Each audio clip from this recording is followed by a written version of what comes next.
18 minutes. Okay.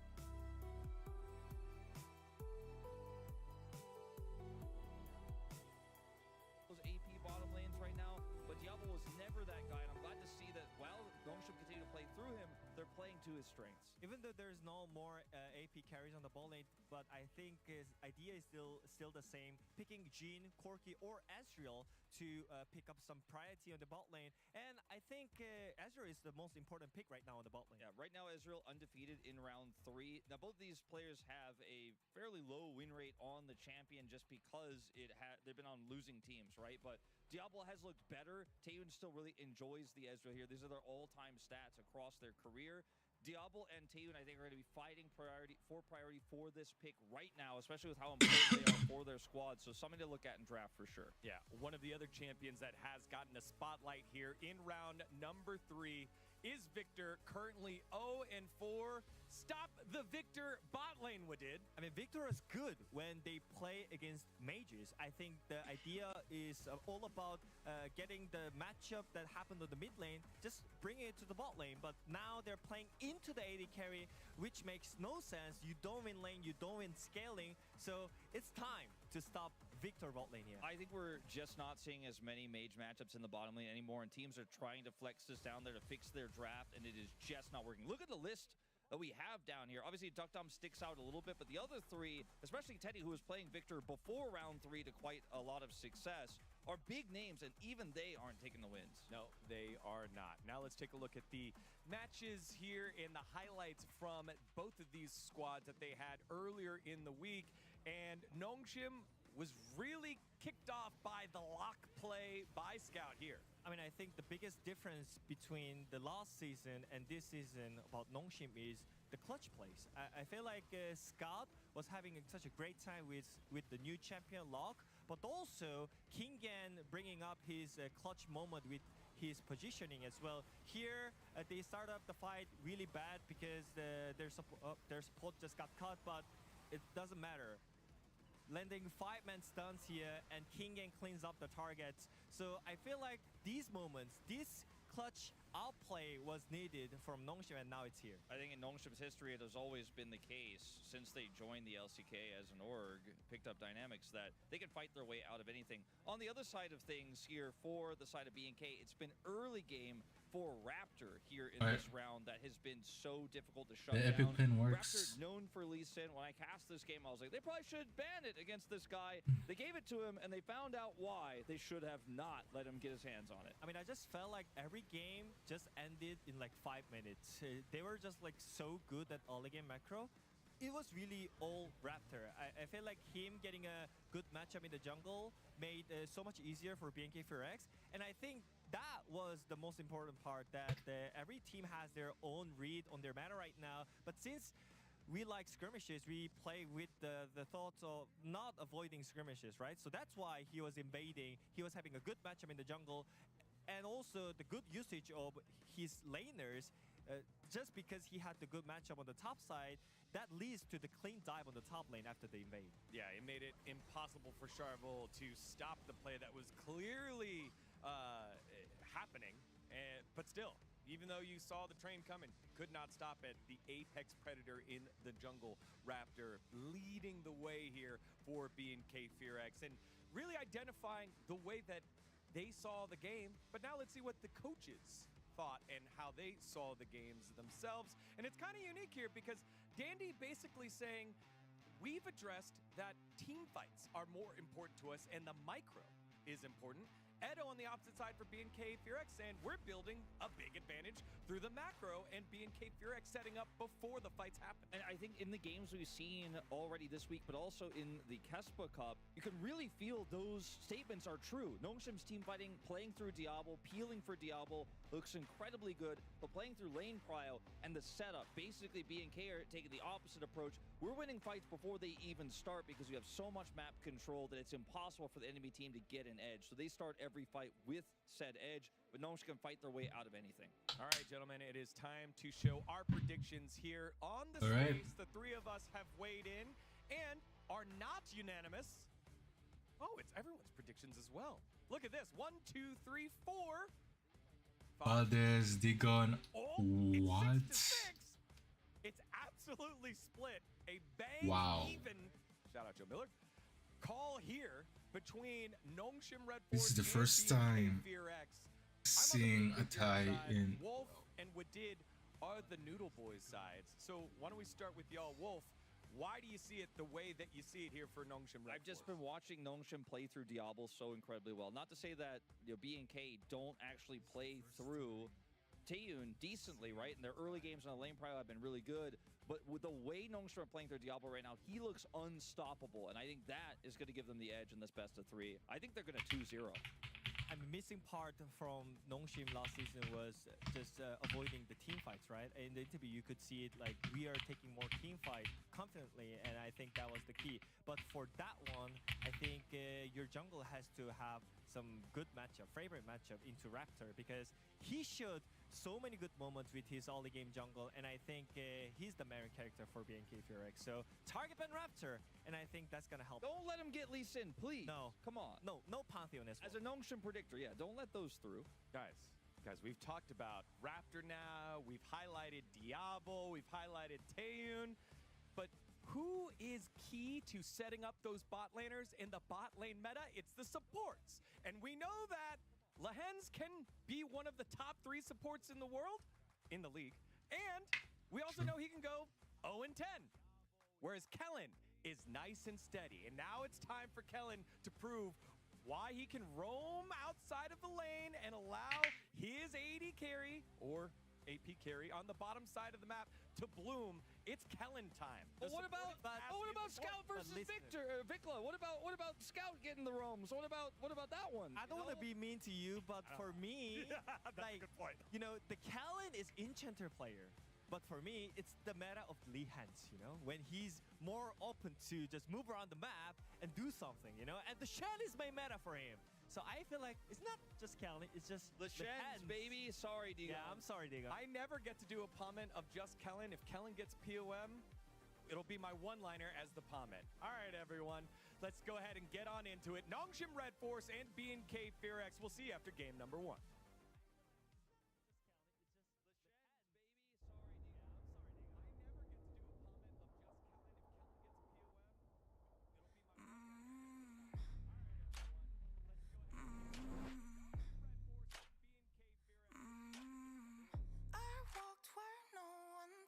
To go. No map, no light, just scar to show. Each fall curves something deep. The center of the world lead the way. Everyone was mine to make. Every sky is a line I've drawn. Every wall is a sign I've worn. I don't just win, I carve my name into the stone against a flame.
뜨거운 관계가 돼버린 두 팀.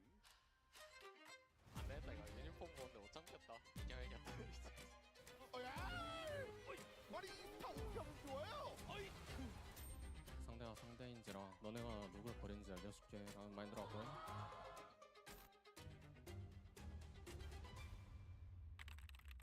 원딜 대전 이것이 진짜 쇼다운 아니냐.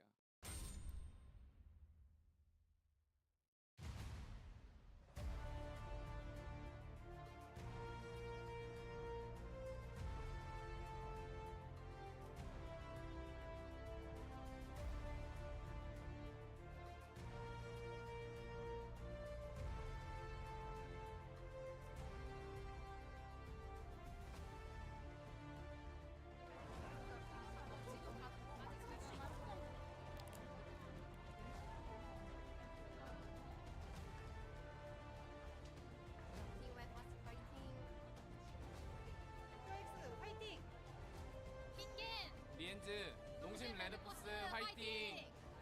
농심 파이팅!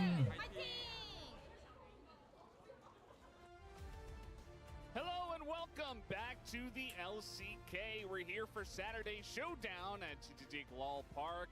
Nongshim Red Force up against BNK FearX. I'm Valdez with Ox again. How are you doing today, Ox? I'm doing pretty good. I'm excited for this matchup. I'm excited because obviously, as was talked about on the space in the pre-show, the swap made this such a spicy matchup between these two teams. Yeah, it feels like the right time for it as well, with all the drama happening in the bot lane, and you know, even our deskers talking about how they feel like each different support is going to do well. You were actually talking about how you think this is the Lehens meta as well. I was just gonna say, what is it with 80 carries in like mid-season swaps? You know, we've had it twice so far this year. But yeah, I think for me, Kellen was phenomenal when we had this Enchanter heavy meta. But for me, I think in this current meta where things like Shen are really prominent, this feels like a Lehens meta, a player who really loves to make his impact known on the map, play these more eclectic and aggressive picks. So I'm interested to see how that develops here. Looks like a bit of an edge. There's a lot of for Nongshim fans. in fan prediction, but not a massive advantage. Takes But that's on Twitter though. It feels like predictions have been a bit difficult this week, with all the teams either having time to go and play a bunch of tournaments or have a bunch of rest and come back with new stuff in a different meta, and a meta that's constantly changing week by week. And even across the board though, everybody's going for Nongshim. I was one of the 6 talents here at the LCK that did go for BNK FearX. I just think that as a team, especially with the form of Raptor right now, I have been impressed. So I think they have the slight edge, but I wouldn't be surprised if Nongshim win either. Let me say that. I think something that you can apply to both of these teams is that they are very formidable when they're in form. But I think the form of these players has varied so much over the course of this year so far. And you ask questions like, which Raptor are we going to see? Are we going to see the Raptor that we had earlier this week? Great, looks phenomenal for BNK FearX. On the other side, you have players like Kingen, who is very much live or die by his form. Also, we have Diablo, who obviously started the year extremely strong, has been struggling to replicate those results. I think there's also Sponge has been hit or miss time. I think it's just a consistent thing across the team of both these teams. I think honestly, if every player was playing at the top level, well, we saw what happened in the LCK Cup with BNK FearX. We know what they were capable of, but it's just difficult for everyone to land at the same time. And in a matchup like this, Saturday Showdown, also a very prideful matchup, but one where really, as I've said, I think 17 times now, there's not that many games in round 3 and 4. Each team only gets 8 total. At the end of this week, that's a quarter of your games already done. So if you end up losing a match, it can have a massive I swear to God, if there's another ADC in the standings. And obviously the danger being in Rise Group is that two teams will not go further. So if you're just on the brink of that position, you really need wins to come under the belt. You know, if it were 9, they could say, well, we've got DNS to back us up, and they'll be the 10th place team, and we don't have to worry about it. Maybe we can just get informed for playoffs. But that's not the case here. Not this time around with the top 8 I suck at going writing, on bro. to the postseason of the LCK this time around. Now, the last two times these two teams played this week, Nongshim went up against KMDRX, who looked a little bit weak, and also BNKFRX went up against DNS. So I feel like for these two teams, yes, it is Syndra, Rise Group, but I think this will be the first real test for them Victor, coming into you know, round 3.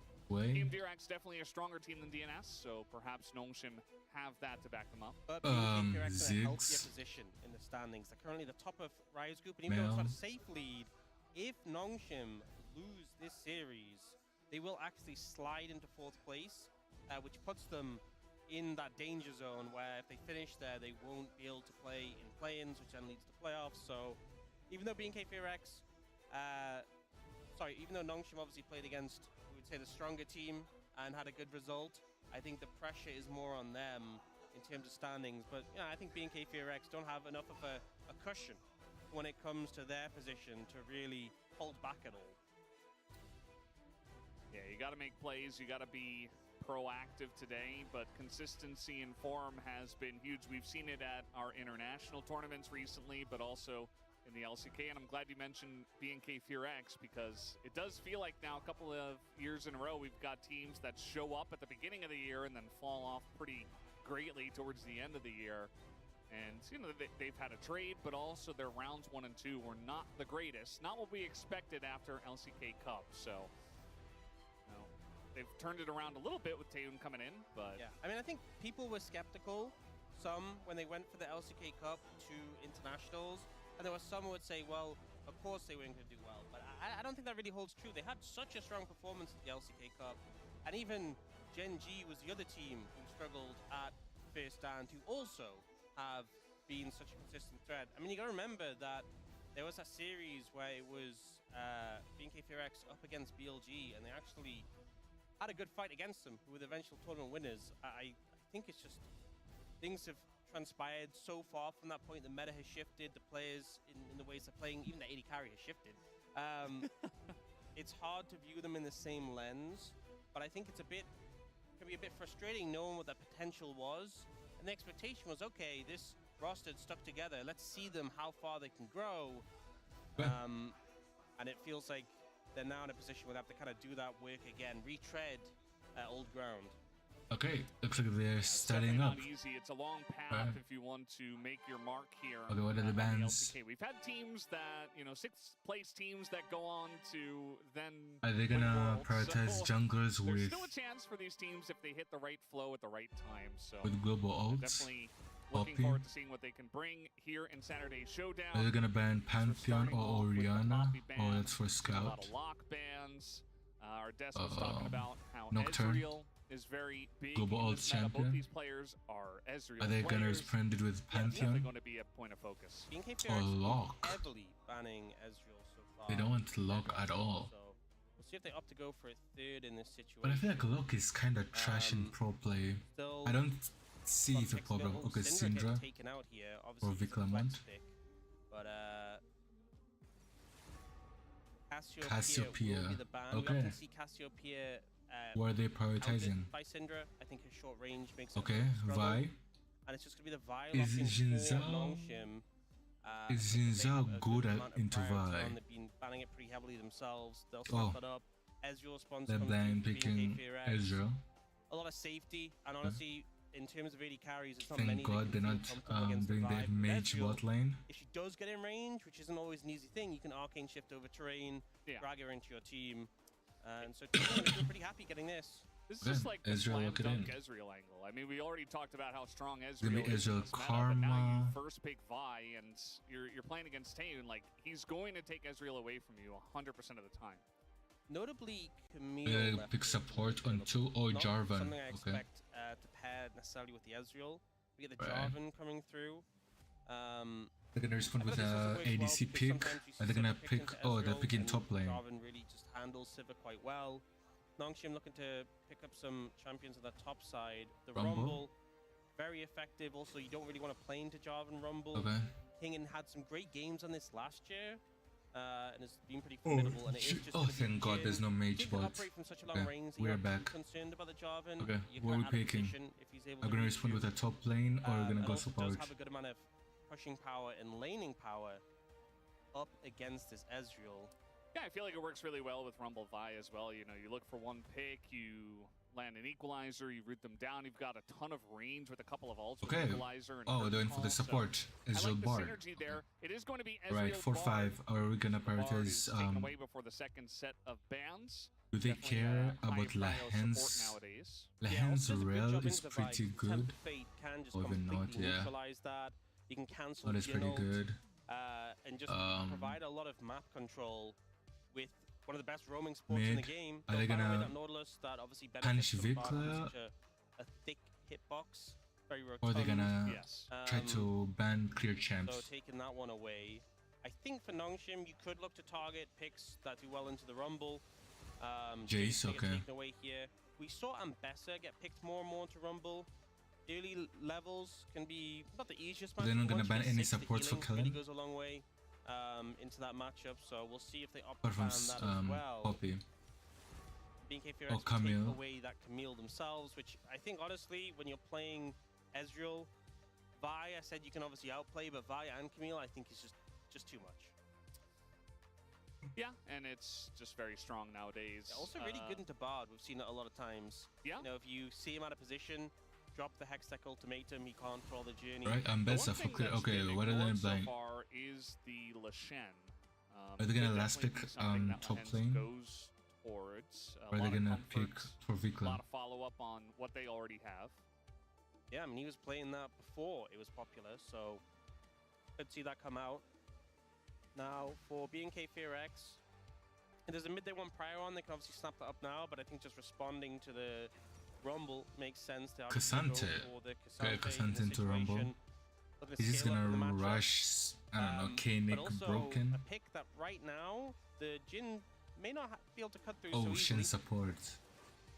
And then we get Shen coming in through for Lahen's, a pick he's very confident on, very Rise. proficient on, and just a rise for Scout. So adding a good amount of damage to the composition. A Victor. lot of playmaking tools. I feel a lot of Victor is setup, the open. roaming potential of the Rise as well. I Victor. think Nongshim can feel pretty comfortable with his composition. Yes. On the other side, we're going to get the Victor Victor. coming out for Vikla. Alright.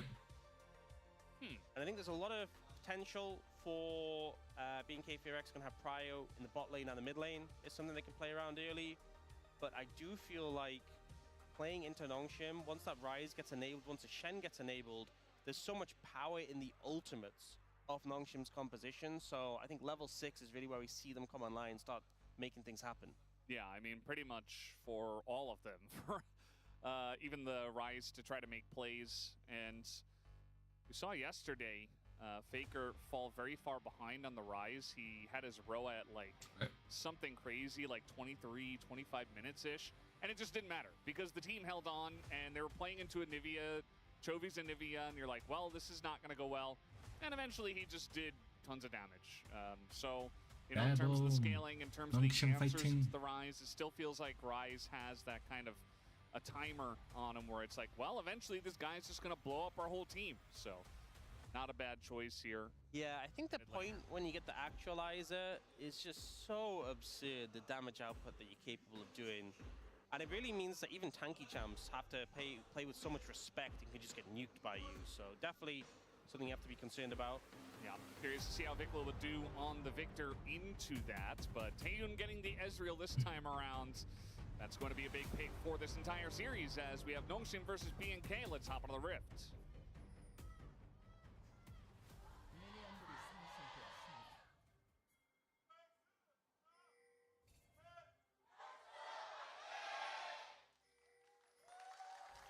Nongshim fighting. All right, here we go. Game 1 of match 97.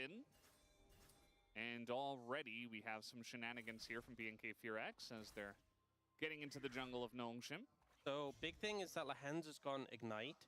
And in this 2v2, we often see this on Camille as well, these sort of 2v2s where you need to double ranged.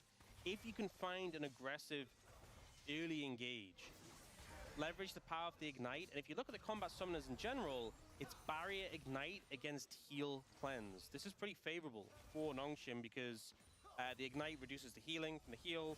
And the Cleanse, although it stops the CC, it's definitely more defensive. You're not going to have as much combat power in an all-in compared to the Barrier. So I think Lehens and Diablo can leverage that and really look to potentially threaten. They didn't actually go for the taunt level 1. Lehens instead using his Q for a bit of a shield and to push the lane in.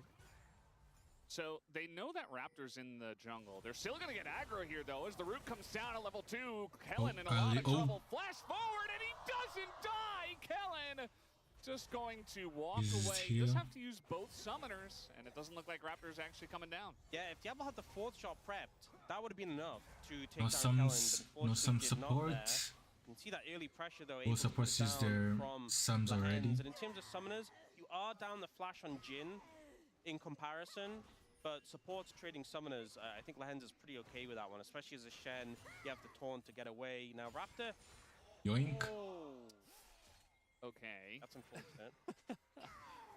Very unlucky timing. I mean, he had like 17 health. The rest now, of the what is Sponge chickens to were alive. do? You see Pings. He's looking to go into this bot side jungle. But Pings are His coming out blue is from up. Kellen. So Raptor should take his red here, instantly beeline down, and look to cut Sponge off. If Sponge can't get any of these camps, he's in an awful He is position. spotted. Good ward here from Kellen. Will spot that Lehens is there as well. So you can buy a little bit of time. And Raptor's just going to try and do another camp here. If he can get this camp done and keep his smite up, then he can try and contest this blue. This is not a Raptor has smite up. Both they're have trying to smite. make the most of it, but I think they've realized that, especially now with Taeun coming over, they say, well, I'll just take one Scuttle Crowd. Probably gets both, but still down a buff. Not a good feeling for Spawn. I think the big thing for me is that Raptor didn't panic. He just kept on clearing through his camps because one of the things with having all these camps up feels really good, but you have to kill them. You have to clear through them. And if Sponge distracts you and wastes your time, then you are losing out in the long run. He will look here for a return on the Raptors after they've been killed already, so a lot of extra XP from the second time round. Scout is here to defend, though. Really important that they stop him from getting this. Sponge is already down a level. We got 2 supports coming up here as well. I mean, Raptor, What is going he on, wants bro? to keep up the tempo and take these respawn Raptors. It's 3 minutes if he in possibly before can. they He's start got a lot of fighting. help here from his team. And it looks like Gnomesham are just going to let Sponge fall behind. Not much they could do about contesting those Raptors. Pretty good play coming out from Raptor there. And if you think about the past few minutes, I know Sponge obviously did get to clear up those Scuttle Crabs, but he's just been wandering about, trying to get these camps done. And Raptor's just been clearing them. Now, though, he's going over these Krugs. He does have Prio in the top lane, but Raptor's going to spot him out. Sponge just smite advantage, so we'll definitely be able to grab the big one. Yeah. He's going to smite that and loses the medium one. I'm not even sure what that guy's name is, but I suppose he could be the medium one for now. So he gets that, and he has to leave. And just looks like Raptor is following him around the map, while Sponge is trying to wander around the map to get whatever farm I mean, he can. Jarvan is coming into ahead Sponge's because he has jungle triple again. swords.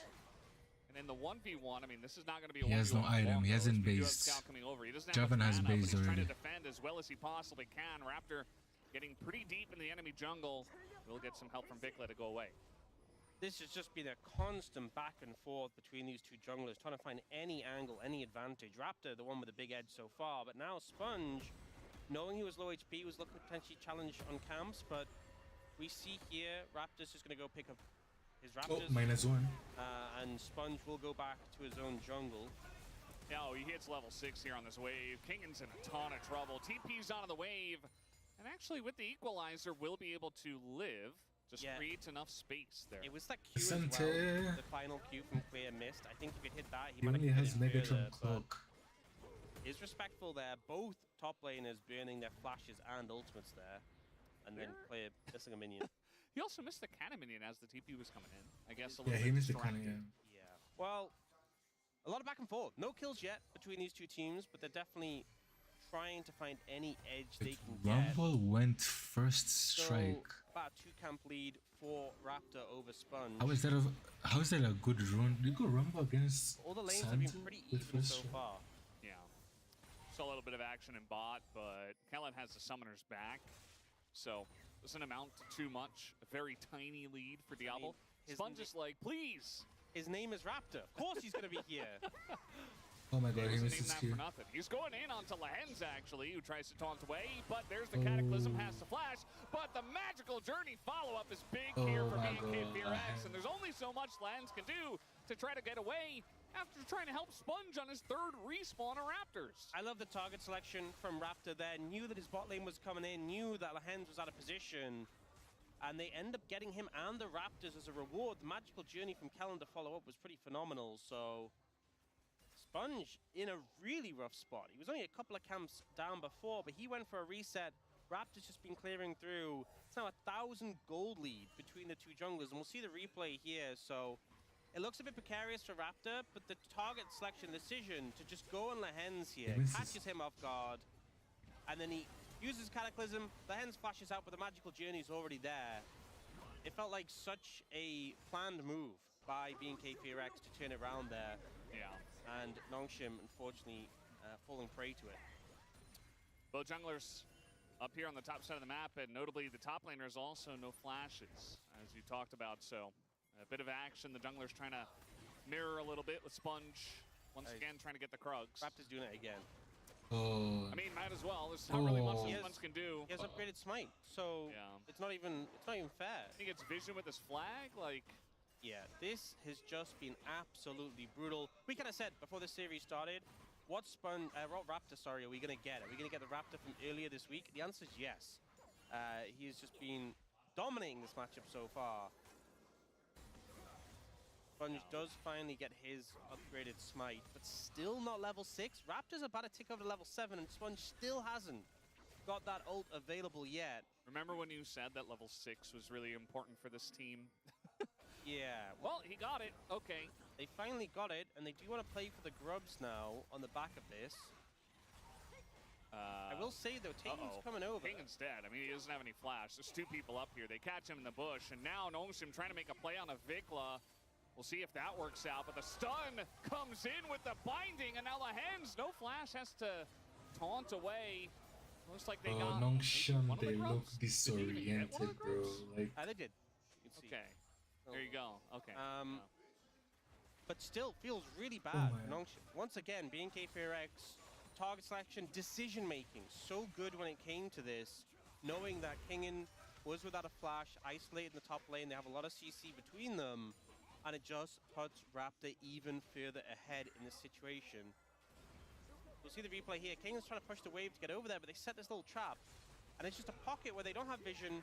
Kingen's here, the rest of his team are at grubs, and just that one little bit of danger between them ends up in his death. And then the peel from Kellen here was really good. The stun and Vikla just flashing early, not giving them any chance, means that Nongshim just have to back away. So great moves. Now Raptor, in terms of levels, Sponge has caught up a decent amount. Catch up XP will do that, but Raptor already has his Sundered Sky.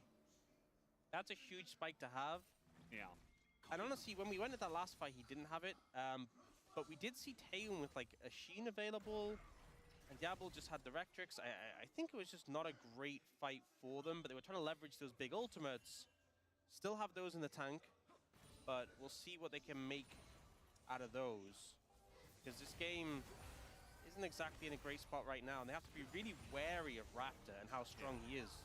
At this item point, I mean, he can just start the dragon, and even though they have vision of it, they say, well, what are we going to do? You know, even with the ultimates, they're just going to say, well, you can have it. And one of the problems is Sponge is like, well, I'll take this time to get some camps on the top side, which I think is all you can do in this situation. I'm not critiquing that. But Claire is the one who's isolated here. But at Cassante, I don't think you can dive that. And Nongshim feel the same way. They don't even look for it. So, I mean, a couple of camps for the Dragon. I think BNK Fear-X very happy with that trade. Yeah. They're going to enjoy a very early X-Tech Drake. A little bit of extra buffs. We have Mountain on the way, so could be the beloved Chemtech Soul. We'll have to wait and see what we do get for this first one. But now it looks like everybody's just kind of going for a reset. BNK Fear-X do have slight gold lead. Most of it actually the same number is in the jungle, 1.3K, Yeah. as is the team. So everyone else basically even. I think the big thing when you're playing, particularly these Bruiser Sundered Sky junglers, is a 1.2K, 3K goal lead. It's not that big of a deal unless it gives an item completion, and particularly the Sundered Sky. So Sponge just does not want to contest anything right now until he gets his Sundered Sky completed. Like, if Raptor has a bit of extra HP, a bit of extra AD from his next components, that's not the end of the world. But if you fight now, it's going to be a really bad time. So he's just clearing through camps. Raptor's picking up everything he wants. And you look at the vision control around this bot side of the map.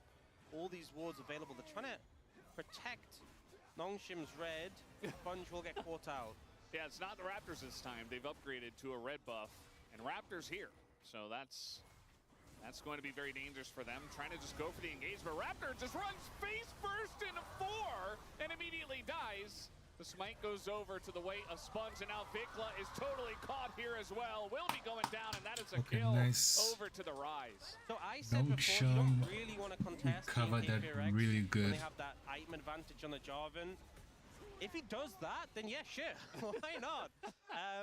The value of the Sundered Sky wasn't really on display in that skirmish. Oh. The value of anything from the Jarvan wasn't really on display.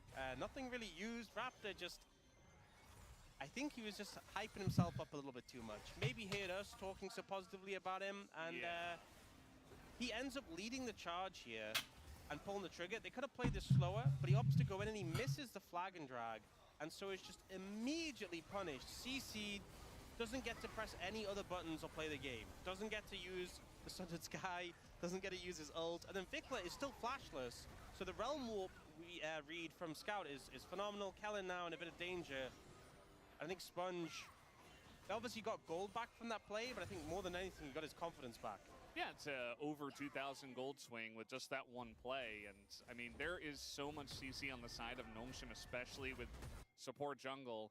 If you're going to go in there, you got to be sure. Like, how many times have we seen teams, usually it's the blue team going into the red team's jungle on the top side where they just, that's like the int zone. That's, I think, what Huni called it on the space.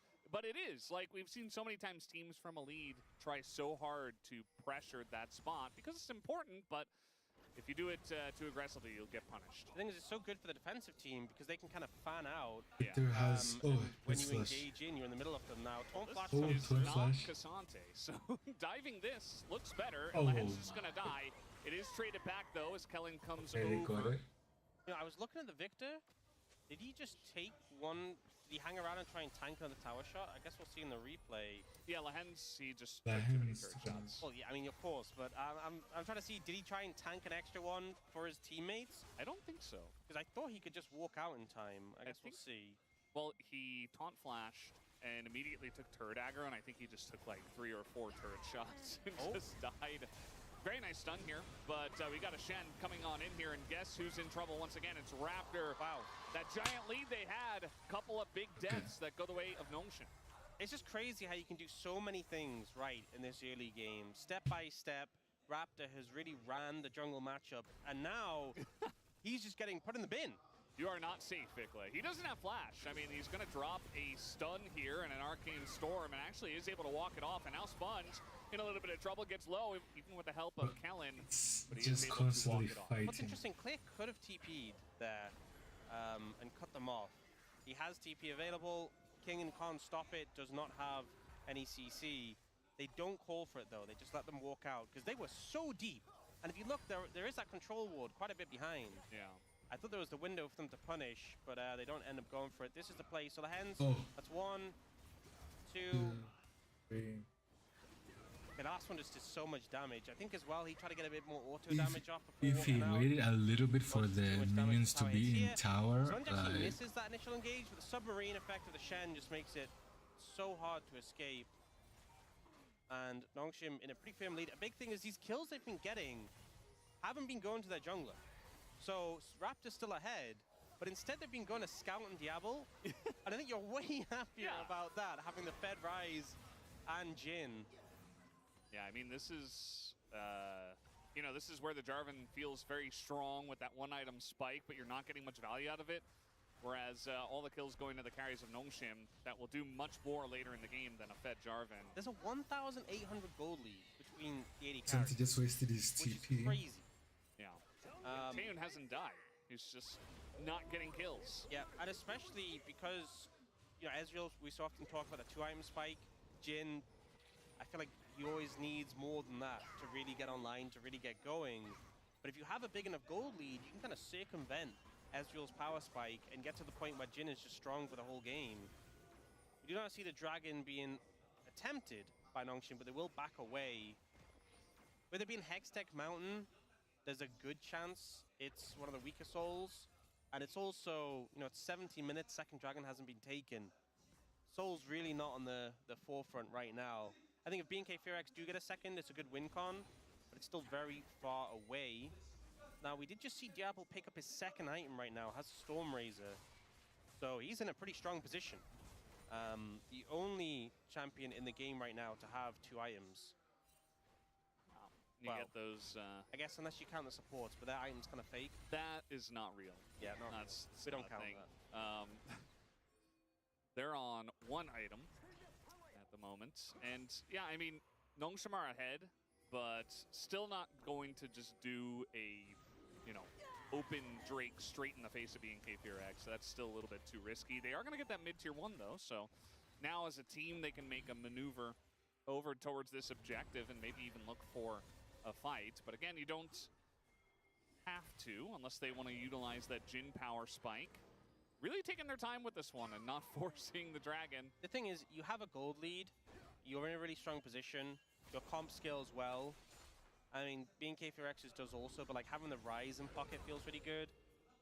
Is the dragon really going to change the state of the game? Not really. But if you throw at the dragon, that will change the state of the game. So I think there just isn't the pressure for Nongshim to start it. If BNK Fearex started, I think you should contest them, you should stop them, you should win the fight with the lead you have right now. But there's no pressure for Nongshim to pick it up, and they're so far away from a soul. I think they can get it. I don't think they've used their Herald yet. Completed by Scout as well. 3-item spike is the big one for Rise, but 2 is still pretty formidable. Okay. Yeah, hoping he goes for the actualizer. Yeah. That is the boom boom damage item. You can go for something like Zhonya's or God forbid, Cosmic Drive or something like that. People go Chobi Belt. Yeah, you shouldn't do that. They are looking for the root here in the kill on Raptor, as that is 3 deaths where he is just helpless. Raptor got caught 3 times. Okay, easy dragon. I was praising BNK Fearex for their target selection earlier in the game, but Nongshim have been ruthless. And the CC is always layered in a way where Raptor doesn't get to play the game. And I feel like the confidence he had early in this game has kind of backfired massively, because he walks up thinking, I'm strong, I'm fed, what can they do to me? Well, we got the answer, what they can do to you. And it's not a good time. So now Dragon's picked up 4,400 gold lead for Nongshim. And they're going to get this tower bot lane as well, it seems. If Click, I don't think he can prevent this, so it is just a crazy gold advantage. It's going to go down. Clear trying to at least punish it, even if he can't prevent it. The angle there, not the best on the pull, and also Realm Warp available. Yeah. With Lehen's there too. That was a little bit miscommunication, because Scout basically waited out all the CC and then Realm Warped away. He was completely safe, and I think Lehen's was a little bit concerned, so used the Stand United. It's some big tools, honestly, committed by Nongshim, so Clear burning the Realm Warp and the Stand United definitely valuable, but didn't have too much chance of actually getting the kill. Yeah. At the same time, though, there's not really much that BNK Fearex can do to pressure the map at this timing without those ultimate abilities. You don't have the item spike for your Ezreal. There's no objective available. You're kind of just farming from behind. And also, Nongshim did roll the Infernal Soul. So that will be the choice here, not one of those weaker ones. Yep. Sponge up here, but a lot of help from BNK Fearex, so they're going to back off. Good restraint coming out here from Sponge. Not overcommitting on the play. It's crazy how far behind he was and how just a little misplay from Raptor has turned this game on its head. They're looking to contest this red maybe here. Actually, instead turning straight onto the Victor. Victor now isolating alone. Yeah, I mean, he's just super dead. Like, they're just going to take down the turret as well, and I think Vikla just a bit too far up. He has to know that the rotation is coming in, and unfortunately did not read the situation and just dies. It's great timing to cut them off, cut off the support. Now they're going for a Herald mid. They have no mid tier 1, though, in this situation. I was thinking they were going to collapse on them. Instead, they're going straight for the Baron. Yeah, they're just doing the Baron. And this is very early. This is 21 minutes. It is not... Oh. They're looking for a turn here. They're going to throw everything into the Bard, so that's really not going to find too much value with Magical Journey getting him out. And Raptor is, well, he's still has 2 items, and he's still Jarvan, so no follow-up there. I was going to say, it is not the Hunting Baron, so they don't have to worry about the crazy damage. Yes. And this play, if you look at the position of Lehens here on the minimap, he's just cutting off any support that could come in. This was a full, proactive, 5-man play to cut off the Victor, and you see the vision setup that was still there afterwards. Just really gave no outs for Vikla and no way for BNK4X to counter it. Now they have got a Tempered Fate here. Now Scout in a bit of trouble here. We'll see if there's any CC though, as the flash on in with the binding is enough from Kellen to get the kill. Shutdown does go to Vikla. Kellen really playing on a knife's edge there, nearly dies. Yeah, but he had to get the stun because all the CC had been used and he was stuck in the Cataclysm, so using the Cataclysm to get that stun was a great play from Kellen, but a lot committed to take down Scout. If he'd gotten away, he would have felt pretty bad about it.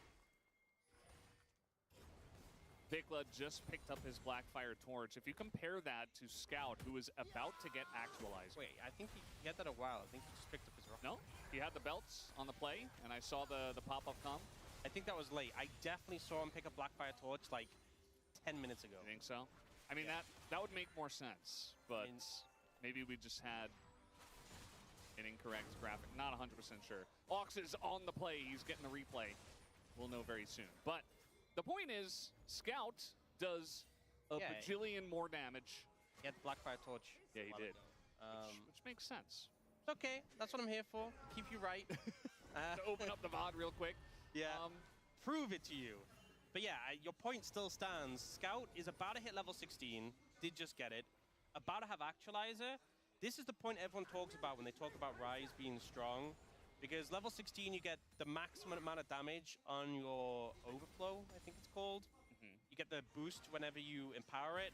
And the Actualizer is, of course, really strong. Now here, all the CC is committed early, apart from the Bard Q. So Kellen making sure he secures that against the Cataclysm. If it was Bard and any other jungler, you wouldn't be able to stun in that scenario. Oh, another Tempered Fate.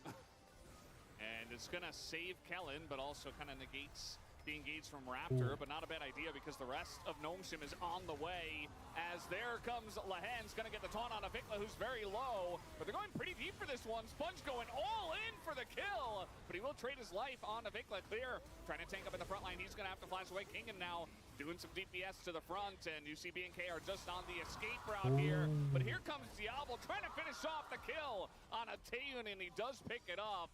And now we got a couple of fish in a barrel here in Clear and Kellen. They have no wave, though, so I think they're actually out. That was a crazy aggressive passage of play for Nongshim there. They only get a 1-kill advantage in that, so it was definitely a little bit close. Starts off here, where Scout finds Kellen, and Kellen ends up using the Tempered Fate. A little bit of anti-synergy there, if I'm going to be honest, between Kellen and Raptor. But in the ensuing play, I love this from Lehens. So the shots are being blocked by Vikla, and Lehens says, you know what, let's guarantee the 4th shot with the taunt.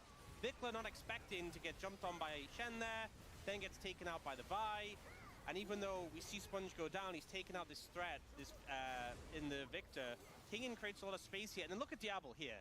This is crazy. Goes in, flashes the combo. And there was 3 members of BNK4X, but he felt confident. This feels a little bit like the Diablo of old. Crazy that we're seeing it on the Jhin. Yeah, everything you're saying is correct here, Ox, but we got an update from production. He sold the Blackfire Torch, and he left the base. He left the base so he couldn't cancel it or undo, so he went back and bought it again. So that's why the graphic popped up of him getting the torch, because I'm like, I definitely saw the torch. And I'm like, I definitely saw him buy it early in the game. Wow. We're both right. And you know what? Which is crazy. We're right, and you know who's wrong? Vikla is for that. The mismanagement. So wrong. Oh my god. I mean, he's already like 1,100 gold behind, but now he's going to be even further behind on that miss cell. So this is the area that Huni always loves to talk about, where they're going Bro, way they're too fighting aggressive. non-stop, Sponge, a big bro. plot out here, but just trying to tank up and buy time for the rest of the team to come over. Equalizer is good, but Kingen, oh, that's a massive shot here from Diablo as well, and now Tayan super low. But they're not getting the kills here. Diablo gonna get knocked back, and now he's isolated. And should be a kill for the side of BNK Fearex. Do not go all in there. As Nongshim once again get punished just like every other team. I feel like Nongshim are saying, hey guys, you remember that spot around the red buff where BNK Fearex threw the early game? Yeah? Got a fight there? Why not? Well, this is why not. Just overextended. You have Vikla over the wall, the TP coming in to cut them off. It's very hard to push in deeper because they're over the wall, they're cutting you off on the flanks, and the Hens goes solo onto Victor but has no backup. Scout is trying to 1v1 clear and he has so much MR, it's just impossible. This was honestly about as bad as things could be for Nongshim. That's Rice Group, baby. At least it's fair now, right? BNK Fearex threw the game earlier around that point, now Nongshim did too. I will say one thing is that Clear has gotten extremely tanky, because Diablo has gone the I don't believe in armor pen build, where he builds a lot of items, but still does not have a Last Whisper item. So he's not doing much damage to Clear. He has Kanik, Rukin, and Jack Show, so neither of the AP champs are either. Hens does dip out. Nice try, Kellen. I like the crying kitty though. I get it.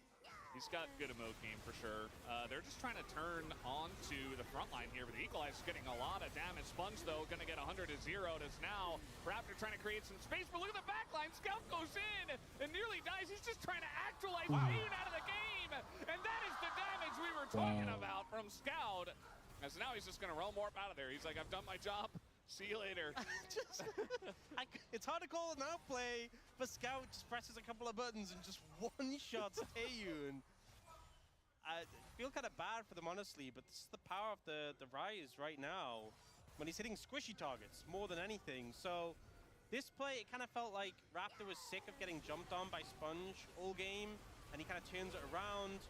He then goes on the Victor, but just dies here. But look at Scout on the flank. The cleanse comes through, the stun as well, but the Seraph shield is so big with Actualizer, and he just nukes him. It's not okay.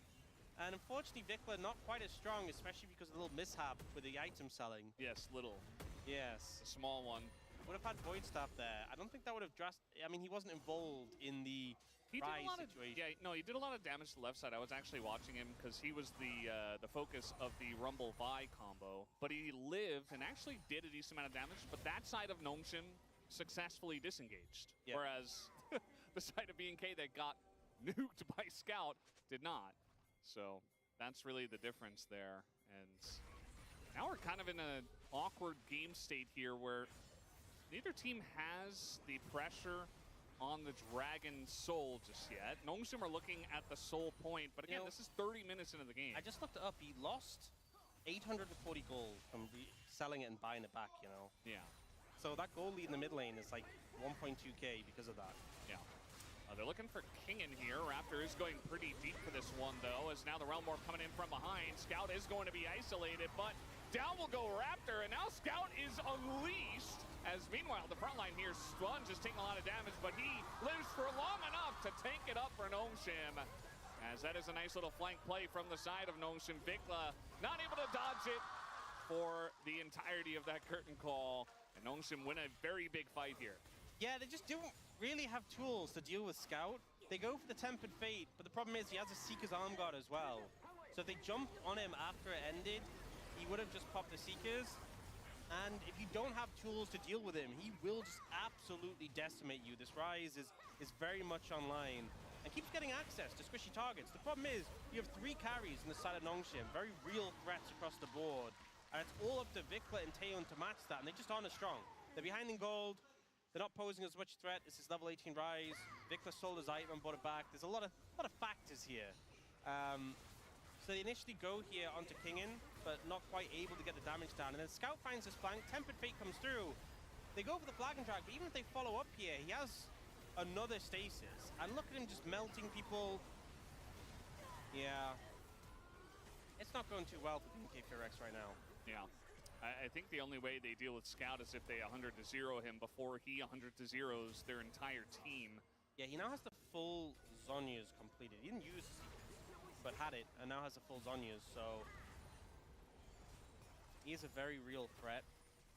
He's always been a very real threat, but just you don't have the tools to really deal with him. He doesn't have flash, but I think Zhonya's is just enough safety. Unless he's massively out of position, I think it's so hard to see an avenue where they take him down. Yeah. As long as Scout plays it well, and he has been playing this game very well. Like, he's done well with the lead that he's gotten for himself. And Diablo now has armor pen. He's got full 5 items compared to 3.5 of Taeyun. So that is the biggest goal lead in the game right now, by the way. 5,000 between these 80 carries. And I think even though he went the roundabout way of getting to having IE, having your armor pen item, at this point, Jin just feels so strong. Yeah.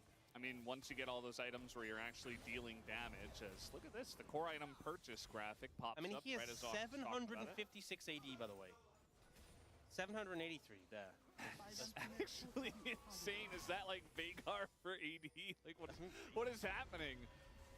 That's just Jin. It's just Jin, but it's kind of incredible. He's also up 2 levels on Taeyun.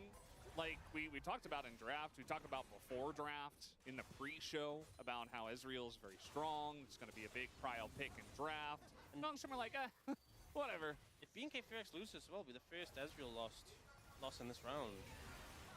He's going to drop an equalizer here. This is going all in onto Taeyun. The follow-up is not there. They're very deep in there, but Sponge has the GA, and those shots are hitting Taeyun anyway. And now KA just burned them all to a crisp. Even Vikla trying to get away, but he will be not able to. And Nongshim, 12K ahead, will end this first game in their favor. Some on-point shots there from Diablo, landing it there, getting one to chunk out Taeyun, and then the final one, and Kellen as King and burns them.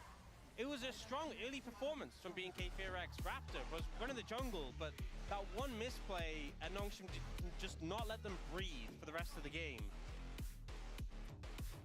Yeah, I mean, there was that one moment, but it just felt very insignificant after the fact, because even though they did kind of throw in the enemy jungle, they're like, oh, okay, we're still in the lead. We can still win this one. And yeah. Played it out cleanly from there. So one little whoopsie, but and you know very what? Strong play to come back in this one early. I'm going to say something. I don't think the Blackfire sell and rebuy really changed things too much. No. It didn't help, but there were a lot of other things that went wrong in this game. Yeah.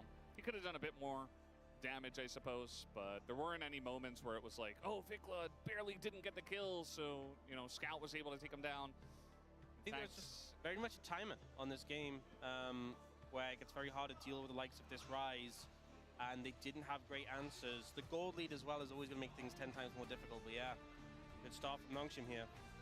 A very strong showing from them. They came back from an early deficit and immediately turned it back in their favor as a team. So 1-0 for Nongshim, and we'll head to a break.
컨트롤 바텀.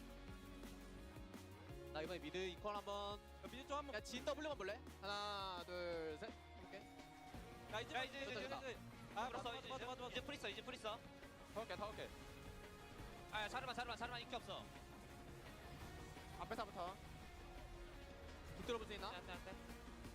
빅터 못 봐. 나한테 높을. 아 빨리 끝내줘 빨리 제발. 나 탱해줄게. 아, 잠깐.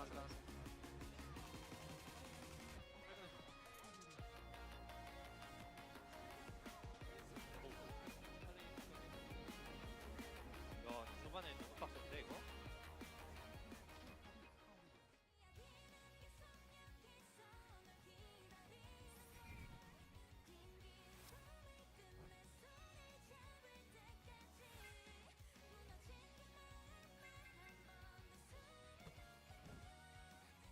간편하게, 편리하게, 앱에서 한 번에 포인트 정리까지. 우리 이야기는 계속될 테니까. 우리 틴틴, 우리은행.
Red Bull gives you wings.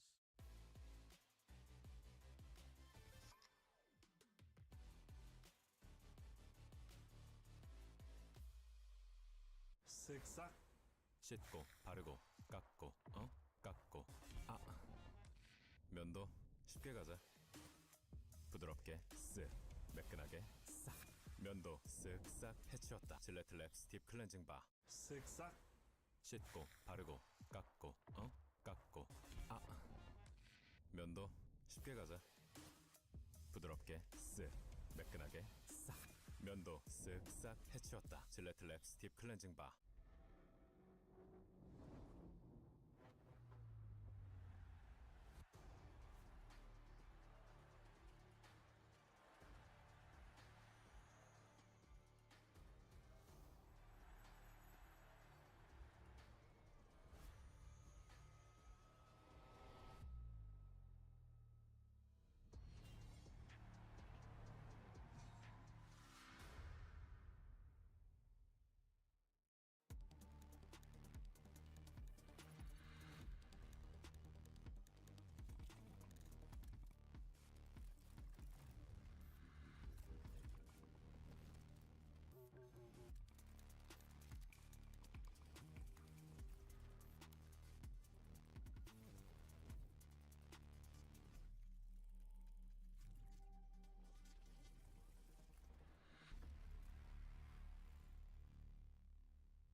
maybe it's my mouse, maybe it's my armrest.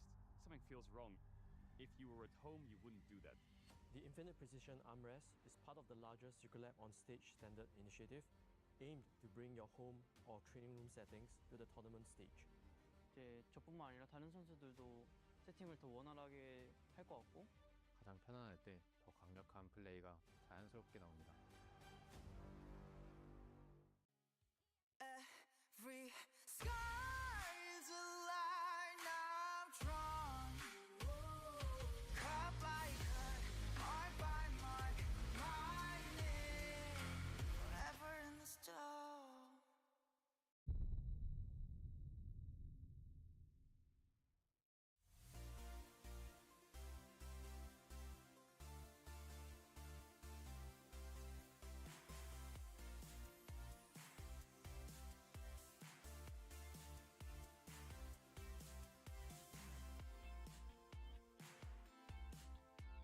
In our first Saturday showdown of round 3, it is Nongshim Red Force up 1-0 over B&K FearX after a team effort to dig themselves out of the early hole that Raptor put him in. Digon here alongside Wolf and Wadid. This one had a lot. I quickly went to the bathroom real quick. I ran into Valdez, I ran into Dan, and we just... Did that really happen? Did Vikla really accidentally do that? I mean, there are multiple things that happened, but that happened. It did happen, Digon. Also, they gave over Vi first pick in game 1. That's pretty crazy that happened. And yes, Raptor got the Jarvan. He was trying to be impactful like he always does in the early game, but it backfired in a huge way because they overextended. And it just felt like B&K tried to overthink this game and gave Nongshim and Diablo especially huge ins. That's why we picked some shenanigans for our highlight one. Is some good Raptor and bad Raptor here. He gets level 6 and from the Scuttle, and he did the invade here. So they tried to defend the play, Sponge going in, but he misses the skill shot, and Raptor instantly just catch up the Shan, and of course he has level 6, so he can just follow up with the ultimate, which was good play by B&K FearX. But after that, Raptor did some like Kanavi play in the next This is play, like but basically both of these plays are Kanavi-esque, right? Great early game control, teams playing 3, but this makes sense, right? You have a lot of control, you have a lot of prio here, you have the Bard. This ultimate isn't super high value initially, but you could have just played this slow and played for red buff. Instead, what's going to happen is Raptor is just going to go into 4 people by himself and get Jaden CC'd and die.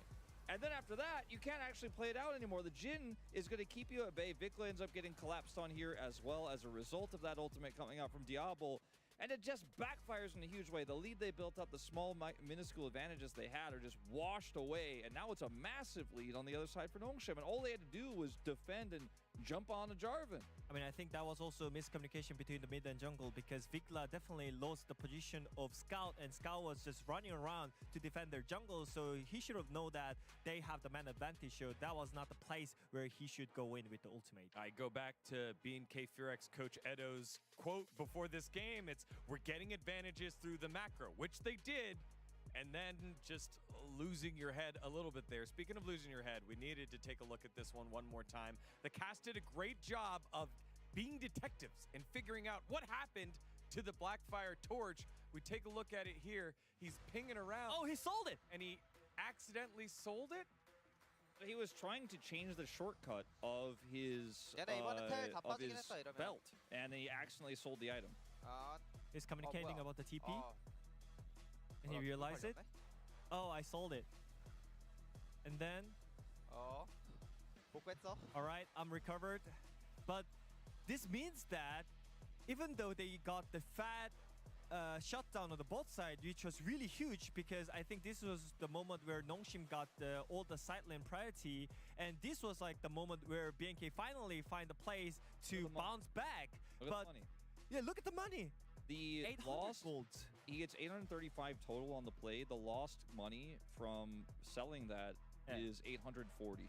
Oh yeah, So basically completely negates the fact that he was able to get that kill in the first place.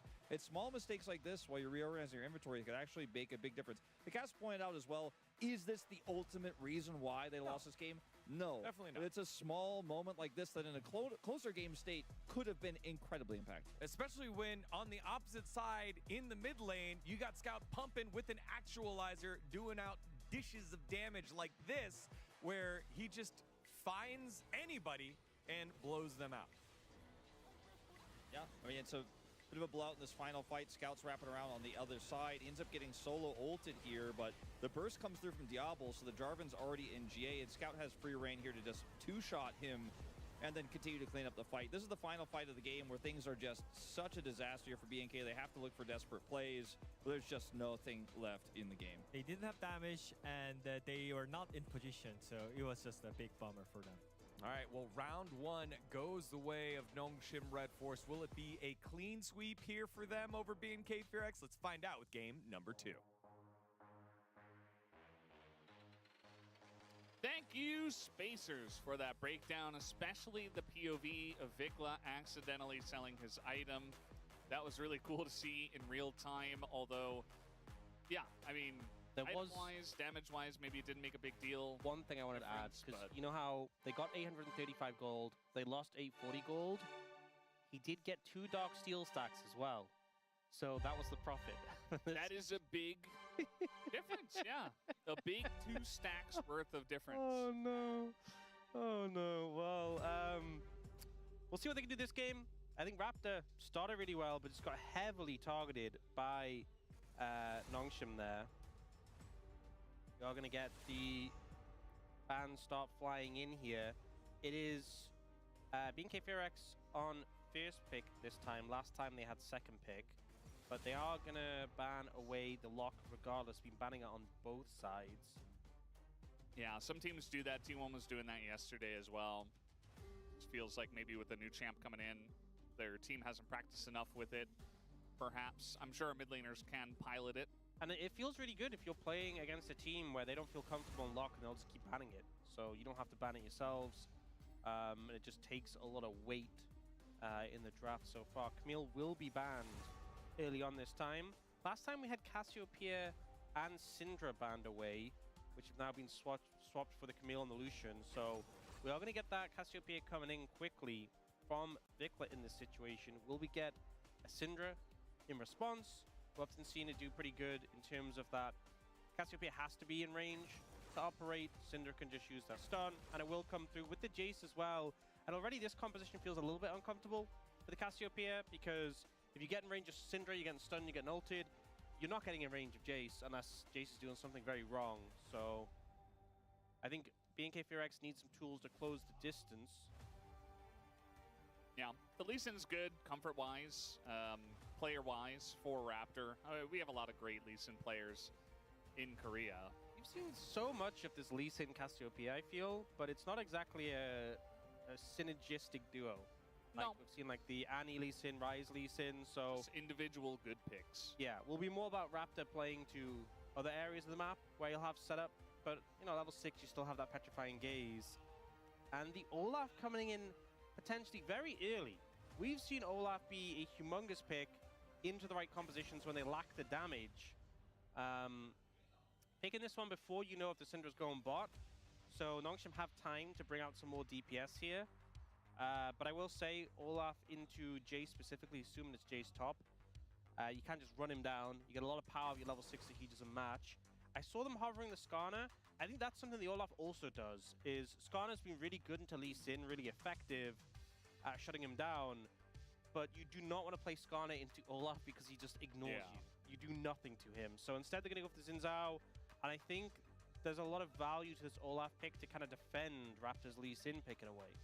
Yeah, I mean, it feels good draft-wise. I just wonder, you know, how will the Olaf do in the actual game? You know, does it enable a Lee Sin enough in terms of the pick that it has to go into? Xin Zhao is still a very strong jungler, as now we're, of course, going to be looking at the bot lane for some more of these bans. Yeah, and we have seen a bit of a shift away from mages recently compared to what we expected, what we saw at the international tournaments. Obviously, the two highest priority carries in Ezreal and Jhin have already gone. Lucian has been banned away. Lulu's going to get taken out in this situation. And I do feel like Nongshim would appreciate having a 80 carry with a lot of sustained DPS. Lulu can obviously bolster that, but not going to be the case right now. We'll see what comes in as the final ban here for Nongshim. Going to take away that Leona. I think part of the reason maybe they're banning away enchanters is that if you pick like a CC support here, it just doesn't feel like it does that good into Olaf. I know I'm tunneling heavily on this Olaf pick, but I think it can be more frustrating when Olaf's trying to chase down a target who gets sped up and runs away from you. Civ are going to get banned out here. Obviously quite a mobile 80 carry, a lot of DPS. They are just looking towards the Nautilus though, so Lahens doesn't really care about the Olaf. He's like, I'll CC someone else. And now for BNK Fear X, there's things like the Corki available we've seen rising a bit in priority recently. You could just go a mage yourself. I know I talked a bit about not being ideal for Nongshim, but I think for BNK Fear X, they could go it. I'm going to go for the Rel first and foremost for Kellen. Rel MF. Could be an option here for sure.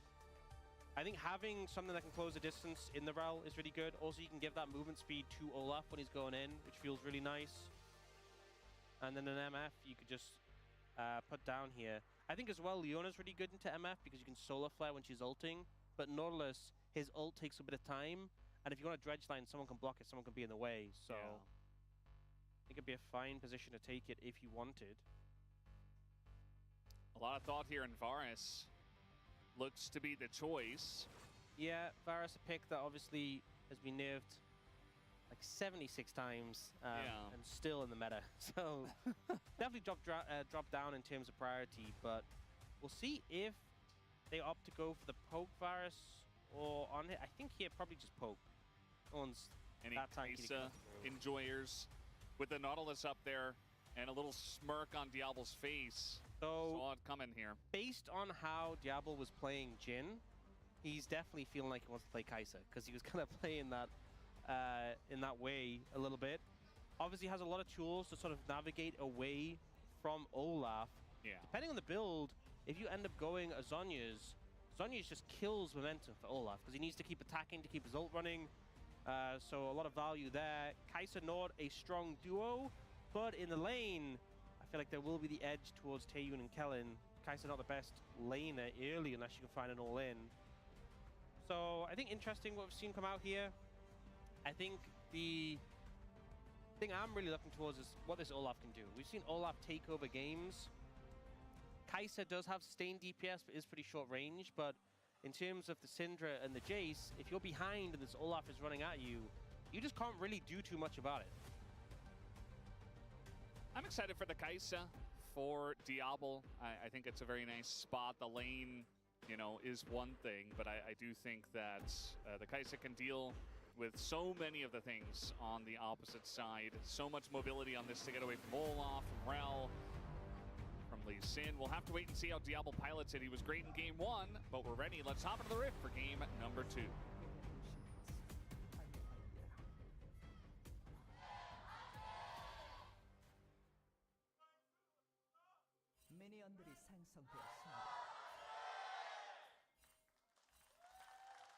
All right, game number 2.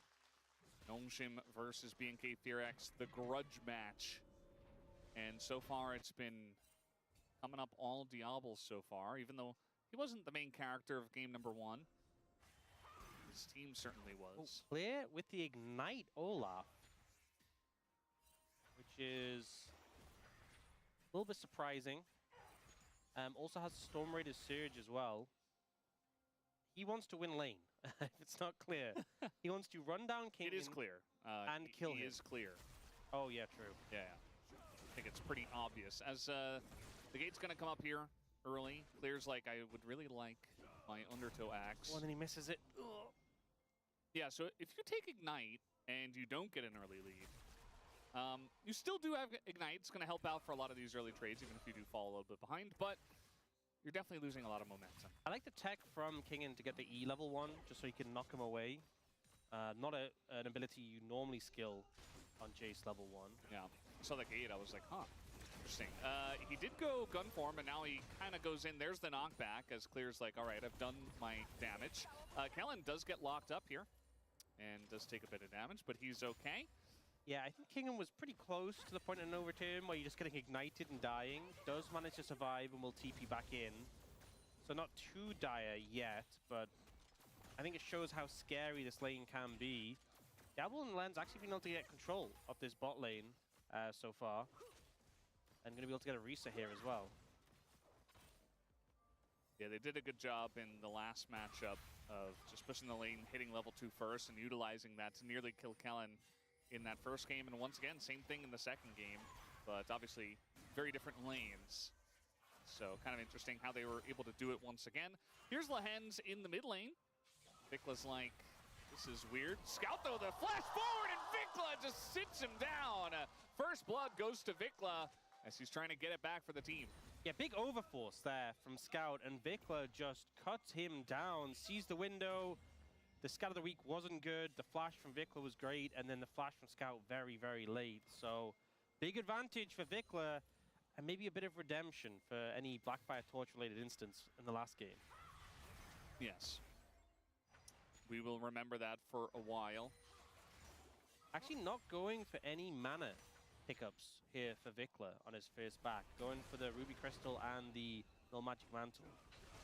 Well, if you're going to all in, go for Kingan, I suppose. As the Ignite is there, the Sonic Wave hits, and Raptor with a nice gank up in the top lane. Clear is going to be okay with the safeguard that does come in. A little bit close, but able to get the play and get out. And the kill goes to Clear as well, so he's feeling fantastic about this situation. I mean, you definitely wanted to get some kind of momentum. And even though there was a giant wave, I think Kingan kind of saw it coming, but let's take a look at the mid lane. So he sees the Nautilus, starts moving away, gets the poisons down, flashes over the Scout of the week. Just really well played there by Vicla. Oh, yeah. Sorry. Oh, sorry. He knows he messed up. All you can say in that situation. Lehens taking the time as well to roam mid, not getting rewarded. Got to play in the bottom side here. Taeyeon in a bit of trouble. He gets pulled back and even tries to go for the kill, moves forward, knows he can't get away. But Diablo just able to flash away from that one. And now Kellen in a bit of trouble as he's on the run. He's running very fast with the help of his friendly horse. Now Diablo trying to close the distance, but now we got a TP coming in. This is from Taeyeon himself, as now the re-engage comes in.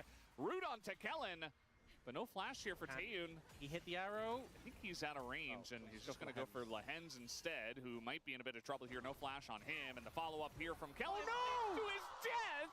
And now, yes, Taeyeon will get this kill. Maybe a follow-up if the arrow hits, but no, not quite enough.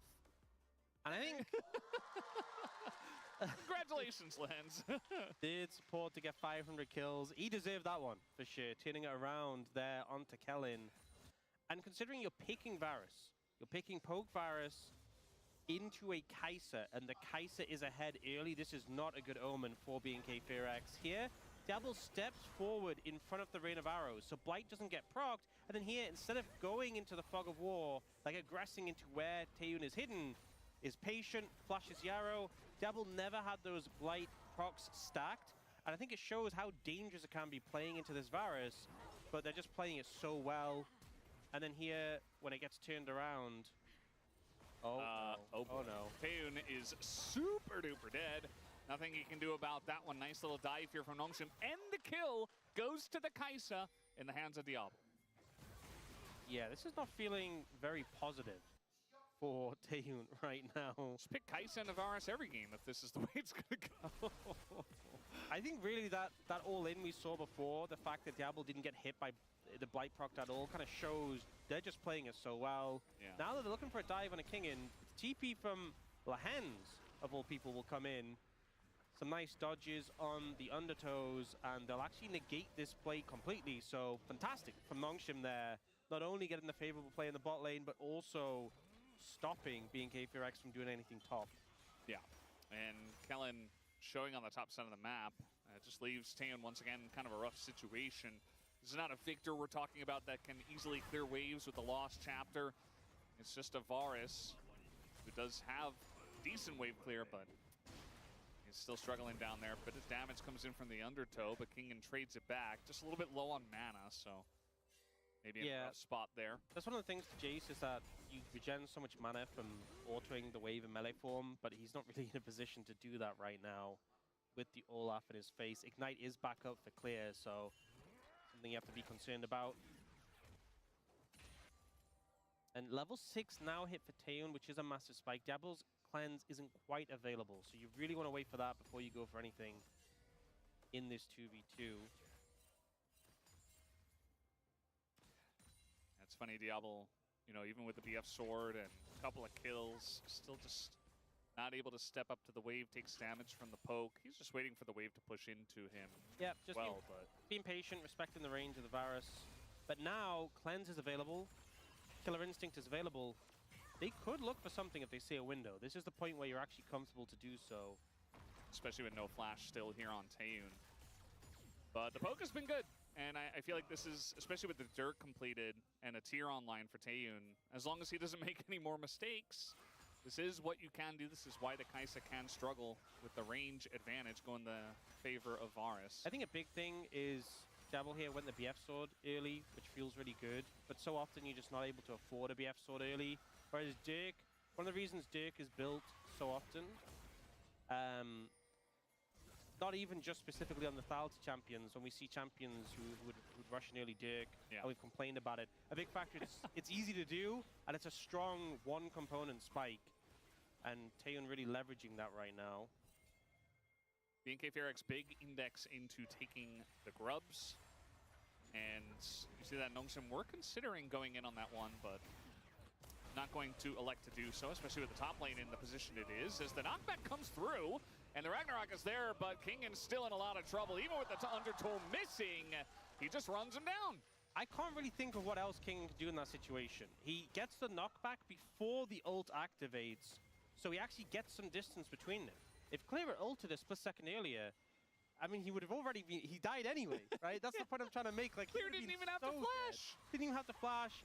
It just makes you think that there was so much sort of threshold for how easy it was for him to kill Kingen. The fact that he didn't have to flash, the fact that he got knocked back, and he still just runs him down. This is not a good spot to be in. It's a little late on the ult. He like kind of runs back in. And then he just runs at him. Well, I think if like the second after he knocks him back, he flashes and just runs away. Maybe he can like get him in danger of dying to the turret. Little bait here from Vikla, but the Scout of the Week is good. Hits Raptor as well. A little low on mana, but Vikla will just back away. Scout doesn't have any mana components built yet, no Lost Chapter. Instead opting for that early movement speed with the Ionians. And it's slowed down a little bit here. Haven't really seen Diablo able to find success, him or Lahens in the bot lane 2v2 since earlier. It's just been getting poked out, and the game's slowing down. Top lane, though, you're now flashless into this Olaf. Who still has Flash and Ragnarok back up. Doesn't have Ignite. Pretty low cooldown, though. Yeah. You'll have it soon.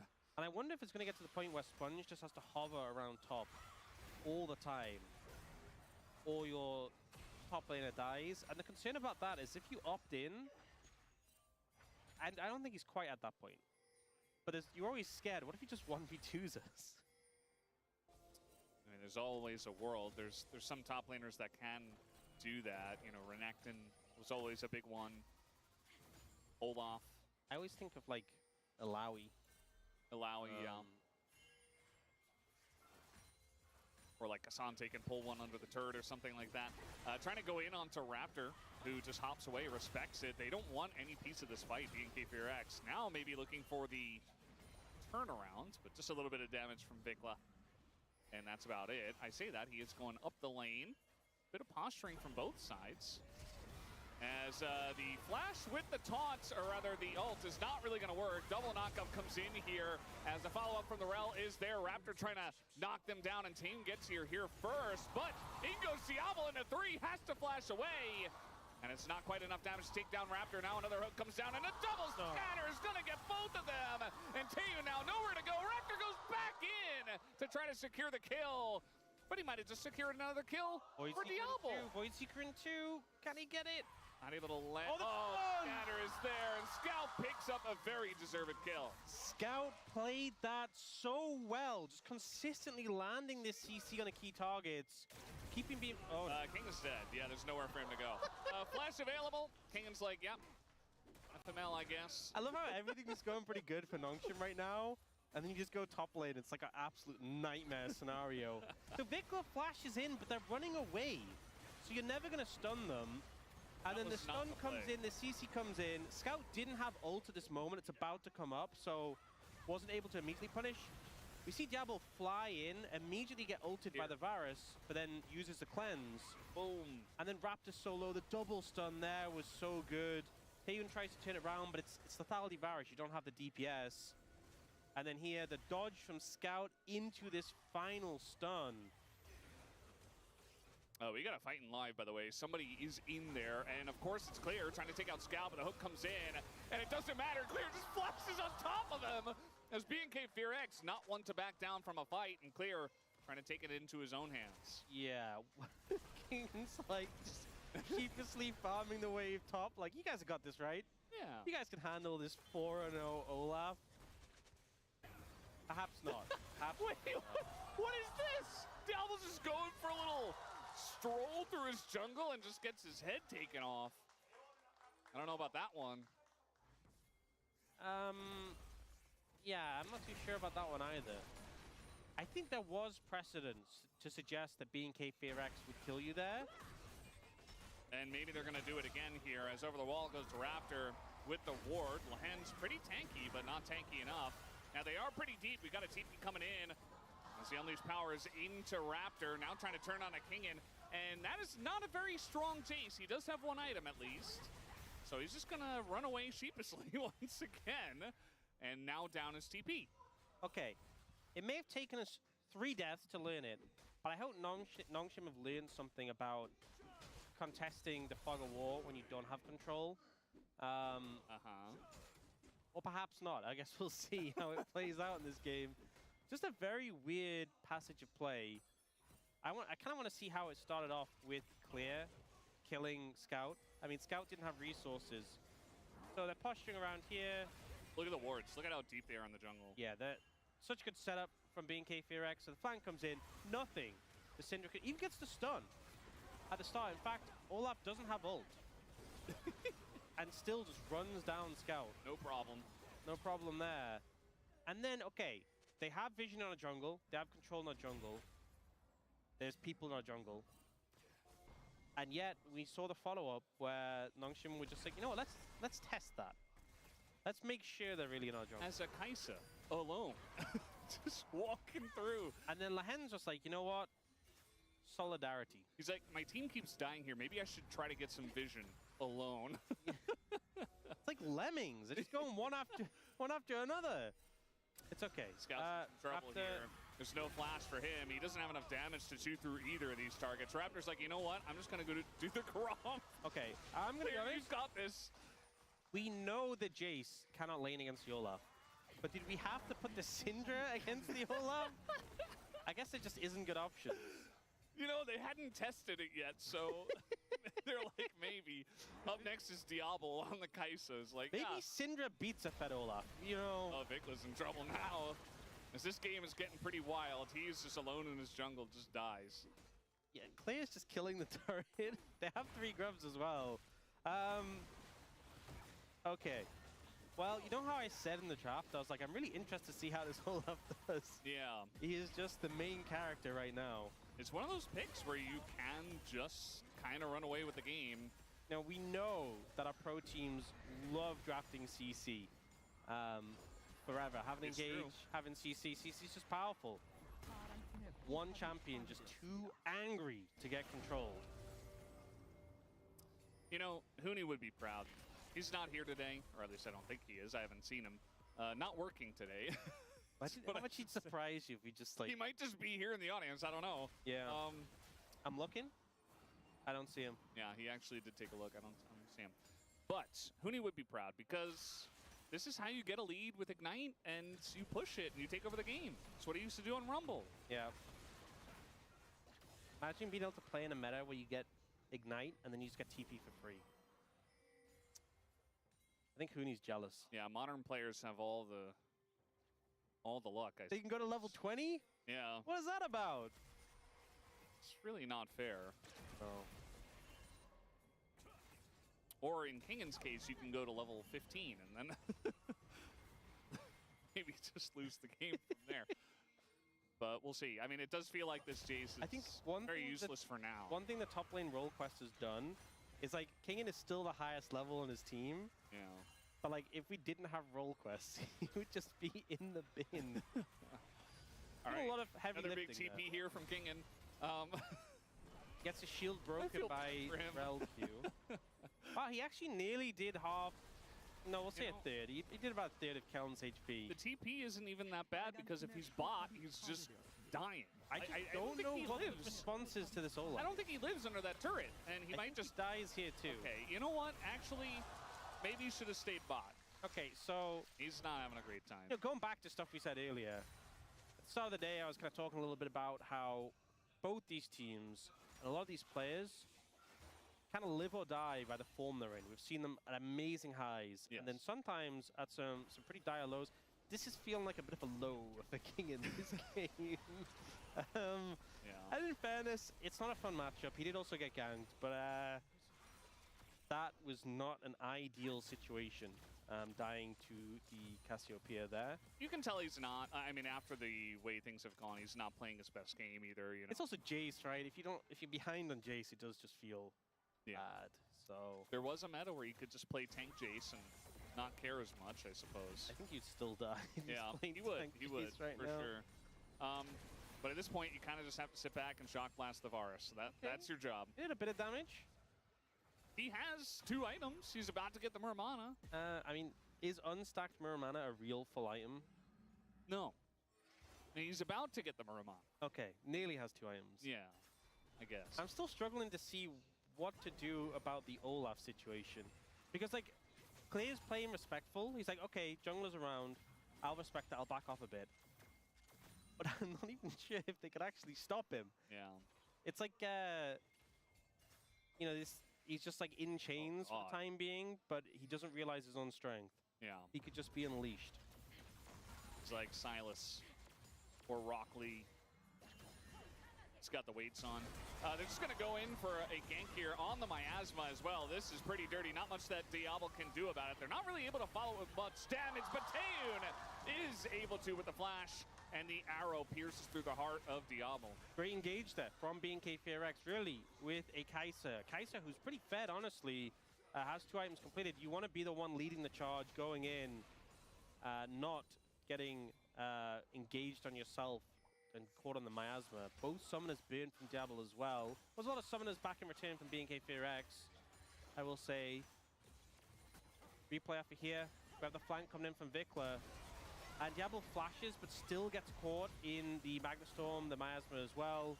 Then the chase down comes through. The stun is good from Scout, but unfortunately the arrow's already been fired. Oh, here's the POV. The flash and the arrow comes through. That's, well, I guess that's not technically POV, that's over the shoulder. Yeah, maybe that's why Huni is right now. He's looking over the shoulder. He's just breathing down someone's neck. He's looking over Clay's shoulder. He's just like, yes, do it like this. He has a Death Dance Take second. Sork pen boots, trust me. Not sure you'd say that. Wrong champion. But he has Death Dance second, so I think he's at that point where he's just too angry to die. Yeah. Oh no, he's on a flank. Oh no. Diablo's no sums. Can they deal with the Olaf? That is the question. Just stare it clear. He's just going to take down everyone. There's like, who do I kill? Who do I go for? And maybe now he's going for Diablo. Diablo made that choice easy for him as now the sun comes in. Vikla frontlining against this, and the pullback from the Magnet is huge from the side of Kellen. Keeps Vikla alive.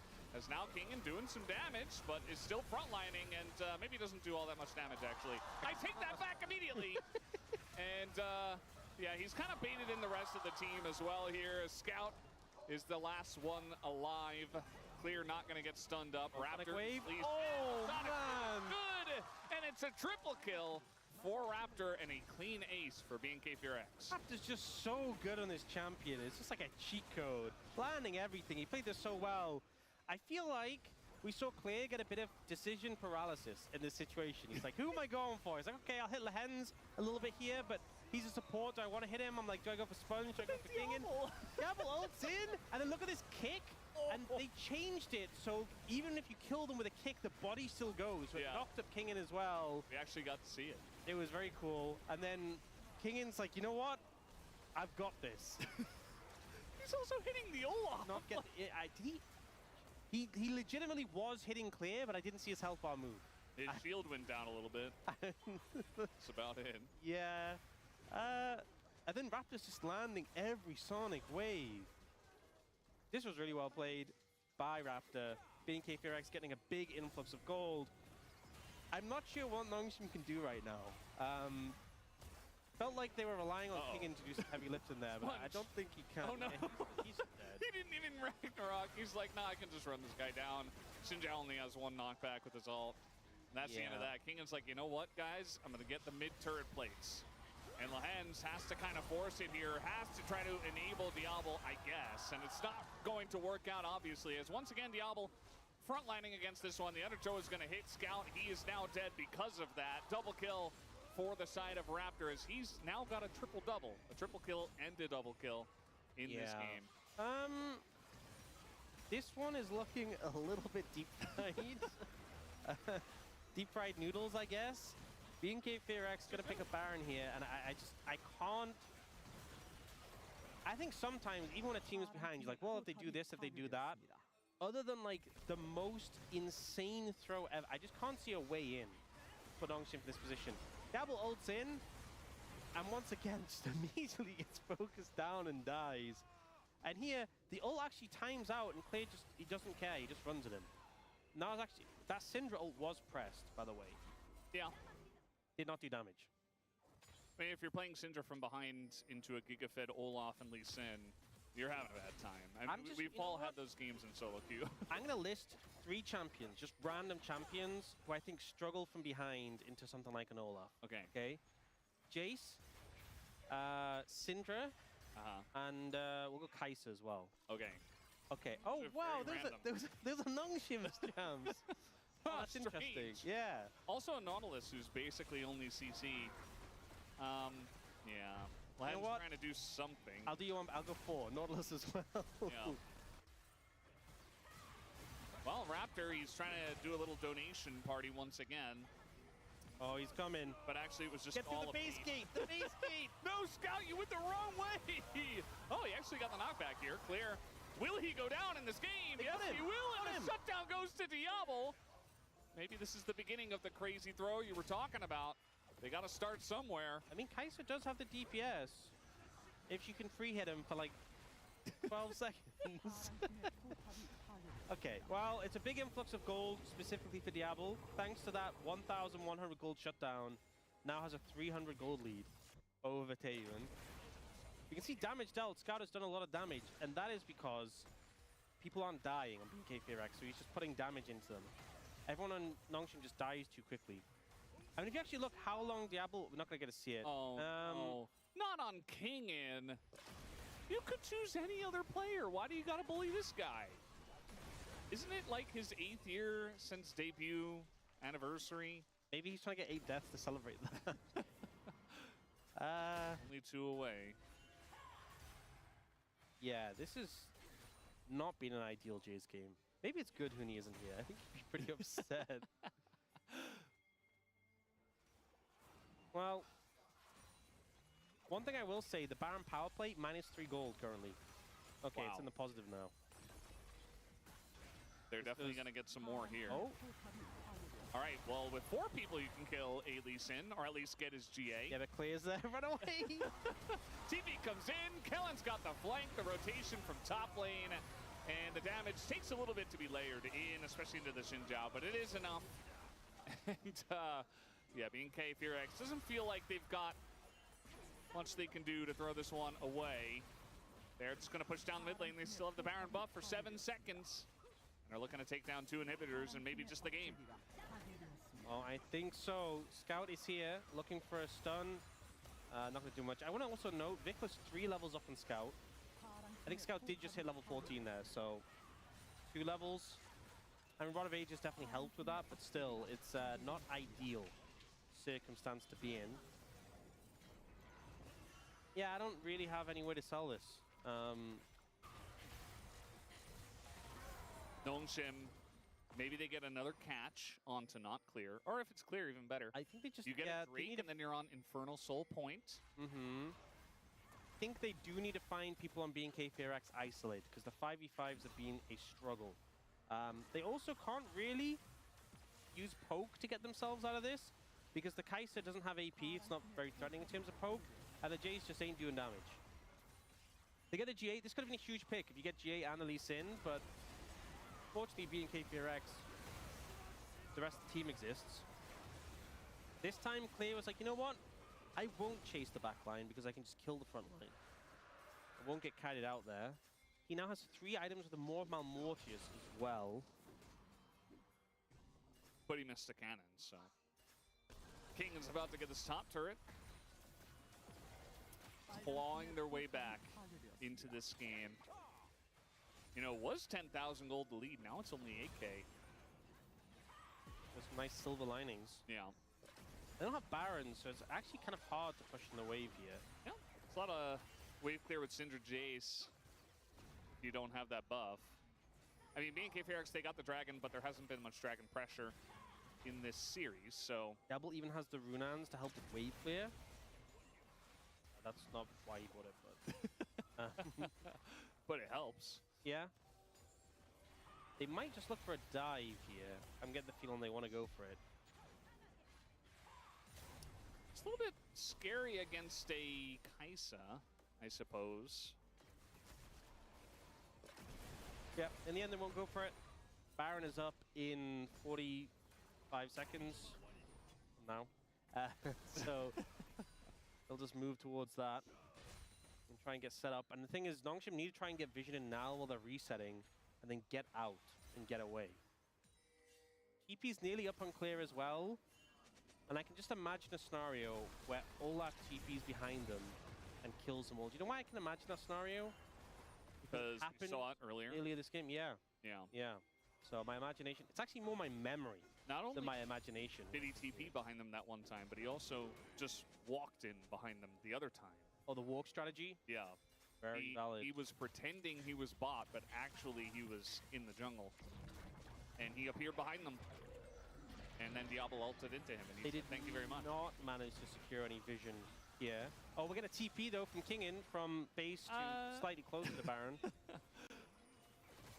Yeah, I mean, they're keeping this leashed, and they have Cassiopeia, so still a lot of damage in the Baron, but they're going to go back to the Baron. As the turn is not the cleanest, they're going to catch Xin Zhao, and now actually the damage is going in on a Kellen. He's going to go down, and now Clear trying to take a 1v5 in this situation. Wants to get Diablo, will take down the Kai'Sa, and he did his job as he immediately dies after. And Vikla gets the kill onto Kellen. They're looking for a little bit more. This is still a 3-on-3 situation, and Lahen's just left to die, as there's not much that Sponge and Scout can do. Honestly, not the worst trade of all time initially, but they just can't maintain the pressure. They end up losing Lahens as well. They're trying to push in for the end. Wave clear on Scout's doing his best. Oh, the kick is good, but the Sonic Wave hits the minion that spawns, and now going golden is Vikla, so he can't deal the damage, but it doesn't matter because Tayan comes back with his TP, and he lives, just barely. And that is going to bring us to game number 3 as BNK Fearax claw their way back in the series and tie things up. Considering how far behind Nongshim were, the fact that they traded 2 for 2 in the start of the fight wasn't terrible, but just they couldn't get away. There were still the other damage threats there, and as you said, Clear did his job in that fight, in that game, and the Olaf was certainly the main character there. Now have the series tied up between them. I think Raptor also on the Lee Sin, proving he can just hand stiff you at any point, and that has to be respected. Well, at least the Lee Sin is gone now. They don't have to worry about that As here's the post-game. Scout did a lot of damage, hitting some very tanky targets and not killing them. As Diablo never really able to get online. Again, not necessarily his fault outside of, some of the mishaps with his ultimates. But neither here nor there, as a team, B&K Firax were able to take them down pretty handily, just like Notion did to them in game number 1. So we got a very even Saturday showdown here at Chisdik Law Park. And we'll see you after the break.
붙었어. 가자 앞라인 쳐봐 이겨 라인 치면서 볼게. 나 지텔 할게. 얘들아 풀 있어 얘들아. 오케이. 나 지텔 라인 천천히 밀어. 탑이랑 맞춰서 밀어. 나 태어나면 텔도 돼서 천천히 해봐. 나 궁풀 있어 얘들아. 와이 빠지면 파이널 할게. 나풀 있고. 나 중량 있거든 어진. 짜오 노공이야. 많이 빠졌다 얘. 짜오 노플. 나 짜오 볼게 짜오 노플 노공. 나 짜오부터 볼게. 신들아. 짜오 노플 노공. 혼자 쓸게. 짜오 노플 노공. 가면 돼? 끝났어? 나이스. 다행이다. 나 좋았다. 다음이면 돼. 끝나. 잘 가. 잘한다. After years of intense occult training, Locke became an expert at tracking down monsters and purging their evil without hesitation. Fearless in the face of danger, with no tolerance for the guilty, Locke is on a mission to make the world a more honest place, one exorcism at a time. In-game, Locke is an AP assassin who turns early skirmishes into major advantages, snowballing into a devastating weapon against squishy enemy targets.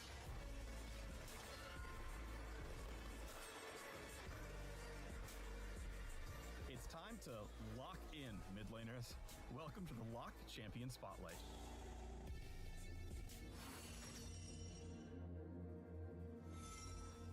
Let's start with Locke's passive Silver Stake, which empowers his auto attacks with bonus damage on hit. Silver Stake's damage increases based on the enemy's missing health, enabling him to deal more damage to weakened foes. Locke's Q is Ritual Nails. He throws a nail forward, damaging, marking, and slowing all enemies hit.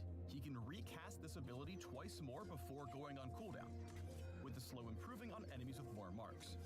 Attacking a marked enemy consumes the Ritual Nails, dealing significant damage per stack.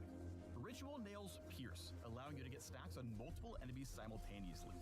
Be sure to aim them properly to maximize your damage. Next up is Locke's W, Soul Ignition, which increases his movement speed, decaying over a few seconds. While active, Locke suffers true damage based on his current health every second. When the ability ends, or is recast, Locke heals based on the champion damage taken, including self-damage, his missing health, and how long the ability was active. Soul Ignition can be recast while crowd control, so even if you're out of other options, make sure to heal back up before your opponent sends you to an early grave. Every assassin needs a way to stick to their target. Locke's E, Ashen Pursuit, lets him blink, dealing damage around him upon arrival. After casting, Locke's next attack will trigger a dash toward his target, damaging all enemies in his path. Ashen Pursuit also consumes Ritual Nail stacks just as basic attacks would. Ashen Pursuit's dash is a fixed distance, so keep your positioning in mind when hunting down your foes. Whenever Locke secures a takedown, Ashen Pursuit's cooldown resets, allowing you to keep staking your claim across the enemy backline. Finally, Locke's ultimate is Purgatory. He throws his totem, which fires out to damage and slow enemies in that area. The totem stays open for several seconds. During that period, afflicted champions are executed if they drop below the health threshold, whereupon their souls are pulled inside the totem. If any souls were trapped, the totem seals itself and remains where it was thrown at the end of its duration. Locke can pick it up to partially refund Purgatory's cooldown and gain a permanent bonus for each afflicted champion who was killed. Purgatory's debuff is time-based, not distance-based. Run as far as you want, but if you're brought low while the totem is active, there is no escape. Fun fact, abilities like Yasuo's Wind Wall can't block the incoming totem toss, but they can interact with the missiles it throws upon landing. Just a little detail that'll help you nail down players who don't know any better. You're welcome. Locke needs to be aggressive early and often to become a major threat. Look for opportunities to secure 3 ritual nail stacks and massively slow the enemy lane, especially if they're overextended in the laning phase. Time your Ashen Pursuit dash to cut off their escape route. Soul Ignition allows Locke to go all in on high-stakes plays. Use W to gain the movement speed needed to tower dive. Stay in the fight as long as you can, and recast the ability just in time to heal back up and survive the encounter. Early in the game, Locke has the damage and mobility he needs to take punishing trades against tankier champions. But Locke's damage doesn't scale off max health, so defensive items in the mid to late game can greatly hinder his kill potential. Use Purgatory and Ashen Pursuit resets to chain kills off their squishier teammates before taking them on. Like most assassins, Locke is relatively fragile and weak to crowd control. Coordinated ganks can punish his early aggression, and he'll struggle to get value from ritual nails if you approach him from different angles. However, if you leave Locke unmarked or take unnecessary risks in the laning phase, you'll have a hellish game ahead of you. If you love AP assassins or thrilling snowball champions like Echo or Zed, you'll enjoy the high-risk, high-reward gameplay Locke delivers.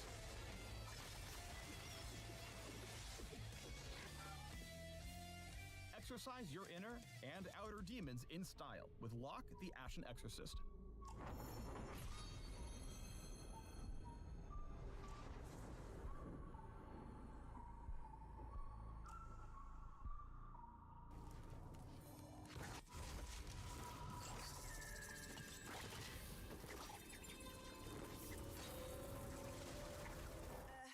Every sky is a line I'm drawn. Cut by cut, mark by mark, my name forever in the stone.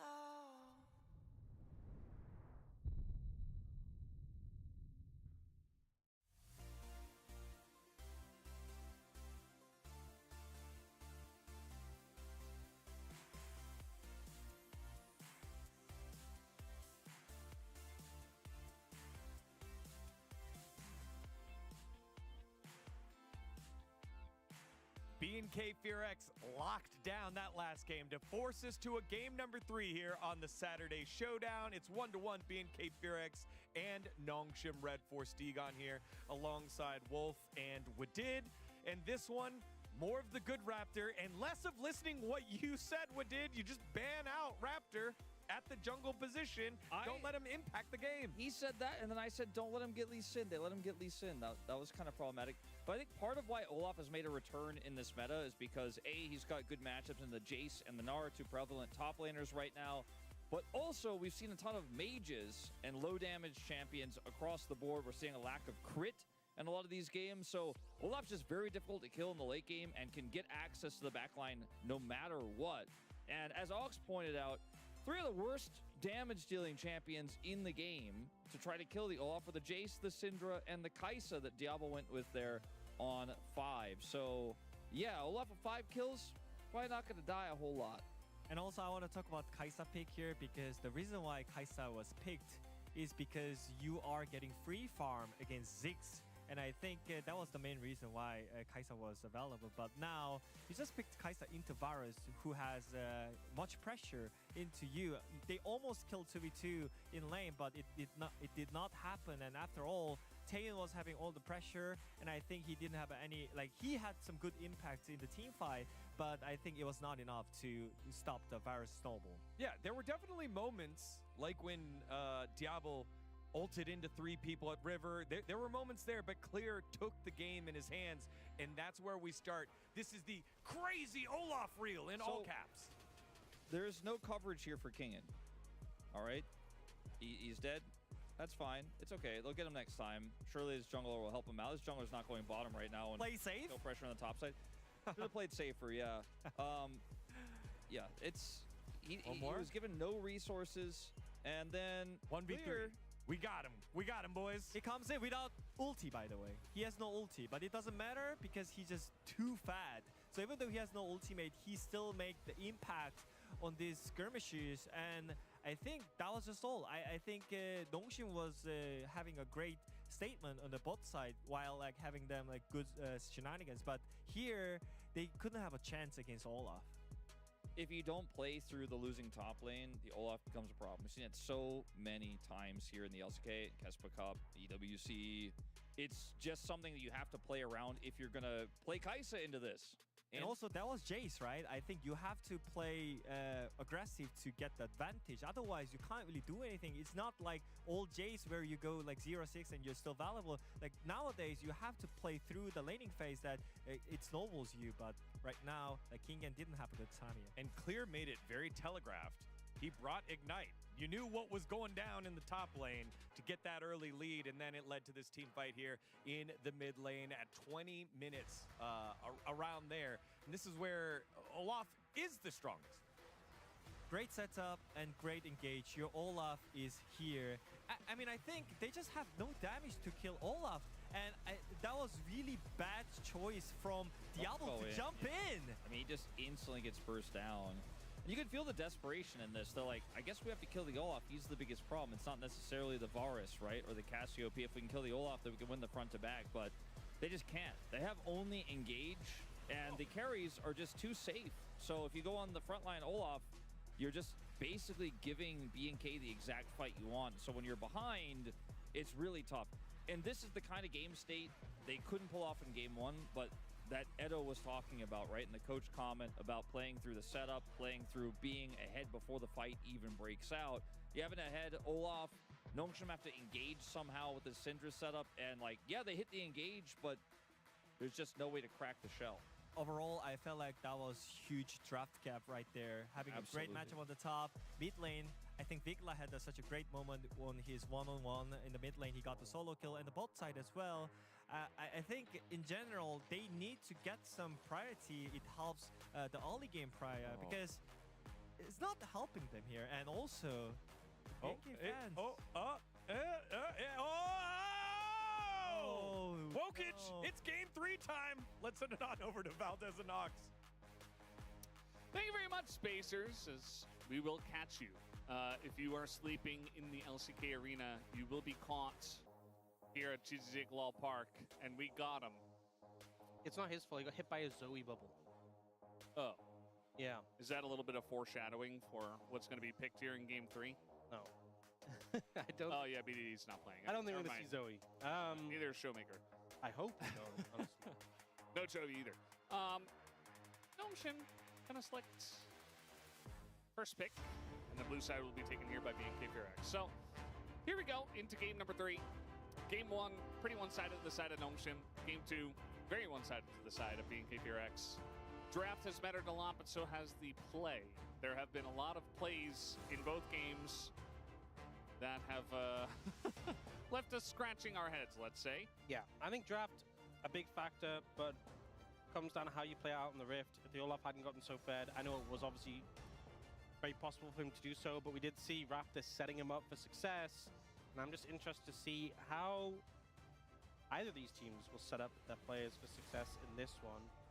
Vayne banned already. This time, it's just been alternating the first pick so far. The first time that we see Nongshim on red side, B&K Firax on blue side. And you know, with some of the bans have come through, so Varus is gone, Vayne is gone, Olaf is gone. Gnar priority, I think, is going up a good amount, so... Aurelia still available. We don't see much Aurelia, and when we do, it's very unfortunate. Lucian also banned here. We saw that ban in game number 2 by Nongshim. Akali also banned away. So notably, Orianna yet to be banned. And also Locke yet to be banned. Yeah. So, pick poison. I think maybe you ban neither, and then... But they banned it 2 games in a row on blue side. Or on first they ban Nocturne, because if they don't want to give over Nocturne Orianna if Nongshim takes the Orianna. But I think they will probably just take the lock. Maybe you should have left Nocturne open to take Orianna Nocturne yourselves.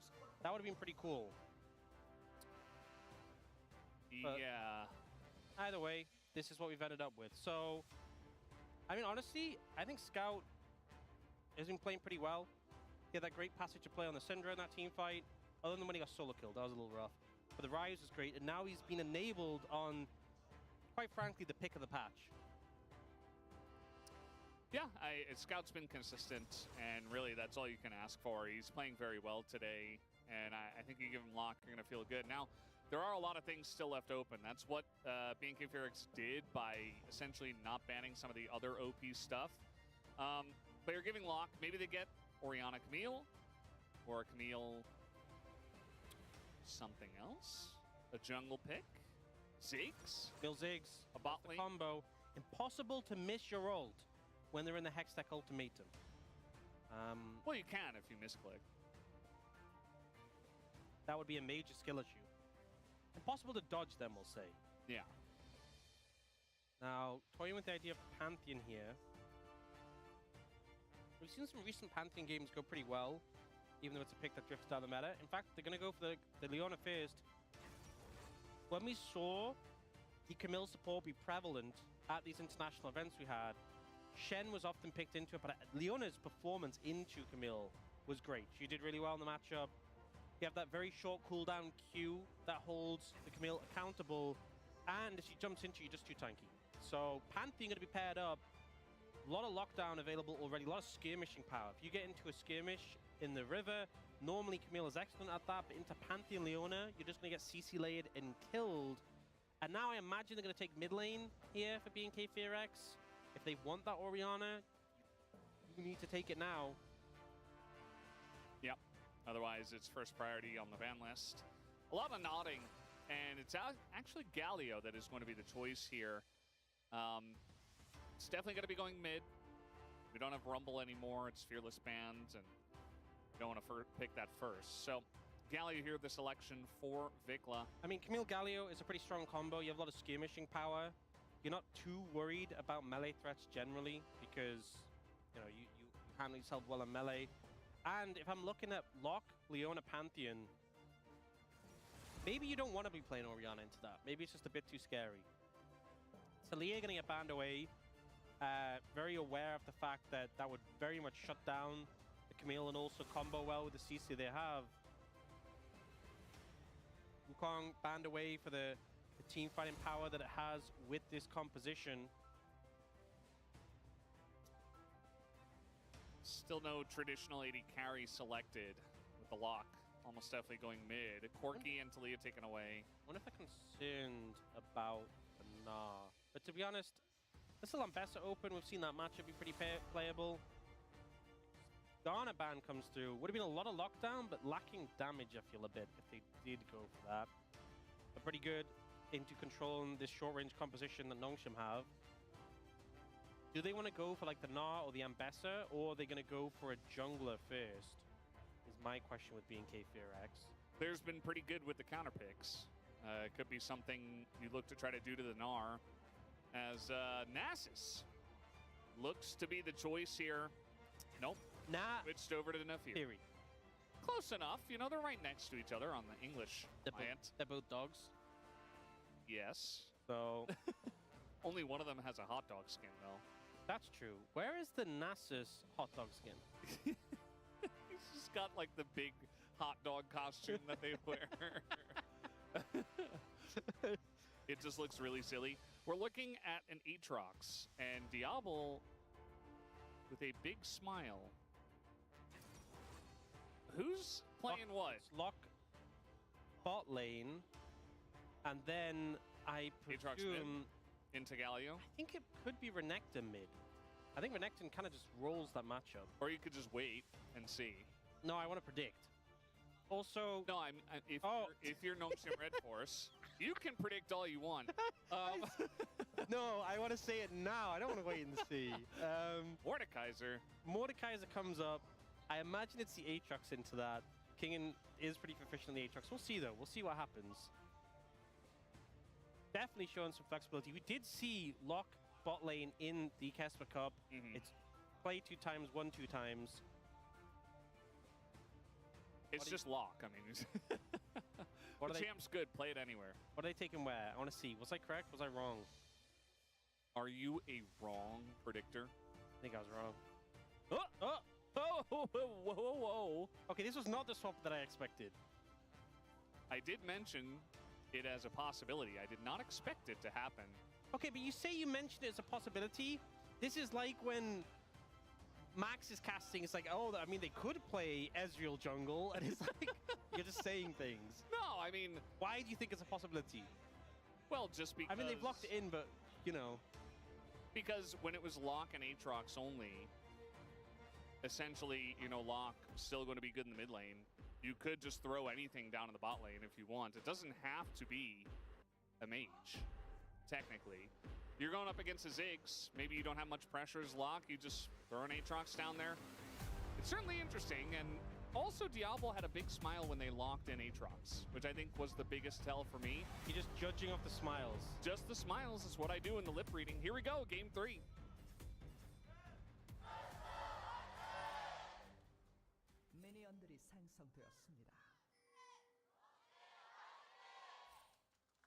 All right, here we go, game 3, as Aux is checking desperately for some Diablo Aatrox games. I don't know if you're going to find those.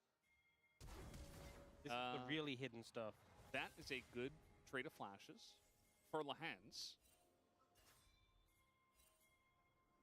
I've not seen any. You know, the other thing is that Scout, almost definitely the better Lock player. But, okay, we're going for an invade. We can't even talk about it. Lahans is most likely dead. He doesn't have flash here. Do they have the damage, though, to take him down? With the flash here from Kellen, it will be enough. And First Blood does go over to Kellen on the Camille. Not the worst support to get that on.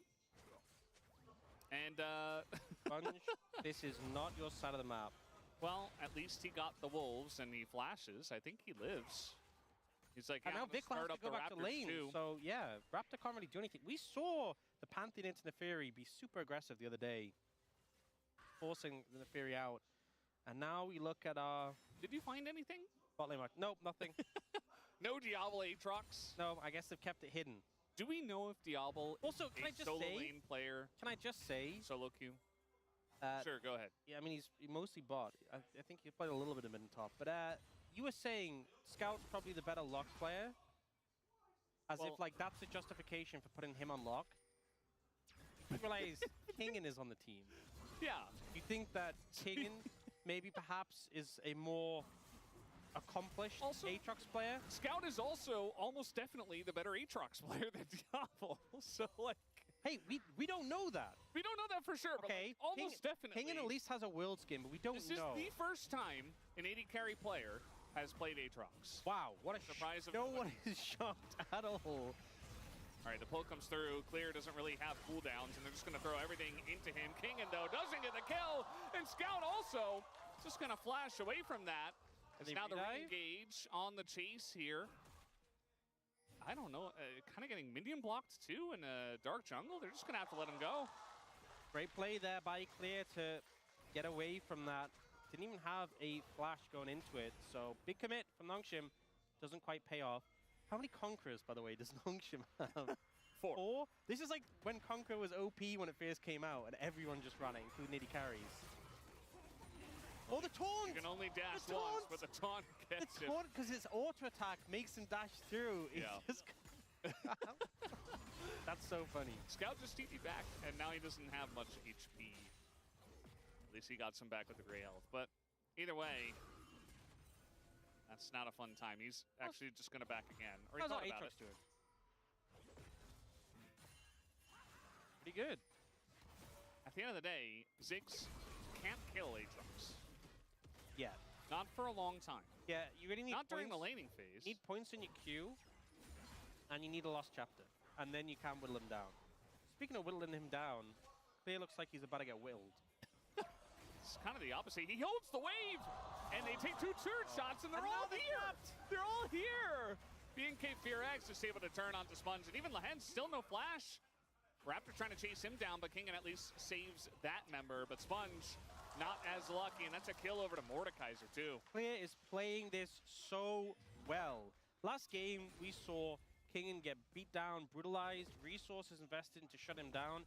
This game, they're trying to do the same to Clear, and it's just not working. He's just built different. And now he has double buff. Holding the wave here. So well played, so smart. They take the tower hits as well initially, which wards them away, and then they realize they've been trapped here. They wanted to make a quick dive, get out, and they're unable to do so. Sponge is left in the wreckage, and Clear even gets his kill. And double buffs. Yep. 놔줘. Give it to me, he says. 맛있고요. It's very 다이브 먹기 delicious. 신이야. I didn't hear the last part. And now Kingen's dead. Kellen's been all over the map, by the way. He's been mid, he's been top, he's been all over the place. And helps out in the kill in top after double buff was just given over to Clear, who's feeling quite fed at the moment. And unfortunately for Kingen, his woes begin once again. You know, Olaf is one of those champions. Okay, let's see what Taeyun's going to do here. Well, he can kind of clear the wave. They're just going to go in, and Kellen is here. Flash forward from Taeyun. At least he trades a kill back in the 2v4. He doesn't lose any minions, right? And it is a 1-for-1 trade. It's not ideal, don't get me wrong. Lahen's is happy to trade his life for the enemy bot laner. But I think it didn't really go too bad for Taeyun, all things considered. He was able to bounce that first minion at a tower range. Didn't kill it, but it bounced it away, so the hens took aggro immediately. Yeah, so what I was playing before... 다이브가 좋은데? Last I'm game... gonna go for a dive, he says. 나이스. So last game we saw... I keep getting distracted by this bot play. Yeah, so he satchels, he kills 2 and knocks the other one out of tower range. So the immediate aggro is there on Lahen's. Yeah, last game we saw Clear play a pick that really stat checks you when it's ahead. Yeah. In the Olaf. Would you believe this game he's playing a pick that really stat checks you when it's ahead? Yeah. What a surprise. Well, at least Kingen's not playing Jace from behind. I do feel like Renekton. Yes, Renekton still notorious for being a champion who... At least he can build kind of bruisery. Doesn't have to build Yomu's first time. And even from behind can resist dives. Not that last one, which was kind of like a half dive. But, you know, can press dominance and try to live a little bit better than a Jace. It isn't as bad as Jace. Yes. Not great, though. It's not. And now we have him in a 1v1 and no way to get out, as there's the slice.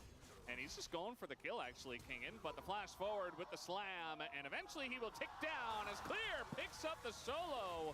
And the follow-up is Where'd he go? Where'd he go? Goes to Leona.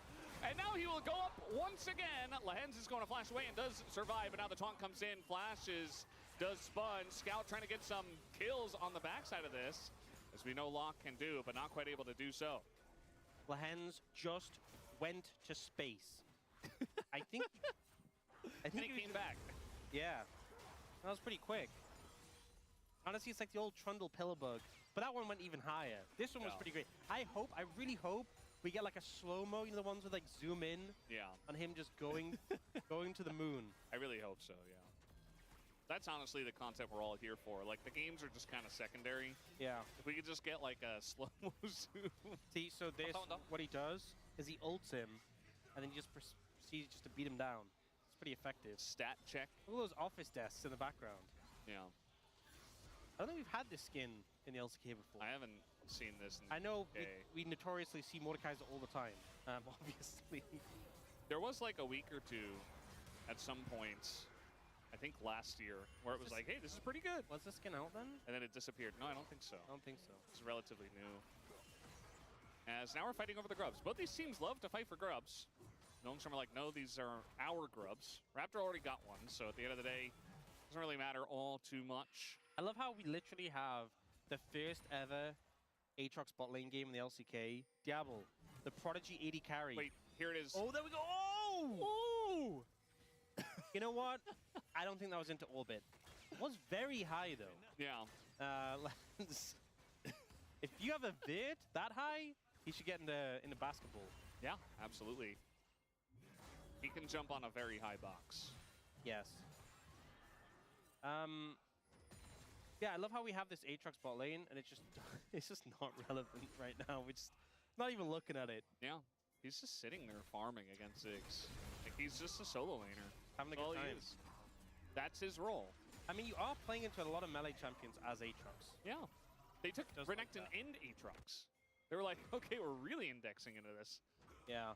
I mean, team fights are going to be Ziggs playing at range, throwing all his bombs down, and then everyone else is just in the melee. Yeah. All right, Kingan's going in there once again. Ult is popped from both. That time the slam is going to miss from Clear, but Kingan is getting quite low, and eventually just burns down once again. Third death for him. Second solo kill for Clear. Yeah, he's kind of hit the point where he just doesn't even have to hit abilities. He just has to exist in his face, and he wins. He has Dusk and Dawn 4 kills. Does Clear. Just TP'd back to lane with that. Maybe they should have put the lock top. I don't know.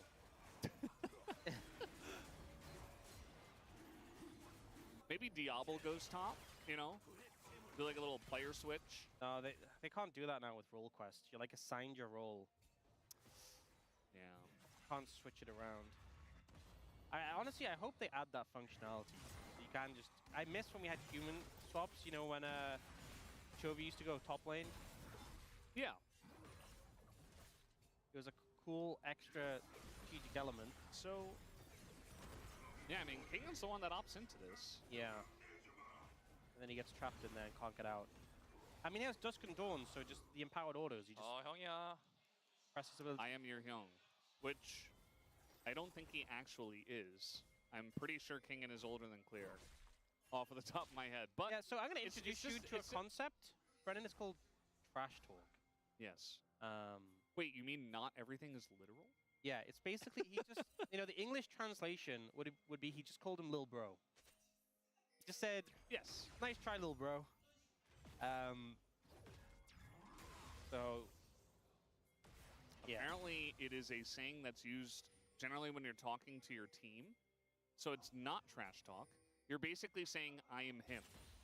So that's, we're going like next level in this translation, because that's like not even something I would have expected. Yeah, that makes it seem a lot less trash talk. It's not trash. It's just like, yeah, I'm the guy, basically. But I do love the thought of him just saying, nice try, Lil Bro. I always thought that whenever Lahens used to say it, because he was the one that he was the one we used to hear all the time saying it. It's good to have this additional context. I thought he was always saying it to the opponent, but I guess, I don't know. Maybe Lahens was, and this time he is locked up, but he's still Leona, as he will go down to the Nefiri at the end of the day. In the 3v1, Diablo trying to get something back, but some of those sweet spots not quite hitting the mark. He's trying to hold the wave here as Vikla. Doesn't really have kill pressure as Abyssal Mask Galio. Locke's such a funny champion. It's like you shoot the nails at them and it just does, it's like, did I get hit? And then he just one-shots you. Yep. Oh, well, I don't think he's one-shotting Vikla right now. No. Maybe with Sponge. If he did, that would be some at value at. I think there's an exclamation point in there as well. Oh, at value, sure. exclamation point at. Oh, he missed the cannon. That was not at value, exclamation Yeah, that point was at. like minus value there. Oh. We do have the heroic entrance here from Vikla, just trying to peel. Lahens here as well. Not able to lock down Vikla. Yeah, the lock ult went down. What's it called? You should know this. You're the play-by-play. We just actually saw it. Yeah, I'm saying It was, the lock ult. I'm asking the name. It starts with a P. That's so useless, honestly. We just saw this. I don't know why I can't remember. The lock ult. It's like Poltergeist or something. It's not, but it's not Poltergeist. It's not, but it's like something similar.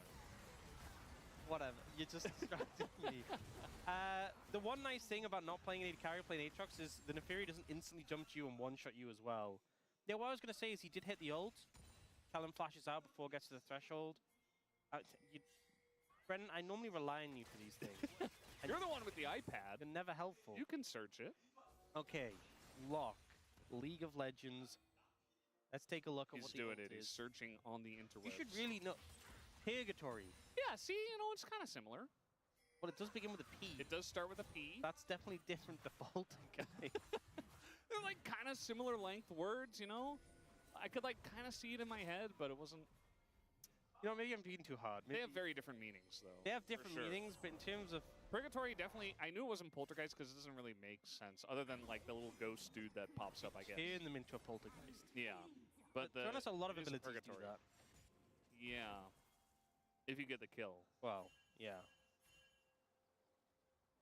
We've really slowed down in this game after Kingen stopped dying to the Mordekaiser. Yeah, he realized he can't just dash into him and 1v1 him. Oh, that's a dead tower. Yeah. Mordekaiser from ahead is really obnoxious. I mean, yeah, nobody can come up here and help him. This is very much like game on a level two. from like, I don't know, I'd say Olaf ahead to it's like a 8 or like a 7.5 out of 10. Yeah. Where there are champs that are more annoying and more obnoxious from ahead, but who's your most annoying champ on ahead?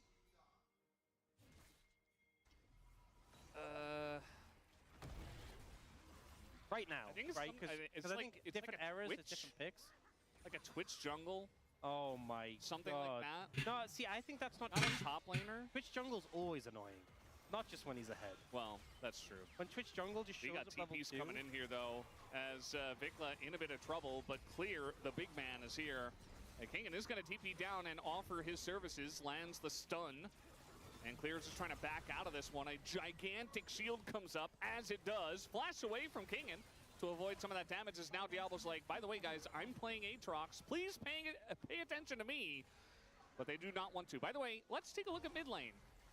Yeah, so one of these strengths mid lane, yeah. of Ziggs is actually taking towers. He's really good at that. All that stuff in bot lane did not matter at all.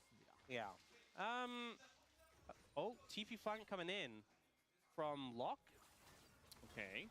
He is going to hit a nail eventually, I believe. He's going in onto the Ocean Drake. Where is he hitting the nail? On the head?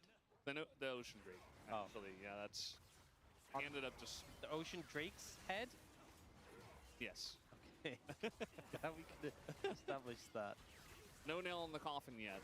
Oh, we have a question from production. Do you think nail should do AP damage? In my head, it feels like it should do physical damage. The thing is, I think there's other things, like Shock Blaster's physical. I feel like that should really do magical if you think about it. Yeah.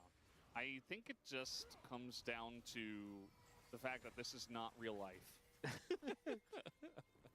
Yeah, what damage do magical nails in real life do, Brendan?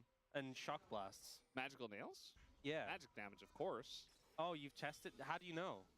Well, that's the thing. It's not real life, so I haven't been able to test it. Oh, but you've tested in real life. No. I just said it's not real life, so I can't. But that's... Oh, stop talking.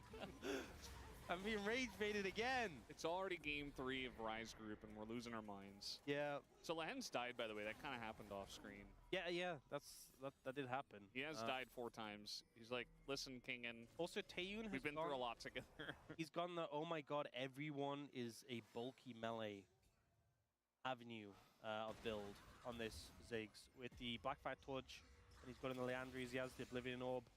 So the burst isn't going to quite be there, but you ain't bursting anyone on the enemy team. Yeah. Maybe Scout should have gone that on the Syndra last game. I don't think so. He did go Blackfire Torch. He did, yeah. Go Leandries? I think he might have actually. Maybe he did. That's why he did so much damage, but they just still couldn't kill the Olaf. Yeah. Not a lot of follow-up. You need I mean, that's a problem with Olaf, is you need sustained damage, but if you don't kill him quick enough, then he just heals and survives. They might be able to get Lahen's again. That's what they're looking for. Rebel is here on the Aatrox. Kingen, he keeps trying to like get some sort of pressure in the lane, but it's just not gonna happen. I mean, they have the Aatrox, right? They got to this point of the game with the Aatrox. What is the game plan? AD carry is an Aatrox, so... Well, they have Locke. He's OP. Yeah? 100% win rate, by the way, in the LCK. Not looking good for this game to keep that up. All right, he clears the wave at least. They're trying to turn on a clear here, but not really a lot of pressure onto Mordekaiser as in comes Sponge and immediately takes him down. So actually they do have the pressure. Raptor goes up in the air, tries to take out the Leona. They do that, but Vicla's just kind of left alone. And now here comes Diablo on 80 carry Aatrox. Nice satchel gets him out of there. But there it is, the Purgatory comes down, and now Scout has got Taeyun up against the wall.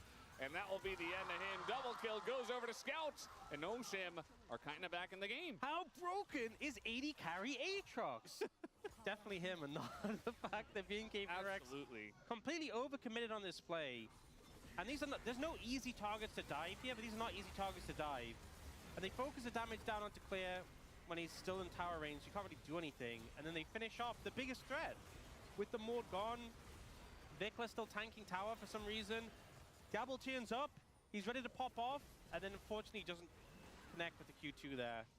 But Scout's there to help with Purgatory, not Poltergeist. Yeah. In fact, I don't think I saw Scout use Poltergeist there. Oh, here's the over the shoulder. Yes, main character Aatrox. Yeah. Maybe Scout saving Poltergeist for next fight. I might just call it Poltergeist from now on and just be wrong. Just continuously accept the fact. If everyone agrees that it's not Poltergeist, is it really wrong? Maybe they have to change the name. Yeah. I mean, they have changed the names. We were talking about Twitch earlier. Remember they changed his old name and then changed it back? Which one is it? Which one is it now? Is his ult and currently... also Lux. No, but is Twitch ult currently Spray and Pray or Ratata? Which one is it? I think it's Spray and Pray. Which was it originally? Spray and Pray. So they went Spray and Pray, Ratata. I feel like I'm being quizzed right now. I don't actually know. I'm asking. I don't know. I'm asking you. I just remember them changing it. Casting the League Classic. Wait, so is Lux show match, by the Purgatory way, on or Tuesday. Poltergeist? Did they change it already? They Have should. we They changed should, it? honestly. I think they should, yeah. Poltergeist sounds better. Sounds like a cool move.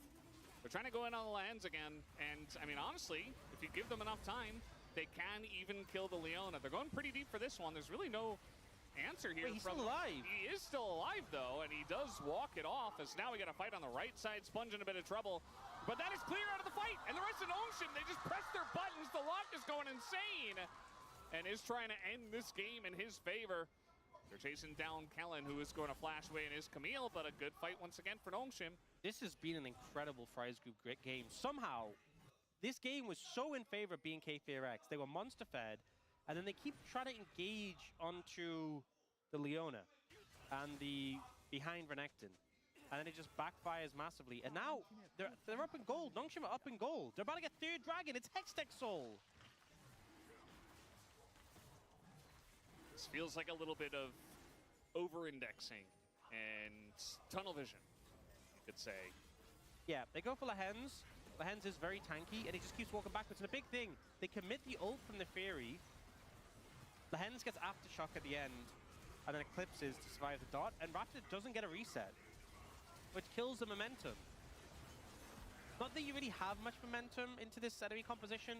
They are all very bulky, but any momentum you did have was just gone. Yeah, these fights don't feel like real straight-up 5v5s. They just feel like, you know, one team overextends. In this case, it's BNK FearX. And they just get wildly out of position and use a bunch of ults without actually doing anything, and then they're just kind of caught with their pants down. I think as well, when you're engaging into this Nongshim composition, into things like the Aatrox, and allowing Scouts to claim, I don't think it's going well for you. You actually have a ranged champion. I think you should let Taeyun get poke and force them to come into him. Yeah. And then they have to run through minefields and all this CC. But like they keep trying to dive, because they're like, guys, we're having a Fury Camille, we have to dive, but who are you diving? And honestly, I think in some ways this Aatrox bot is filling a similar role that Swain bot often does, where it's like, oh, the enemy comp is so hard to survive against as an AD carry. You want to dive me? Well, I'm playing Swain. Yeah, just don't play an AD carry. And in this situation, it's not Swain, it's Aatrox, but it serves a similar role. Oh, Kellen's in trouble. And they can easily kill the BNK Furex support. Not the same can be said for Lens. As now, I mean, Locke is just running rampant. There's really no recourse here as Clear is trying to get at least one kill, takes down the Pantheon, but now is 1v3. And Diablo's keeping him busy on the left side. Might be able to take down Vikla here in the extended trade, and there it is. This Aatrox looking pretty good. This could be it. Brennan, I don't think you understand. This could be Aatrox bot lane 100% win rate in the LCK. And that's not at all skewed by the fact that it's being played with Locke, who is currently 100% win rate in the LCK. They just find Kellen, and with how quickly he died, I think Scout must have used Poltergeist. He did. But how quickly he Poltergeist got used in that. Yeah, wow, insane. But specifically Poltergeist and not Purgatory. That didn't look like a Purgatory. And then Clear's trying to do his best, but they just run him down, and Scout has so much damage now. Yeah. Unfortunately, if the rest of your team doesn't exist, the best you can do as Mordekaiser is 1-for-1. I think this is you get kind one of like kill in your ult, and then you just die. Clear's here. He's like, yeah, I'm going to do counter pick and stuff like that. I'm going to try and see what your comp is and counter it. You know what's actually really good that isn't counter pick? Just blind picking the most broken champion on the patch. By far. Counter pick this. Yeah. And you know what? Look at the mid lane, 6-0-2 against 0-3-0. I don't think it worked. Some champions in the states they're in feel a little bit uncounterable.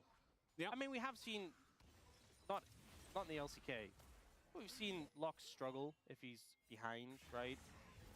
But he just hasn't been behind in the LCK. We do have Dragon in a minute 40. Is Hextech sold for Nongshim, so they want to try and make something happen before then. Can they kill the Swain/Aatrox? That is really the question. He does have flash still, and he flashes away. The fans loved that one. As now the re-engage comes in, they just kill Kellen. The Camille is gone, and Vikla's just on the run as well, trying to turn things a little bit under his own turret, as they do have a bit of damage from the Ziggs as well. I mean, they got to be careful under the turret, as Taewoon will get a kill back. Meanwhile, Scout just having his way with whoever is left over. 7-0-4 now. And yeah, they try to go for the Aatrox, who has a Death Stance and a Maw. And Flash. Didn't work. They just don't have a good dive target, honestly. And I think the problem is they're behind, so like we have to go in, we have to dive. It's just not working, really at all. Now a 5,000 gold lead. Yeah, we see them going for Diablo here. The damage isn't immediately there. They get the ult from the Ziggs, but he sidesteps the center. Doesn't actually hit that Q2 on the flash away, but it just doesn't matter. And this immediate flash from the Hens on a Taewoon. He does a good flash to get out of the follow-up, but it's just not enough gas in the tank. Raptor even fails a flash, which is pretty unfortunate. He was having a pretty good series. You can't run away from him. You can't lock him down. Lock him down? Yes. You can't. Wow. I feel like that's something I say very often just because his mobility is insane. I mean, you know what's the craziest thing? You know what actually is the craziest thing about the champion, more than anything else? The fact that he can reactivate his W when he's CC'd. You know, like the gray health? Yeah, that should not be a thing. The fact that he can press it when he's CC'd. Because it's like you CC him, and he's like, oh, I will just use my best defensive tool while CC'd. Like, imagine if Galio could taunt while CC'd. Like, how broken that would be. Yeah. Or, like, Mordekaiser has a shield. Or anybody. Leona. Imagine if Leona could just press Eclipse. She's like, oh, I didn't press it. That's okay. I'll just press it now while I'm CC'd and in trouble. Renekton could ult while CC'd. Yeah. Man, this is, honestly, Pantheon could press his E while CC'd. If all of these things sound unbalanced The Fury can hop up into the air while she's CC'd. Oh my god. Yeah, it's because she's like, oh man, I got caught. I guess I'll just go untargetable. That's basically how it feels. A little bit, yeah. It's a problem. And BNK Furex, you know, said this the last time the lock was played, where it's like, okay, we're going to try this. We have an answer, we think. Much like Carrier's Bard and other OP champs over the course of the years of League of Legends. The thing is, I think the thing specifically with Carrier's Bard is it's one specific player being extremely good with it, so I can understand, like, it feels bad to ban it. But you just gotta pay. You just gotta pay the lock tax. It reminds me. Yeah. Remember when he had the Juggernaut meta at Worlds? Yeah. And there was that meme about balls being in Diamond, and then he played. I think it was GP and got like a pentakill or something, and it was just like. I mean, obviously his rank wasn't reflective of, you know, his actual skill, but I just think it was just very funny at the time because everyone was flaming him for his rank in solo queue, and then he just picks GP on 1v9s.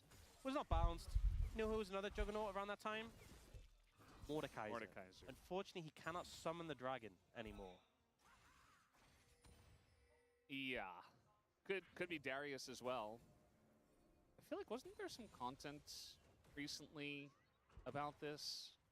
Yeah, they did bring this thing out Where for it was League, like League Classic. I don't know if you've heard of it. Yeah, it is Darius where. Oh wait, it was Darius. It wasn't GP. Because he was like giga broken. Oh Darius. my god, like it was and they just no, gave him Darius. Cloud9 Bulls played Darius, got a pentakill, not GP. Yeah, Guys, I'm sorry, my but old Darius age. was like in my old giga- age, I'm forgetting. Yeah, you're 31 now. That's like basically ancient. Clear actually might be in a bit of trouble here. I mean, eventually, after his ult does go away, but we got a TP coming in and Sponge in a bit of trouble. Doesn't have a Z up anymore, as a lot of members of Notion are coming over. But Taeyeon able to land a big bomb onto a couple, and Vikla gets interrupted on his escape. And that'll be a 2-for-1 here in favor of Notion. Yeah, I'm not sure if Vikla did when he flashed over the wall. That looked so weird. I really hope we get to see that again to work that out. Clear, you know, he can throw down, he can ult, but when he comes out again, he's in trouble regardless. I think the reason as well, the TP comes in, he gets jumped on, and it does end up then turning it around. But I kind of want to see what happened with Vikla over this wall. So he flashes. He tried to Justice Punch, but he hit the wall. So he didn't actually gain any. It looked like he just distance. autoed the wall, which Yeah. I guess he kind of did. He Justice with the punched Justice it. Punch, yeah. It did just look like he was trying to punch the wall and then ulted. I think maybe if he just ulted immediately, he would have had a better chance of getting out. But I guess he just face planted the wall. He did, yeah. And he just died mid-ult. Yeah. Nongshim got the first Baron. They're looking for another one. And, I mean, what are you going to do? Oh, wait, you gotta look at the ward. Look at the ward he just placed down mid. You know, he can see Lehend. Yeah, I'm looking at it. Yeah, they're just moving the vision He's up. looking at Lehend's, who's clearing the ward. Oh, no. Okay, they lost the ward. Never mind. GG. I was like, if he wards there, and then he goes a bit forward, and he wards again, and then he goes a bit forward, and he wards again, and he goes a bit forward, then he can ward Baron. Yeah. And then he can hookshot into Baron and die as well. He could do that. That is something he could do. Chose not to, though. Lands, he wants to be part of that fight. And Sponge is going very deep for this one. Has a little bit of help from Scout, who is also just going to absolutely murder the Camille. And there's no stopping this. I mean, there's nothing you can do. He just burst your whole team down. And they are quite ahead at this point. So just putting the nail in the coffin is Nongshim here on this game number 3. Just waiting for the wave to come in, and then they'll push for the victory. Got some bonus facts, by the way. Not only has Aatrox bot lane never lost a game, it's also actually never died in the LCK. Wow. Not a single time. Very impressive. Is it OP? Do we need to nerf Aatrox bot lane? I don't know. No.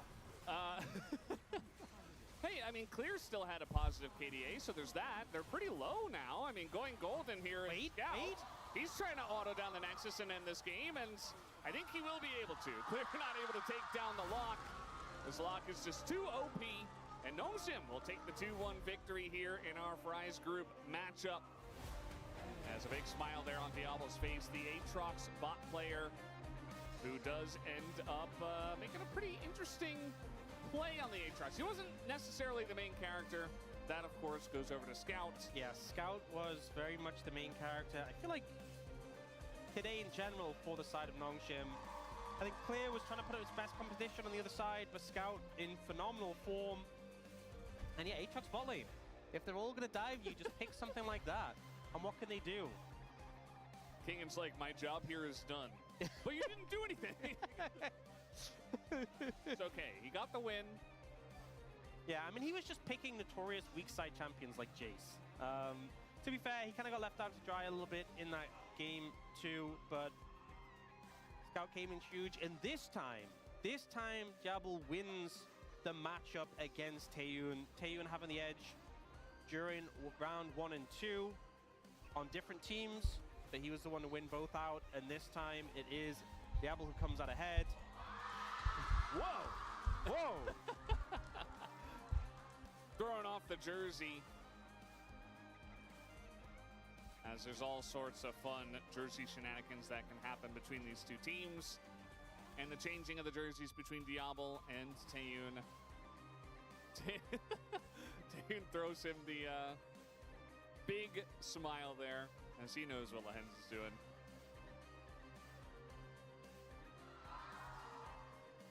You know what? I think that's Jace, but actually that was Aatrox. I think... You might think that's Mordek. No, that might be the first time Aatrox. I've had an AD carry do an Aatrox celebration. Yeah. Because that's the first... How do you know it was I thought it was... He did the Q, obviously. Mordekaiser. No, I'm kidding. Just because there are like so many different champs that can have that, you know, hammer down kind of thing. Like, look right there, like Mordekaiser. He was clearly doing Darius dunk. Yeah. It's because he heard us talking about balls, and he was like, yes, Cloud9 balls, my goat. Yeah. Darius pentakill. This is what he did. That's exactly the context of that celebration. Absolutely. Yeah, I mean, Clear had a great series, had a great game, and then it just wasn't enough. I think the Neferi and the Camille struggled in this one to really have an impact. Diving into this comp did not seem like a fun time.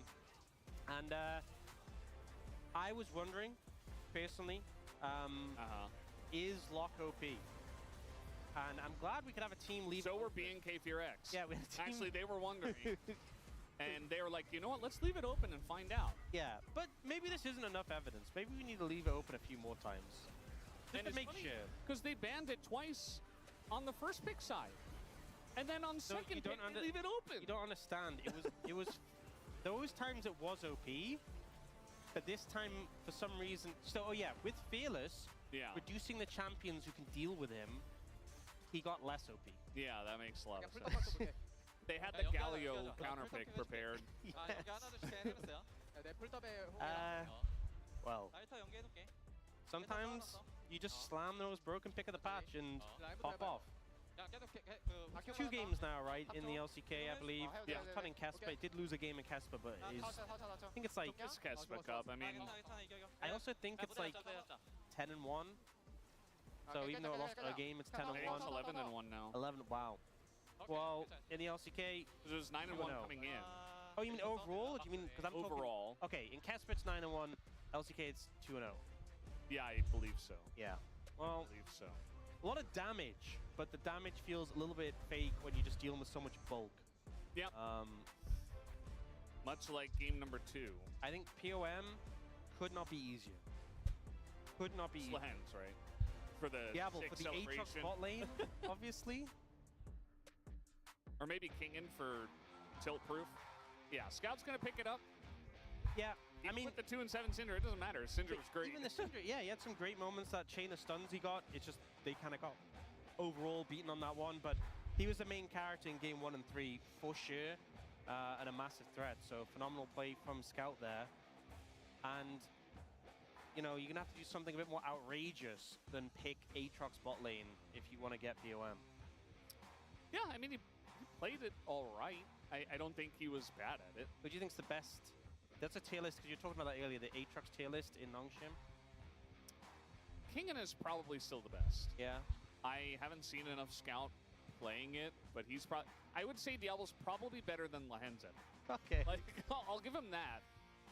Lehens, him and Sponge, will hear that, I don't know. he'll whip out Aatrox support just because of that.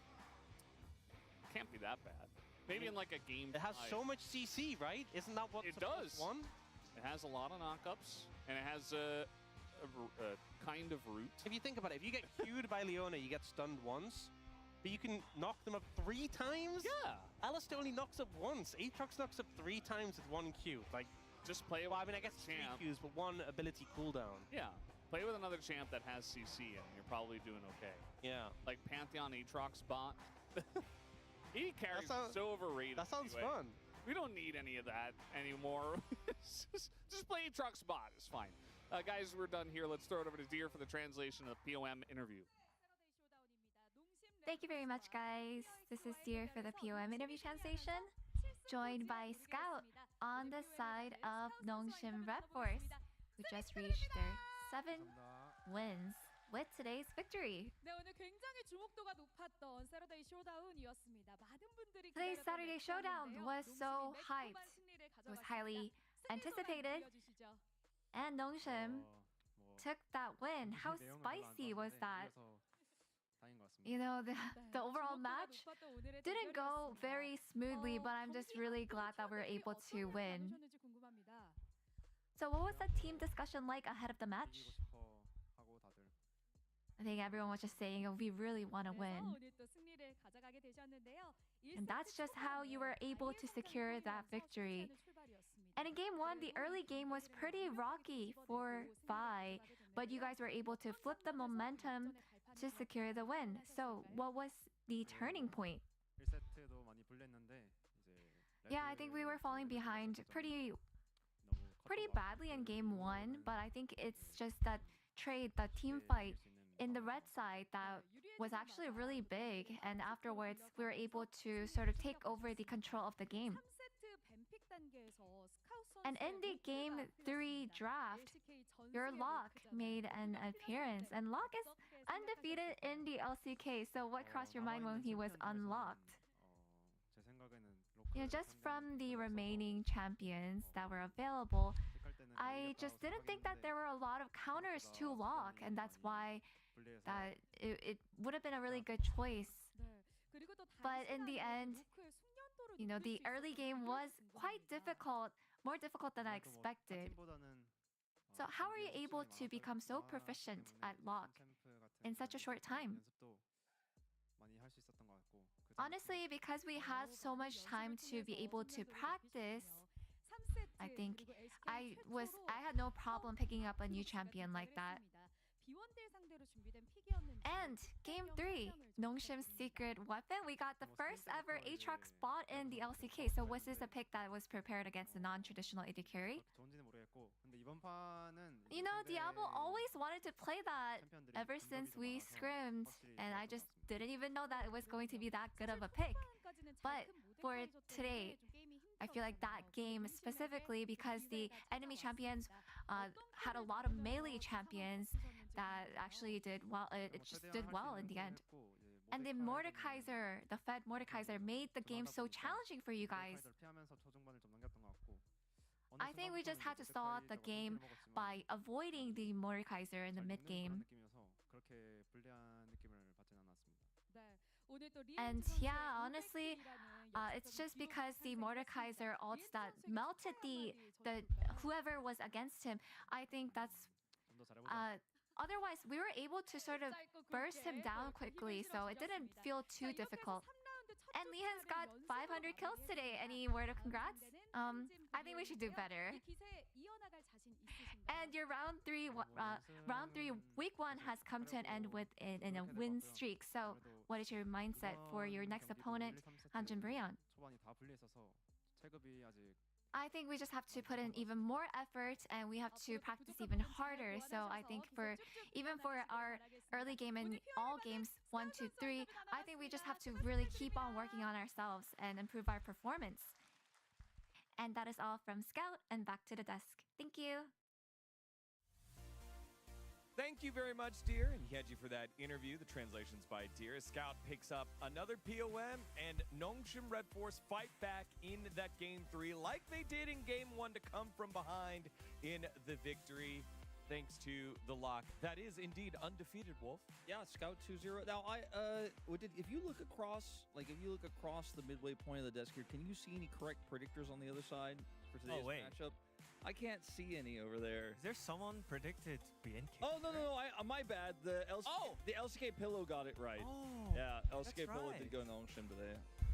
I wasn't worried for even a second in that third game when they played through the Mordekaiser top dives instead of getting Scout online with the Leona bottom lane. They could have played any normal AD carry. It just got the lock fed. Scout got roam there and did what he did the last time he won with lock, but they made it really hard by trying to dive a Mordekaiser who's designed to not do that. But anyway, Digon still was wrong, so yes, keep him on the one shot, yep.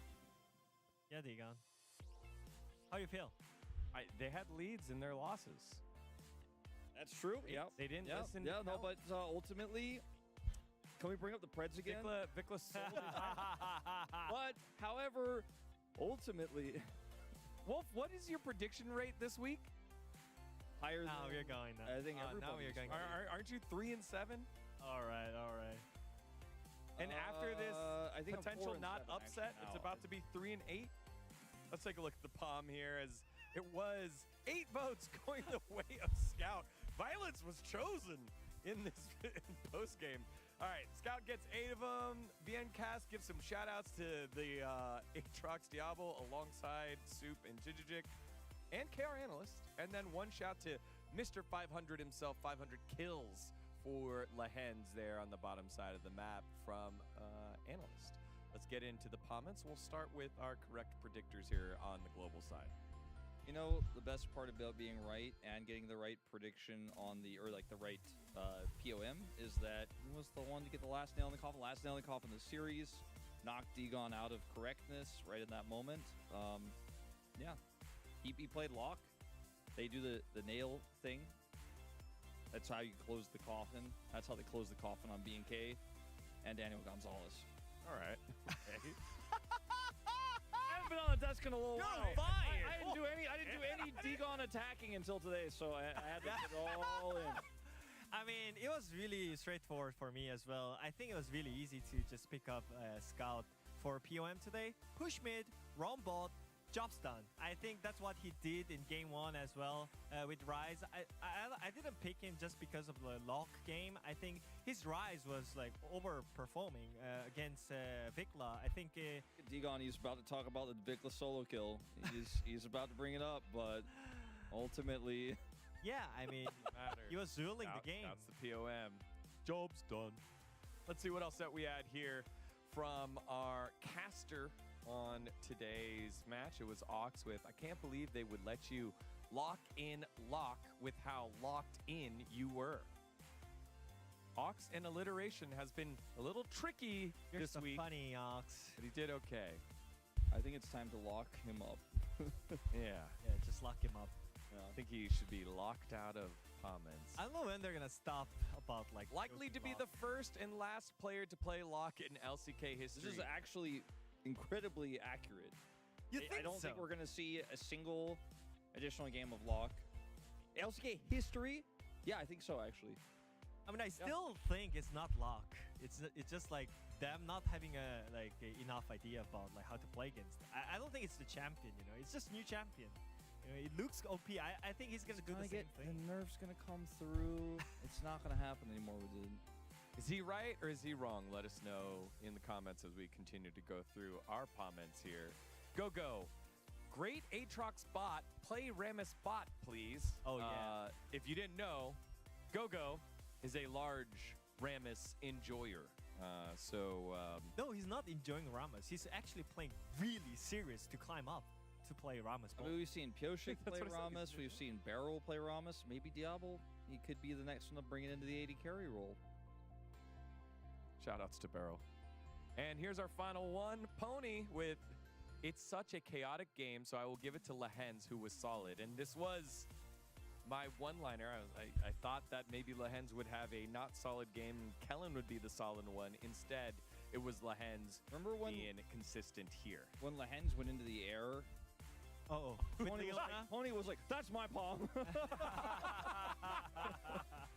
Yes, the Leona to the moon, and then came back down with the POM. Thank you, Pony, for that comment. There it is, one more time.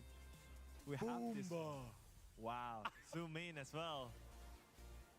Also on fire from whatever that was. I forgot. Was it Gallia? I forgot what it was. Maybe it was the taunt from Gallia. I don't remember. As we take a look at the Rise standings here with this victory, Gnome Red Force inch closer to BNK FearX. They move up one spot over the Bros due to game score, or due to their win-loss, but their game score still a little. They couldn't get the 2-0, so they couldn't get the equalization there in terms of points, but still a massive win. And we'll see who else can join the 7-win club in QMDRX and Bros next games. Maybe they could join them up there. DNS, they're on the cusp of elimination. Oh yeah, I think it was also surprising that Nongshim brought up the Aatrox bot lane, because in the pre-show we mentioned about Diablo not playing like AP mages other than like classic AD carries, right? I think Nongshim right now, even they're trying to adapt to new patch and new champions. It seems really great to have those options, because I think that's what you needed whenever you think about the playoffs or like something else in the future, is the adaptation. I think they showed up what they have today, and I think it was like, it means more than just the victory today. I have a question. If something belongs to Locke and we use an apostrophe, what is it? Like, it's his damage, so it's whose damage? Locke's damage. Locke's damage. Okay. What's the name of the mid laner that is from Demacia and uses a wand? I know a support that that does it. It's Lux. It's Lux, yeah. All right, let's head over to next series, guys. I'm really sorry for not for disparaging Degon, but for his behavior today. Next match is GenG versus D plus Kia, which is one of the great matchup that we're gonna have, and I think any D plus believers. He's sitting right next to me. He's the only one who predicted D plus Kia to win. I mean, and Pony. Actually, also. and Pony. And Pony. Yeah. So we are expecting more actions of League of Legends here. We are staff. here. Could somebody get the staff LCK. in here? Get him out of here. He's disrupting the show. Let's close out of here. We'll see you guys for the next series. I'm just tired. All right, let's. Just tired. Excuse me. Those kind of jokes, you know. Why do you even make a joke about Locke and Lux?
대해서 했거든요. 왜냐면 딱 걸리니까. 이런 얘기를. 이거 돼? 너 정말 예쁘다. 잘 기억이 안 나는데. 수영소에서 수영소. 안녕하세요. 오랜만에 뵙습니다. 인프랑 닉네임으로 활동했었던. 그러면 지금 현 와이프신가요, 그분이? 계산한 건가요?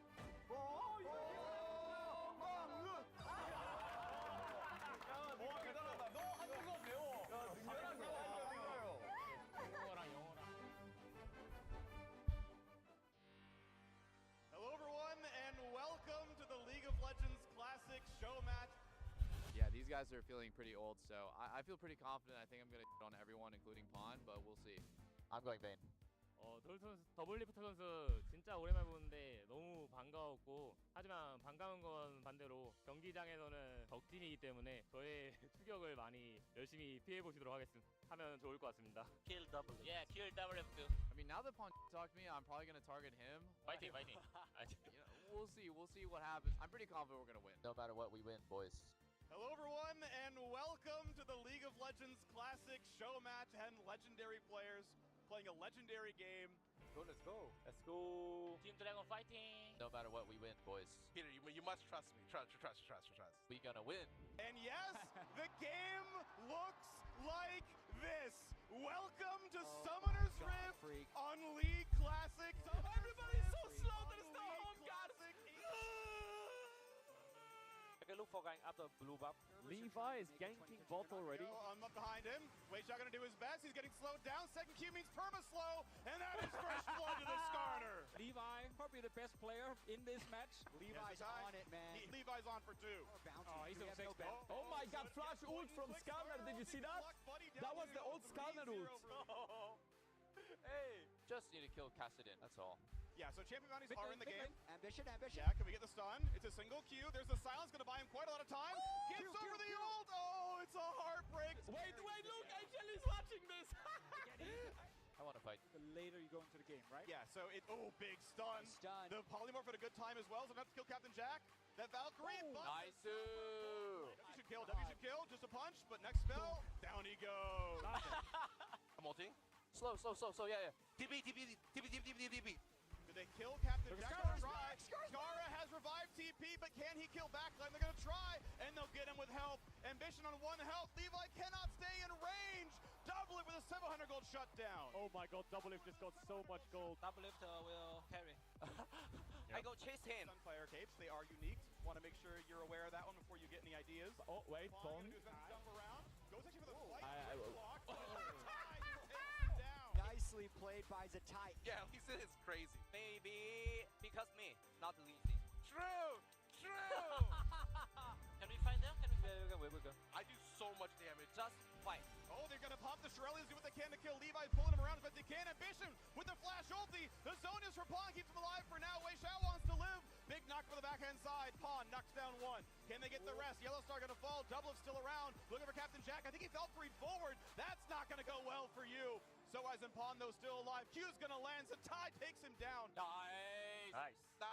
So easy. Let's go. But those are long death timers, and they got 3 people trying to push mid with the Baron buff.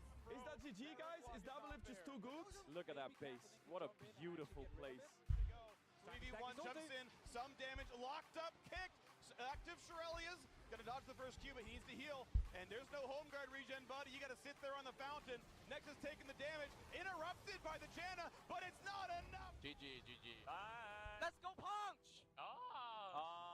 GG. It's okay. Good game. First international title for Double Lift. Closes it out here for Team Baron. Dude, that was fun. That was really fun. Guys, can we just say that I just won my first international title? Is that a deal? It was fantastic to be back on stage, to play in front of the crowd. Which was fun. We made some fun top plays as well with Skarner and Alistar. So honestly, a great game to play. Also, like, we didn't use all those strategies, you know, like we could have lane swap, and I could have played like Blitzcrank maybe. Like we had like so many strategies, but luckily it was only a best of 1 for them, you know. Like, oh, you're blaming the format. Yeah, Okay, I see what like you're best doing. of 5, it would have been like a 3-1, you know. Like. these guys are back in. Well, look at how much fun they had. Yeah. Getting to play on stage again. They're right now discussing starting a new org.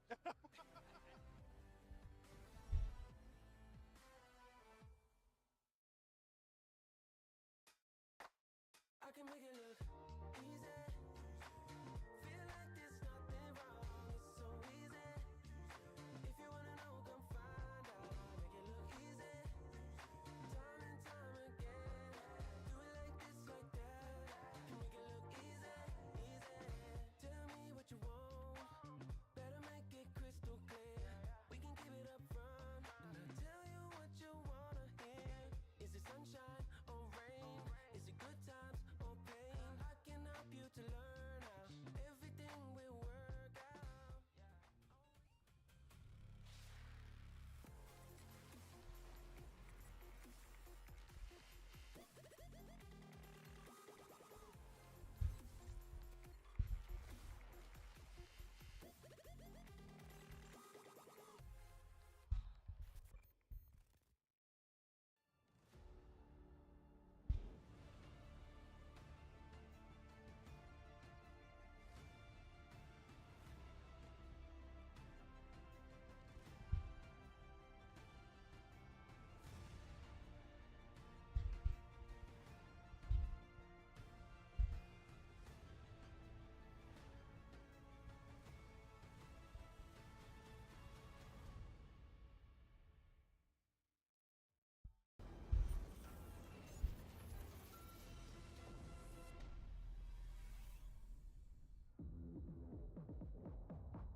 Red Bull gives you wings.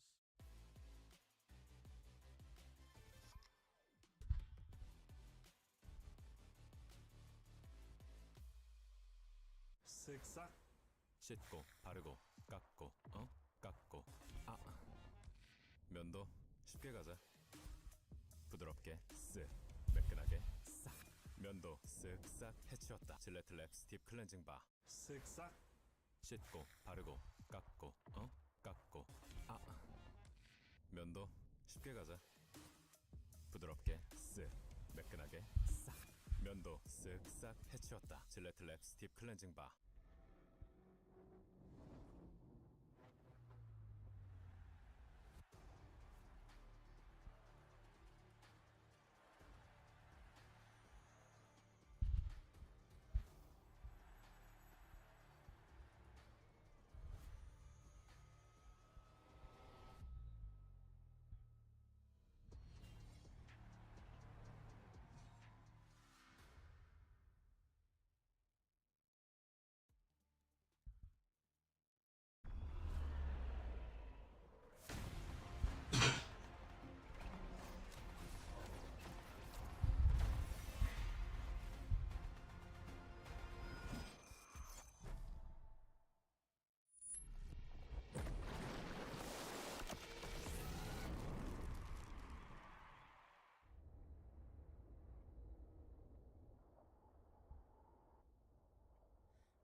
to show.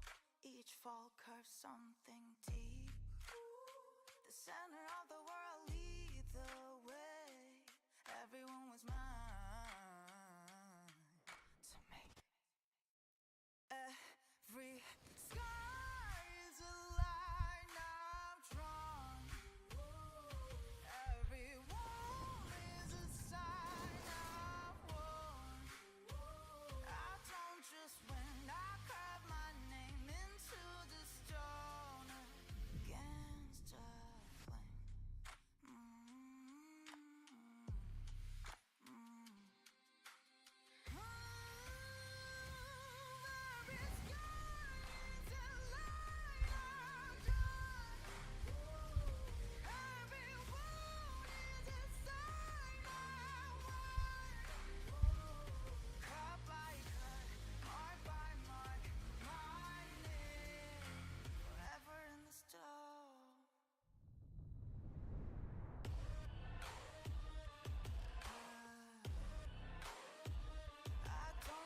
When I lift my mark into the stone.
Hello and welcome back to the LCK. We're here in the middle of Saturday, and now we're moving over to the GenG homestand. GenG versus D plus Gia.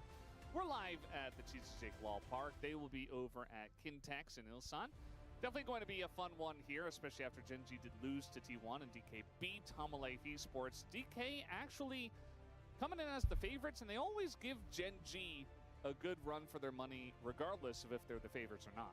Yeah, and these two teams played at EWC, and D Plus came out ahead.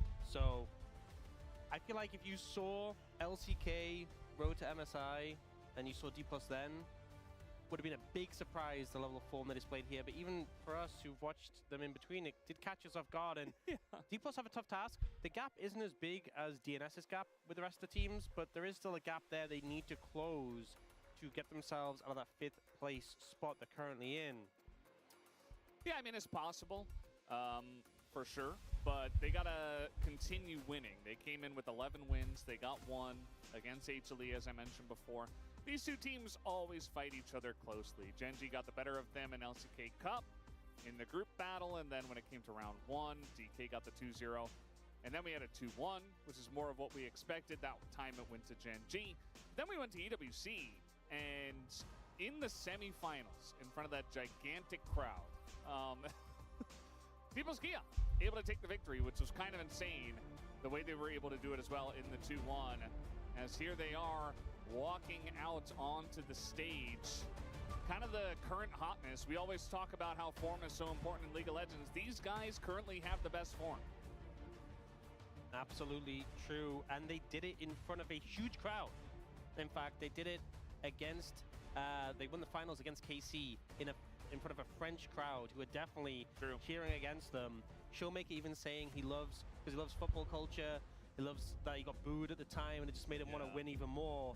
So obviously playing against GenG in the home ground seems like where it should favor GenG, but D Plus have shown they're happy to go against the crowd.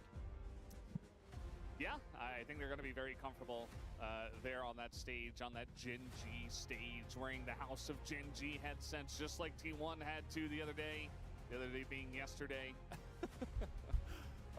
There's Jovi walking out onto the stage as well. All the GenG players, obviously the home team here at the GenG homestand, getting big round of applause and a lot of support from their home crowd. CV Max actually saying that GenG are the strongest team right now, and that makes him very excited for this match in particular. Just saying that, you know, it's not going to be easy, but it's also going to be exciting because they provide a really good competition for us. If we're being honest, this is probably the easiest it has been for many years to beat GenG domestically. This year has not been the same as previous years where GenG was breaking streak records in the LCK, which were set by also GenG. Yeah. And that has not been the case ever since first stand. GenG, still one of our top teams, still a very formidable foe, but not quite that unbeatable team who just went on 40-game undefeated streaks and things like that. So definitely feeling more mortal than they have in the past. Yeah, they definitely are, especially when you just took them down at EWC. And that was also a best of 3, so same format essentially. I think DK should absolutely be in their comfort zone, whereas for GenG, I'm not really sure what to expect because against T1, especially in that game 2, they were winning. We should have had a game 3, and then, you know, Pays was popping off. T1 did play it very well, sure, but it does feel like, as you're saying, now is kind of GenG this year. They're not exactly as dominant as they've been in the past, and, you know, even from a crucial winning position, they couldn't end it, and they kind of dropped the ball, and it kind of leaves a lot to be wanted here of this GenG team. We know they're capable of it. Maybe today's the day they step up, but for me, I think that their form is just not up to the levels of DK right now. I think you may be right. We'll have to see what they bring. On the day draft has been a massive factor, obviously, in the games we have seen. And we've seen some crazy things. Crazy things. We have. You know what we saw, which was so crazy? Lock left open. Yeah. That is crazy. I think that was the craziest thing. We had an Aatrox bot, but... We did have, Yeah. Really, Lock being left open. And we saw, it was actually one of the first pro games on Lock was Showmaker, when it was the battle against the American teams. And he played Lock, got a pentacle, and was like, wow, this is really OP. Yeah. So we know he'll bring it out. You know Chovy would bring it out. So I expect to see it just banned the whole series. If you are second pick, you ban Lock. Or if you're first pick and you don't want to play it for some reason, like T1 or BNK for 2 games out of 3, I'm sure they'll remember that for a while. Deepleski, this time they do get first pick. So really the onus is on GenG to ban it here. There's a lot of stuff to ban nowadays. I mean, there's just so much flexibility in this meta, but there are also some really strong picks and a lot of them. So you can't ban everything. A lot of jungle attention so far. The Vi makes a lot of sense. You see a lot of Nocturne and Poppy bans too. Jace going away. We obviously saw that Olaf do pretty fantastically into that earlier. Yet to see any mid lane bans. Galio banned, well, we obviously saw the attempt at the Galio counter earlier. Oh no. It's because I said it. It's literally because I said it. Ox, why did you do this? I said, of course they're going to ban Lock, and then because I said, they're going to first pick it. They're going to first pick it, and I'm not cursing it this time, because obviously they're going to first pick it. Yeah. This is Showmaker slamming Lock. They even banned the Galio, which was the attempted counter earlier today. Failed miserably. I wrote it in already. It was the attempted counter earlier today. No. Wow. No. Wow. Stop. Don't make me cross out Lock. Oh, no. My feet is ruined. This is surprising, I will say.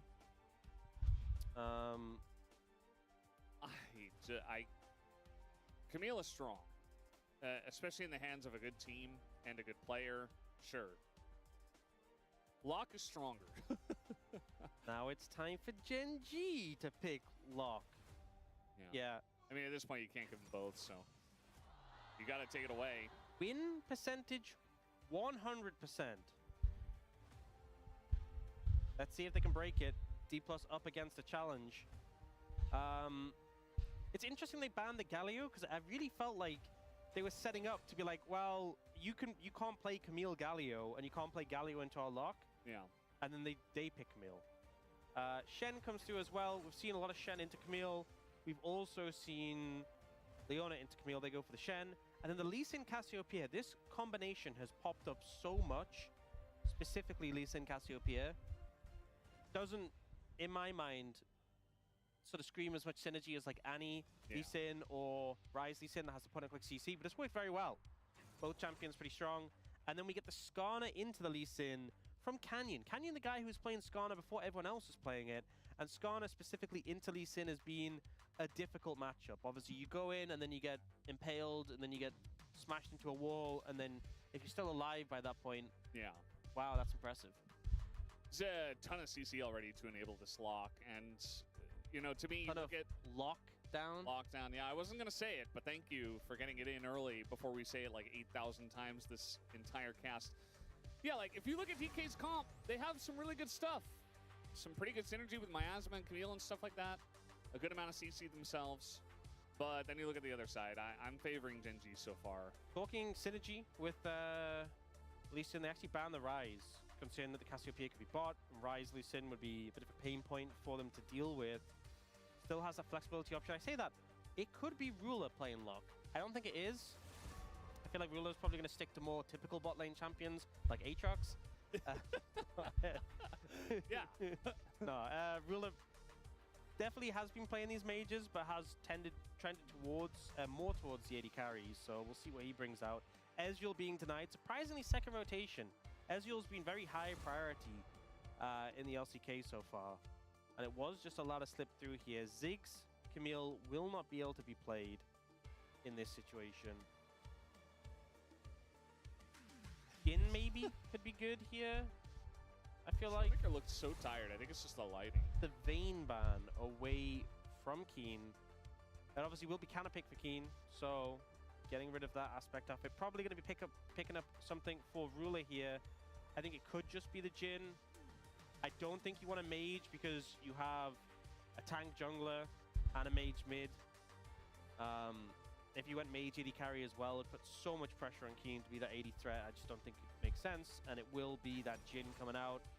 We've seen Jhin Shen a decent amount, a lot of fierce potential in the early levels, to be honest, with the fourth shot and the taunt. Yeah. And, I mean, you can stay at distance of Camille. You can run away from the Cassiopeia who's trying to hit you with a bunch of skill shots, sonic waves, stuff like that. I think the Jhin is good. We've seen Jhin Shen a lot. The Jhin combo. Jennifer, yeah.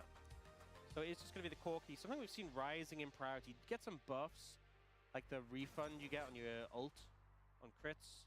And I think 80 per level, which does help a lot when you're building a Sheen item, but not crazy amounts. Now the Olaf comes through. Olaf has been running games recently. You can see the win rate there, 83.3%.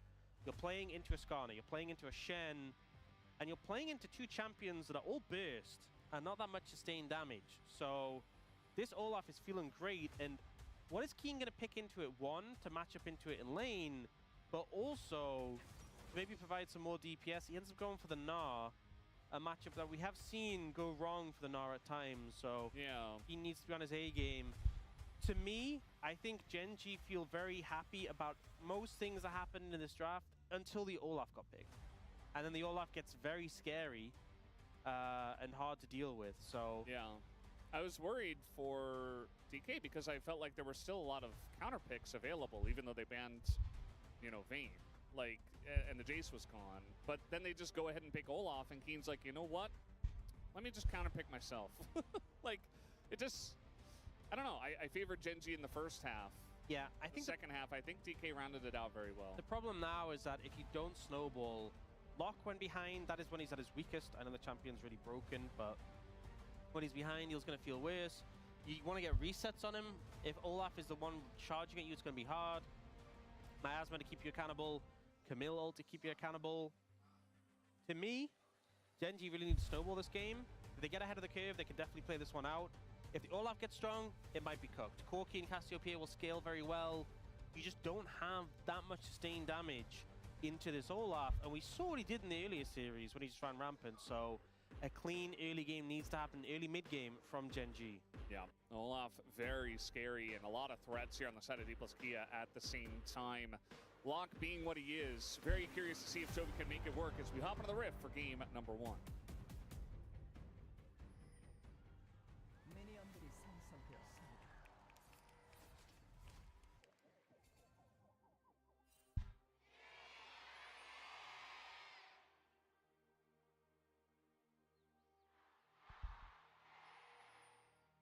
All right, let's jump into it as D plus Kia getting a decent chant of their own, you know? A lot to cheer for nowadays for D plus Kia. I remember I was doing the qualifiers for AWC and D plus Kia got in and I'm like, well, it'll be interesting to see what they do, but I don't think they're going to make it very far. And then they beat BLG. And we were like, oh, I guess maybe they're here to play. And then they won the whole thing. So that happened. And then they came back to LCK and they just continued playing really well. So just really on form. Not really much to say. All their carries are playing really well. Lucid's had some big games. Showmaker's had some big games. Smash has had some huge games. Shu and Career have been great as well. Up against GenG again. And I think time is on their side in this game. So you don't see them doing anything crazy. I think they're pretty okay with that. Nice. Hook shot there from Career. Very well played to dodge out the CC of the taunt and then turn it back around.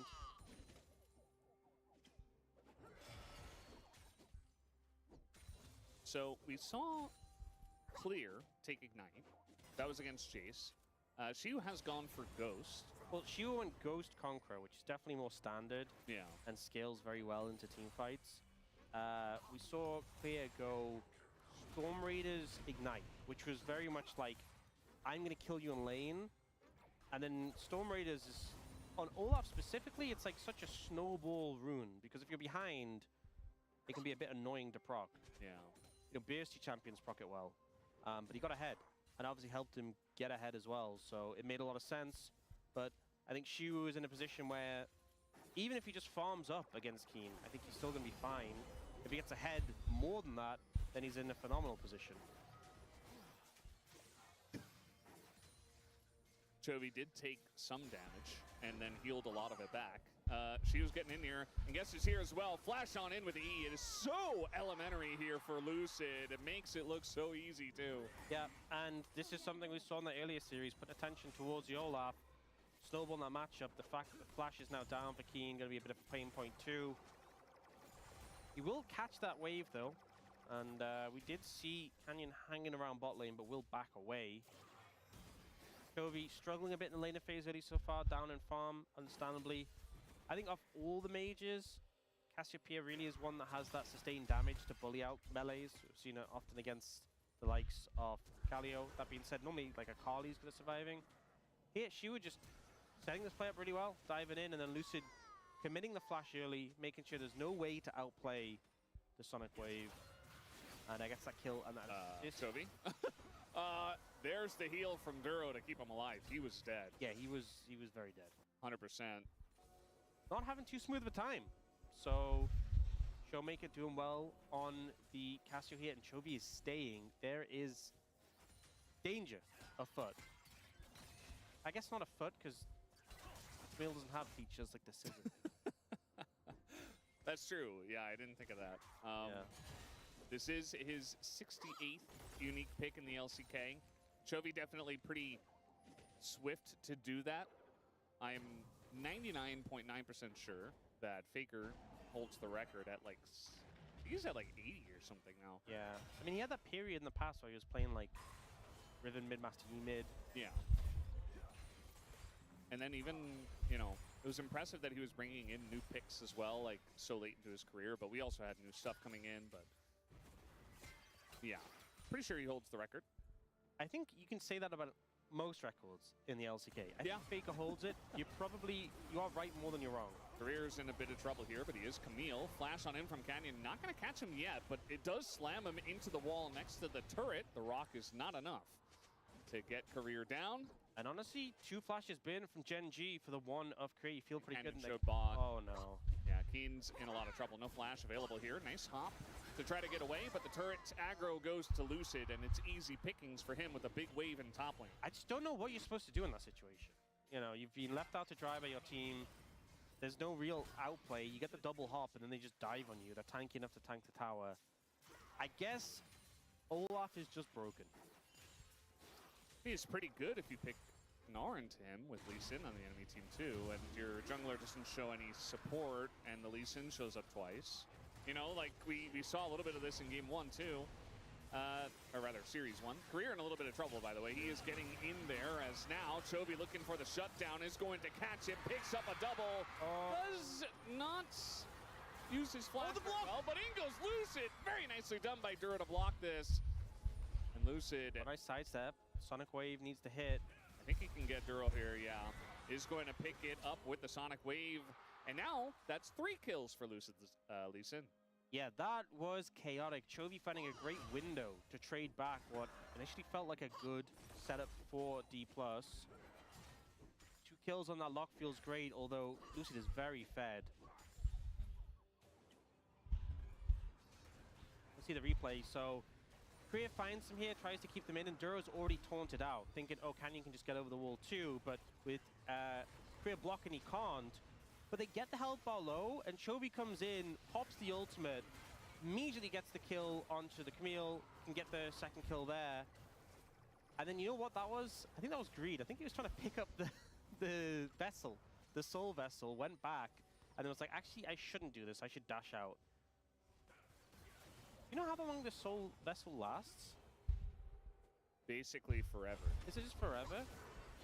All right, we got some help from Duro, or at least he's attempting to help him. The stunned, or the taunt rather, doesn't do anything, and Shu just runs him down. That's Olaf for you. And now we have an orange buff who is 0 and 3. Yeah, not ideal. I think the vessel's gone now though. So did it get picked up, or does it just eventually time out? I think it just times out. But you can look it up. Career was top as well, by the way, a little bit later than Duro. But not inevitably not. Oh, no.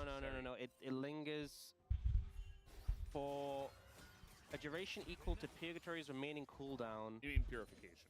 Yeah, you mean Poltergeist. No. But for no less than 10 seconds. So it would have been there for a while, so I assume Chovy did go and pick it up. It'd be nice if we could get that confirmed. Yeah, trying to help as a support with CC against an Olaf. Surprisingly, not that helpful. Yeah, this Olaf pick is a gigantic thorn in the side of GenG. I mean, you called it in the draft, and now we're seeing it in real time. I mean, especially with Lucid on Lee Sin. Oh, we actually saw, so Chovy had 2 stacks on his, above his, like, what's it called? Character bar thing. Hit 2 stacks of the ult, so he must have picked it up. We got a Shen coming in. It's a lot of damage on a ruler, but not enough. And now the curtains are called. Smash dodges 1, dodges 2, dodges 3, but Duro gets in there and picks up the kill. Would have been ideal if Ruler could get those, but not super accurate there on those shots. In the end, they do get the kill, though, thanks to Duro. Keen is trying. Uh-oh. Chovy, I don't know if you should have stayed, buddy. Lucid has flash, too. He's able to get up into the wave, though. That's going to help a little bit. Lucid going to take turret aggro, and the dash comes out, and the Q is going to land, but Chovy flashes, or dashes away, and Showmaker gets in and picks up the kill. But at least Chovy's able to trade 1 for 1 in the 1v2. Yeah, Chovy doing what he can in that situation to make the best of it. Oh no, Keen. Surely with this Mega Gnar bar, he's okay against Ragnarok, Flash, Olaf. But at least he's able to create some distance and get out of there. Okay, we did see the grubs taken earlier, but we have no grubs on the scoreboard. It's 1-0 with all the grubs gone. Yeah. So this was pretty well played by Chovy, dashing at the right time so that he gets kicked away and not into Showmaker, and then Showmaker commits for the kill. But it does just mean that he dies as well. does get the shutdown on Chovy, which I believe he had with the 2-0. But yeah, I mean, Locke's ability to just get away from all that, like the wave clear to start, and then the first dash and the second dash uses his W to take the brunt of the initial damage from the Cassiopeia. They used quite a lot to try to lock him down. It's a lot of things. See, I said it. I didn't even mean to. Like, it's just... It's just hard not to, honestly. If you actively try and not... Lock without the E, is what I was saying. Yeah, it's lock with an E, so... Is it Locky? Lock, yeah, I think Locky? That's his real name. Locky. Locky. Hey, I'm Locky here. Wow. You know what? Only a real New Yorker. Maybe to clarify, we should call him that, so then people know we're not talking about when we say people, when we just say Going lock. pretty deep here is Lucid. I mean, he's going to get punished by quite a lot of CC. This is part of why the Skarner's good, but he just doesn't take any damage, though. He's still alive. The kick on a Canyon to get him in range of Showmaker. Duro and Chovy are running away, and through the wall goes Canyon, and through the ground he goes as Lucid picks up a fourth. You know, it's been a while since we had a Sundered Sky moment, but there we go. Uh-oh. Wait, where have we seen this before? At least he doesn't have Ragnarok, and he is running into turret range. Everybody is flashing. Nobody has flash that was in that play. Keen has it, but I mean, who cares about that? People's are very ahead right now. Yeah. Particularly Lucid. Also, Canyon went for the Protoplasm Harness. That was nerfed on this patch. So, you know, it scales how much health and bonus health you get. The early bonus health and health were both reduced. So you're way less tankier than you used to be. And we see here, they try to lock down Lucid here. This is why the matchup is generally Skarner's good into Lee Sin. But he just survives, and he keeps getting this health. 200 health from Sundered Sky. Doesn't go low enough for the threshold for the ult. And there, Canyon, that much squishier. Couldn't get out of the wall in time. I'm pretty sure we saw Skarner's not going Sundered Sky first because of this. The item became a lot more backloaded. Trevor's taking lots of damage. And so we saw them going like hard steel first and stuff again. You mean Protoplasm, right? You said Sundered Sky, which... Oh yeah, Protoplasm Harness. Sundered Sky Skarner. Yeah, Protoplasm Harness became a lot more, like, it scales to the same level it used to be, but it starts a lot weaker early, so they try to stop it from being a first item rush, and Canyon's still rushing at first item and just is that much squishier than he used to be. Yeah. Doesn't mean it's unplayable, but maybe some better options, as you were mentioning, the Heart Steel or something else. I mean, the higher level you get, the better it'll feel. The more similar to before. Sure. He's certainly trying to scale in this game, down 2,000 gold to Lucid's Lee Sin. Yeah, nearly down 2 full levels as well. Yeah, the catch-up XP is... I actually said something about this in draft. I said, what was it? Yeah, you should try and snowball in your GenG. Hey, you did. You did say that, I remember. Yeah. Keen at least is doing a good job in this trade. Now he's got a Shen, causing Xiu to have to go all in on this one. And even with the Ragnarok, not enough to lock it down. The kill does go to Duro. He's really good at securing those kills, historically as well. Yeah, I felt like they were just a little bit panicked, understandably, because Keen was low, so they try to make sure that they secured it. But in the end, not the ideal person to get the kill. That was ulti forward. And now Smash going to be forced to flash away. That's the threat of the Jin and the amount of long-range lockdown that GenG do have. I mean, at least their lock is strong, but the Cassiopeia is still ahead. Like, Showmaker's still up on gold.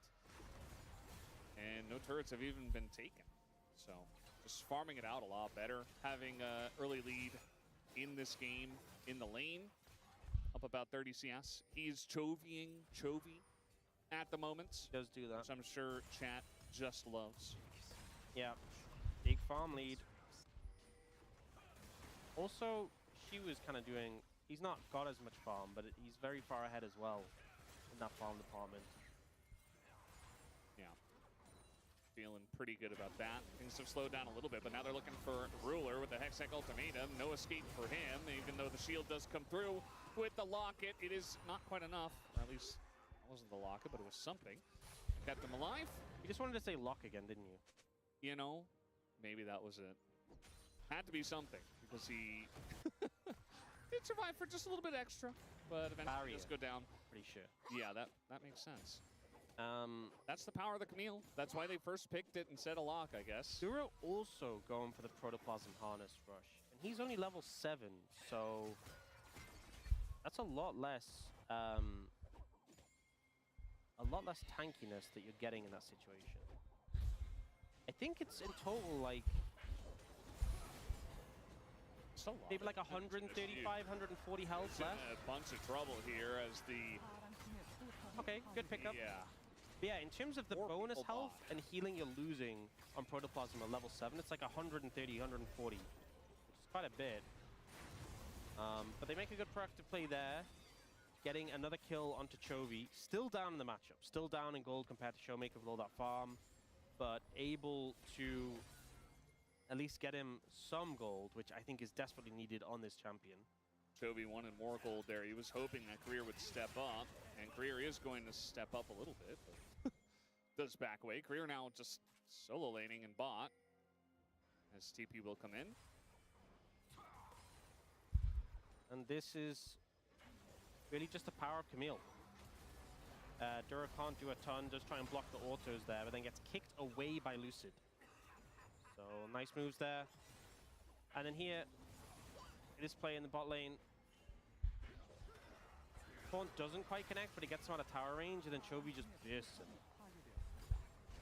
Just throws a whole bunch of stuff at him. Throws Poltergeist at him. Purification. Why is it now Purification? I was just thinking of another... You're gonna change the name every that series? Sounds like a good alt name, you know? Better than Purgatory. I think Purgatory is actually fine. But I think it's funny if we come up with new names all the time. Well, yeah. I'm glad you think it's funny. Yeah. That makes one of us, apparently. It's better than 0 of us. That's true. It is Ocean Soul, so Lucid's like, I guess I mean, Ocean Soul with an Olaf? Sure, but... Pretty crazy. Yeah. They'll take it. And GenG are like, okay, I mean, I guess you can take it. GenG got one of the Drakes too, so not really worried about the scaling aspect of it just yet. Scaling up to an Ocean Soul. I'm not worried about the other scaling aspects. Greer is going to drop a stun, but I think he's just going to get run down here by the Gnar. There's really nowhere for him to go. He was way too deep, and Keen, he says, well, now at least I've got a kill, even after all that abuse in the lane. Yeah, Boots' swiftness, Triforce, great for running targets down, and Greer is just a bit too overextended. Loses a flash as well. Gets some damage on the mid tower. Not a ton they can do more than that, with the fact that the dragon was already taken down.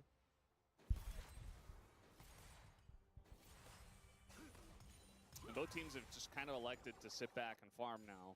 I mean, the Olaf has definitely lost a lot of pressure. In fact, Keen is ahead on gold. It's good he's at least ahead on gold, because the rest of his team is very much not. Yeah, the jungle matchup in particular is pretty rough, especially Lucid now with the Black Cleaver as well. Is a major threat. Yeah, but at the same time, it kind of feels like he is not finding any angles right now. He's kind of farming it out. The lanes are being pushed in, and GenG aren't really going for anything. They left that Drake to go. Thing is, Showmaker's already a level up, and his Rod of Ages is about to hit 10 stacks. Smash is about to have his Mirror Mana stacked up. I think D+ aren't in a rush because they know a lot of power is coming in soon that they can just lean into. Now the level up is there. 2 full level lead for Showmaker over Chovy. Canyon trying to, I guess, get his Gromp. Might be punished for it, but tanky enough to I think withstand. Canyon was going for Showmaker, but Lucid blocked it. Ward hopped in front to block the dash from going through the wall, so... Yeah. Protecting his mid laner there, pretty nicely done. Canyon does get the Gromp, though. I know you already focused on that. Yeah, the Gromp wasn't even alive, but I'm like, I don't know, that's where the Gromp spawns. It's his home. Yeah. So, I like how GenG were looking for one mistake from DK. But they didn't really make the mistake, or at least it was helped out by Lucid. And Jovi's just letting the lane push. He is denying minions, not really trying to push the wave himself. Ruler's up a little bit, but career without flash means that he's just that small amount safer. Yeah. Romana has been stacked here for Smash. So, big spike to the Corki. And now they're looking for this Snart Bod. Okay, ward goes down. That's a signal. Feather around. You have the information at least. Okay, they can just go mid instead. Flash on him. Ruler, he was under the turret. That's not the Ruler spot. He just dies. He got kicked closer to the Ruler spot, honestly. Yeah, really slick from Lucid. Not much that Ruler could do. Maybe a flash. Well, they saw the ward go down in bot, or at least they saw Lucid.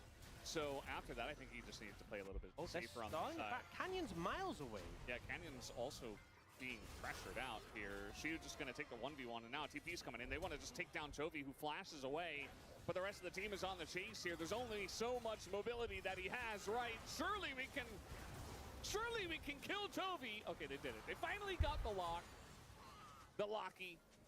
They took him down, and, well, at least Chovy prevented them from taking an early Baron, I suppose. Yeah, they get the locky down, locked him into the death chamber. Yeah. And the Baron is stopped, and we do get Showmaker's flash committed there. Oh, seems like I found him isolated, but there's still 3 people in the brushes. Maybe not so much.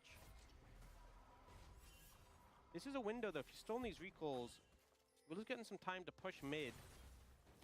Showmaker's there to defend, but a good amount of damage is something at least, and some gold from those plates. 27 seconds on Dragon. Dragon number 3. As you said earlier, Ocean Soul at the highest prior, but with an all-off, it's pretty obnoxious. Yeah, I think it's really difficult in that situation to flash when he goes for the flash, like, towards you, then kick. Yeah, flash early, you just get kicked anyway. Here, though, Chovy running away from all these threats. Doesn't get in range of the Camille, but then Showmaker's just so speedy because they gave Cassiopeia boots. Who did that? Riot. Oh, we have a very important message here from production. If Lock gets lucky, is it Locky? Was Chovy Locky to have Lock unbanned? Yes. Well, he was Locky to have Lock unbanned. When you say lucky, is it like the way we say lucky, or is it like lucky? It's lucky if you're Lock. Lucky, Locky. Yeah, Locky. G-Sun has cooked too much. I think it's G-Sun. Nice kick here on a Canyon, who is a Skarner, but you're not going to get away from the Hextech Ultimatum, and he's just not that tanky. Not to all this damage that they have right now with the Fed Lee Sin, the Fed Cassiopeia, just able to tear through. And I think the mistake maybe was trying to go for the Dragon. They were not going to get it. Ends up going down. More gold over to D+, and now with the jungler dead, will they look at the Baron?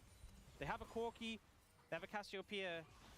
Rare situation where you actually have an AD carry in the current meta, so they will go for the Baron. It's not hunting Baron, by the way, Brendan. It's all-seeing eye Baron. Okay, so thank you for they're okay. Getting that correct and being on the ball. They're trying to go for a Camille. Nice buffer here for career. He doesn't even have to flash. And yeah, I mean, Canyon just respawns. So they don't have a smite. There's no way they can get into the pit anyway. Wait, I haven't seen this. If you have empowered auto on Locky, what happens if you auto a blast cone? Do you like just bounce back, or do you like go over it? I think they would have to make it that you just bounce back. Oh, is it teleport versus Meganar? And Meganar is going to win. So a nice little pick off there in the top lane. Did he ult after he TP'd? If he ulted then TP'd, that would have been... I would imagine that he should have. I think that may be what he did. Honestly, it doesn't help that the text is in Korean. Okay, yeah. This was the Hextech Ultimatum holding Canyon there felt really bad because you know he wanted to drag them into the taunt, into the Meganar. And no. Oh no, he ulted after. Yeah. Too late. Well, he saw Mininar, and I guess he saw the bar, and he's like, well, I think I just TP out before he gets Mega. Yeah. That was also not true, and there was a Shen there. I mean, I'm definitely hindsighting. I was just wondering. Yeah. So we have more important updates here from the other guys. Degon asks, is it Lux Luck, or is it Lux? Why do they call him Lucky? Wouldn't it be Lux? Q. Shouldn't it be just Lux? G-Sun said ew to that. She did not very much enjoy that. Showmaker might not enjoy this. The 1v2 against these two. Even on the Cassiopeia, tries to belt out of the way, and eventually just gets impaled. 703 gold over to the Gnar. Keen all of a sudden just really fed on the Gnar, but it's really just him, and I don't know if it's enough. It's a good pickup though, and now it's a 4v5. Can you force a fight without Showmaker? No. They're just going to recall. Keen's going to get some damage to the tower. It does stall out the Baron push though, so that's something. It is 2 minutes 15 until that Dragon Soul though. Ooh. Oh my lord. He is so quick on that. That was close. Kids these days. He's locked in. He is. Honestly, you know that thing that happens when you hear a word so much that it just loses all meaning? Yeah, it just kind of... that happened like... It sounds weird. Like 2 hours ago. All right, Kriya's going to face check the Gnar once again.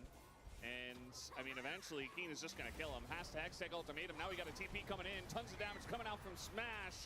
But the follow-up GenG, now the TP is not the best spot, but the kick is good onto Keen. Lucid trying to get the kill, picks it up, and there's no pressure on a Showmaker who TP'd into the fight. The Impale is nice, but where is the damage of GenG? Finally they get it. Toby able to take him out, but Smash is the king of the fight as he takes down the lock. And Canyon just barely going to get away. Nice route here from Ruler to save them. And the Sonic Wave not going to connect here for Lucid on the chase, as Shiu's just farming top lane. Shiu wasn't even there. And I think what's crazy is I saw Showmaker teleporting in. I'm like, this is probably not where you want to be as a Cassiopeia. Yeah. And somehow he made it work. That was crazy. I think it did help that no one can kill Lucid. They just run out of damage and he keeps healing. Which, I was saying this about Lee Sin. Can you imagine if Olaf was there? So Keen, once again, finding Kriya and just running him down, charging at him with the movement speed available. Very hard to get away. Kriya doesn't even bother burning Flash. They do get a good amount of damage on Keen. And then here, Showmaker's coming in. I'm like, oh no, this is not good. But the instant Flash to reposition, and then the kick from Lucid is so good to buy time. And then they just don't have the damage. Look how low Lucid gets, and then he just heals back up. Chovy gets there a little bit late. Keep seeing these green numbers over Lucid. Yeah. I mean, they're just... It takes so long to kill DK that they're just running out of the will to do damage. They're like, never mind. Like, I tried. I give up. I don't think it helps that we have the gym build where you go 3 items, none of which are IE or LDR Mortal Reminder. Yeah. So we still don't have a Mortal Reminder from Ruler, which I think would be very high value here into an Olaf and this Lee Sin is healing so much. You know, but hey, at least he runs fast. So he does run fast and attacks from very far. Doing damage? Like a mosquito. No, running fast, yes. All right, speaking of which, here comes the Olaf getting where'd he go? The lock just disappears him! And Career is dead too! But now we got Showmaker in the thick of things, and they just don't have the follow-up damage. Nice stun here from the Mega Gnar, though. Showmaker's still on the run, but he's still alive! They cannot connect with the Cassiopeia, and Smash wasn't even the target for most of that, but he picks up a triple kill, and Ruler, he's running real fast. He's going to attack from real far away, but he's also probably just going to die. No, he lives. The run fast build. All right, well. Okay, it's Ocean Soul. I am amazed how quickly they killed that Olaf. They do have Rabadons on Chovy, and also she was falling behind. So I think it kind of makes sense, but it was just insane how quickly he died. He got executed by the lock big time. And the fact that D+ still just win the fight. Yeah, so he goes in, I'm like, oh no, Ruler, you're gonna have to run fast away from this. And I just want to see the moment where his health bar just disappears. 1, 2, boop. That damage does not feel okay. But then Lucid forces Ruler away, gets a great kick to peel, and then what I love is the blocking for Showmaker. So they get stunned, Showmaker blocks here, Lucid blocks Showmaker here and again on that other shot, make sure his Cassiopeia can stay alive, I think even if Showmaker dies, they win that skirmish, but Yeah. Lucid's just been in such insane form this game on the Lee Sin. He's been amazing. Also, the timing, by the way, on the Petrifying Gaze from Showmaker was gigantic. It was right after they turned off of the Olaf towards Showmaker, who was kind of out of position, throws in a Petrifying Gaze, stuns Chovy, bursts him down, and then, I mean, that's a lot of your damage gone because Ruler doesn't deal damage. He's behind and he doesn't have any items. At least he has healing reduction now for the Ocean Soul and all the other healing, so that's something. But also, I just feel like Jin is... This feels like a not next mine. game Infinity Edge sort of situation. If he had 5 items, he'd be dealing damage in these fights. He's just not there.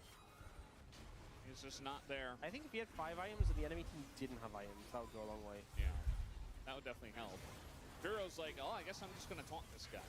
I'm not really sure what's going on here, as we are going to have the Purgatory thrown into them. Doesn't do a whole lot. That fight felt like a little bit of purgatory. Nothing really happened. What were they doing? What was going on? They're in purgatory. They were just kind of... No one's dying, they're just kind of throwing stuff at each other. Not committing at all.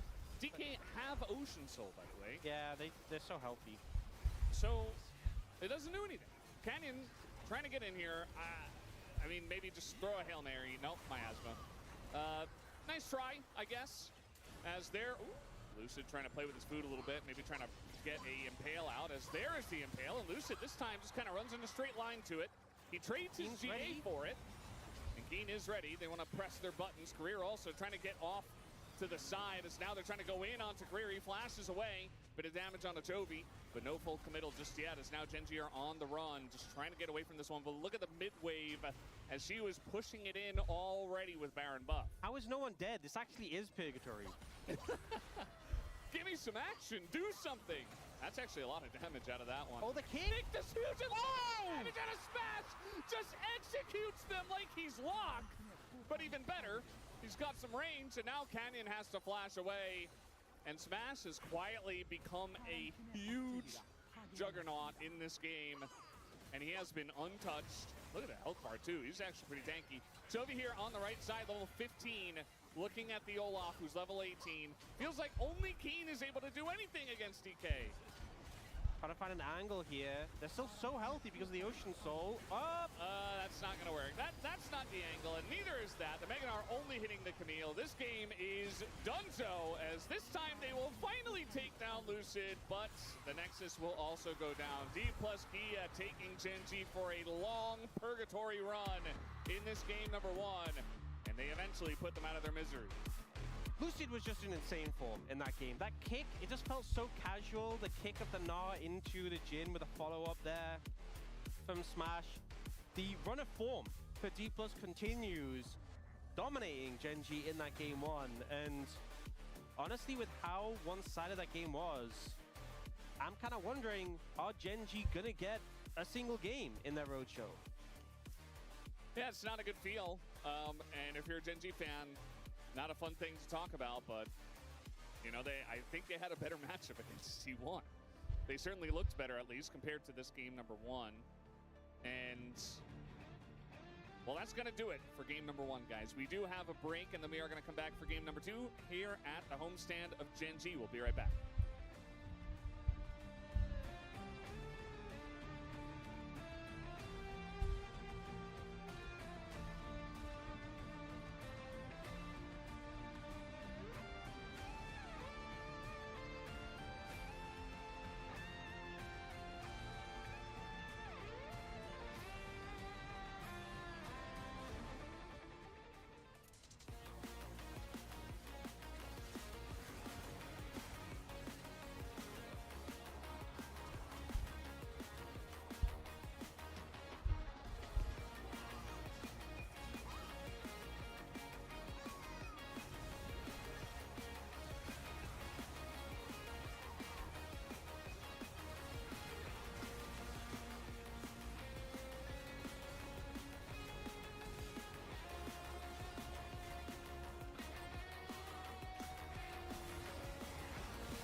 나는 별로야 이거. 이러면 애매하고. 야 빼. 빼야 돼. 야 좋은데 이거? 야 가져. 좋은데. 야 밖에 저쪽. 가자. 괜찮아. 야 나 이거 볼게. 야 이거 볼게 이거. 믿어가면 끝나. 무시해. 더. 찍고 올라가. 얘 라크한데. 야 오른쪽에 로프야.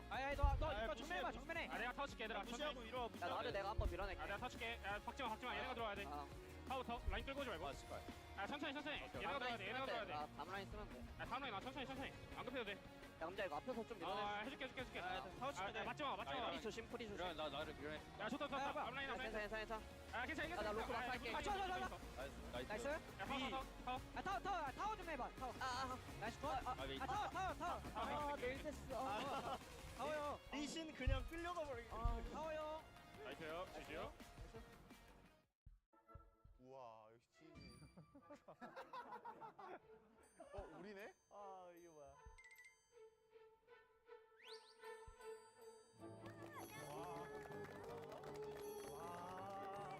방 잡아가지고 데에서 했거든요. 왜냐면 걸리니까 이런 얘기를 이거 돼? 너 정말 예쁘다. 잘 기억이 안 나는데. 수용소에서. 안녕하세요. 오랜만에 뵙습니다. 인프랑 닉네임으로 활동했었던 그러면 지금 현 와이프신가요, 그분이? 계산한 건가요?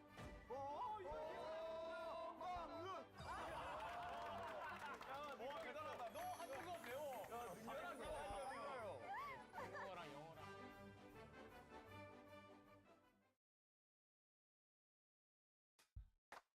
I can make it look easy.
welcome back to the space. That is D plus Kia following the way that T1 did earlier, literally yesterday, to GenG up 1-0 at the GenG homestand. Digon here alongside Wolf and Wadid as we take a look at the post-game breakdown from that last one.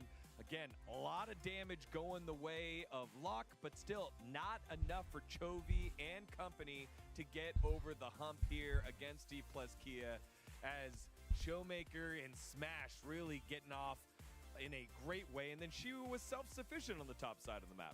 I want everyone to look at Keen's damage. Look how much damage the Snar was able to do. A lot of it obviously just in side lanes, slapping and Olaf, but he opted into, as we transition to talking about the draft a little bit here, he opted into going for the Gnar into the Olaf matchup, right? And this is a tough matchup. There's any jungle attention, especially with one of these strongest junglers in the meta on the patch at level 3. You know, it's Lee Sin. He's the guy. You're going to have a bad time into the Olaf up there on the top side. So I think it's really frustrating if you're a GenG fan how this all came together, because you had a lock in this game, but you did not have a draft for the lock. The way that lock wants to play is around either winning bottom lane normally or winning top lane, where you just show up, you press R, and you get free money, and you generate gold. That just didn't happen. Chovy didn't have the agency here because he was trying to make plays all over the place. Showmaker was just generating gold. He was way up on farm. He was getting plates, and it was a kind of a disastrous lock draft that didn't really make sense. Yeah, I think like what Ulf said was totally right. I feel like GenG draft is all about the early game snowballing, but they couldn't be able to. You could see it from the gold graph as well. DK was just all around the map, and they were just keep snowballing through topside especially. Yeah, and I love the fact that in the back, if you've ever said, Digon, you never admit when you're wrong. I was like, they picked Gnar here, right? Gnar is fine against Olaf. He could stay further away. Wolf, you corrected me very fast. I learned at EWC. I also was on the Gnar side of the matchup. And Atlas and I were casting a game. I don't even remember who was playing in it at this point in time, where Atlas was like, no, I'm pretty sure Gnar gets wrecked.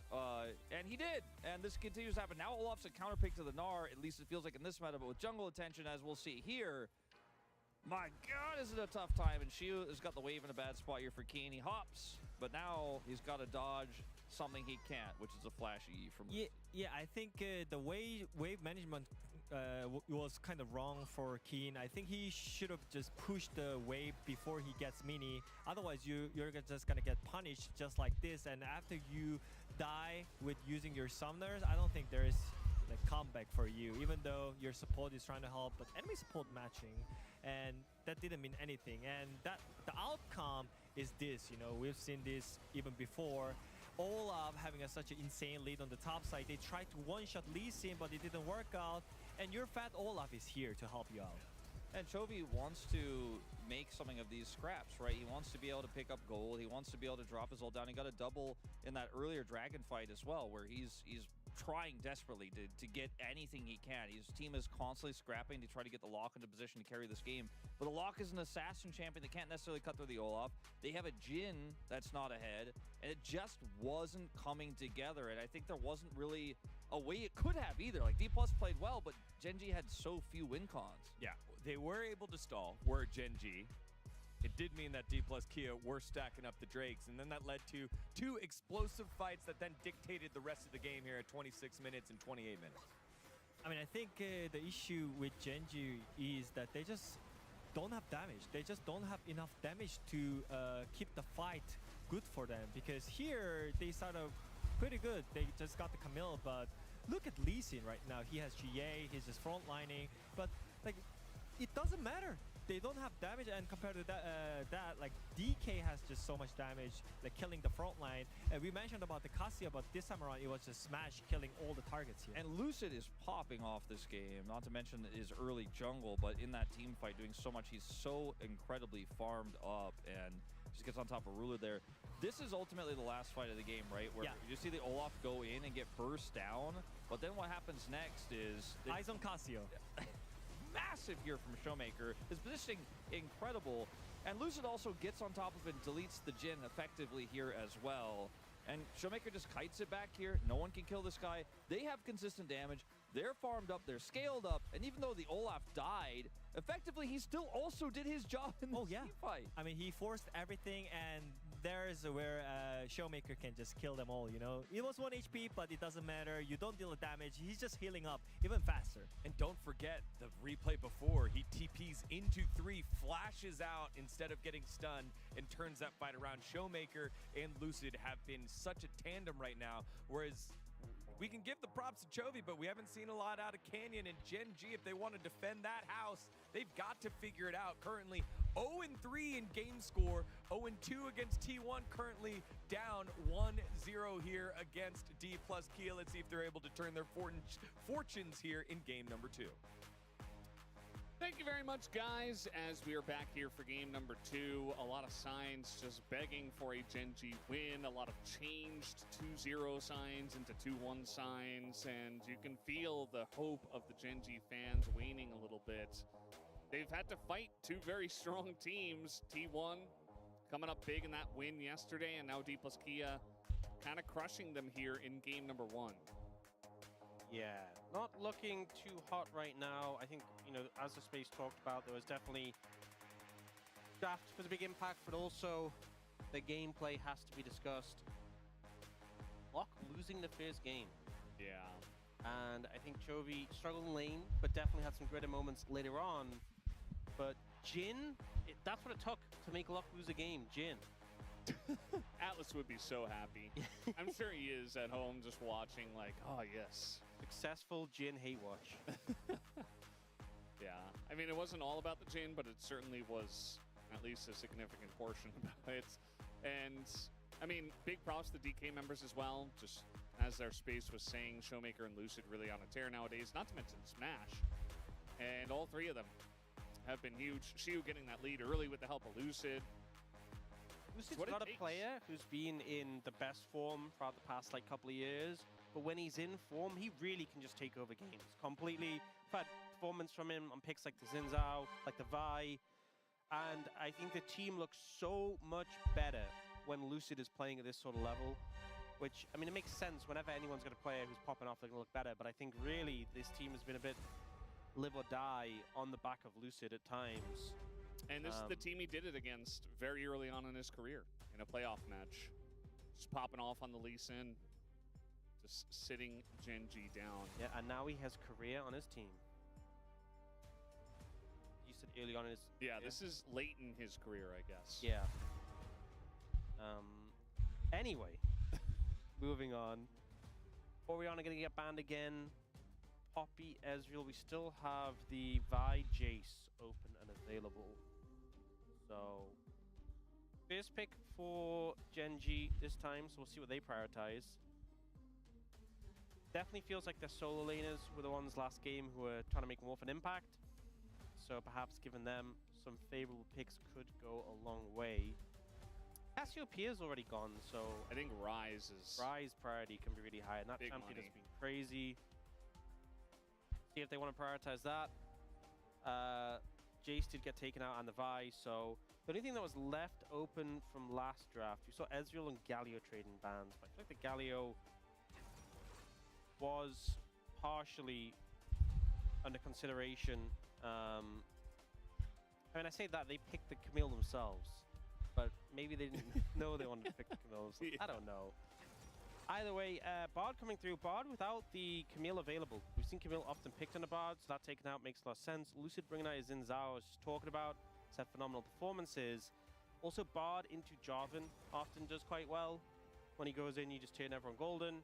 And it will just be Lucian Milio locked up for GenG here. So, wanting to play more of those typical AD carries.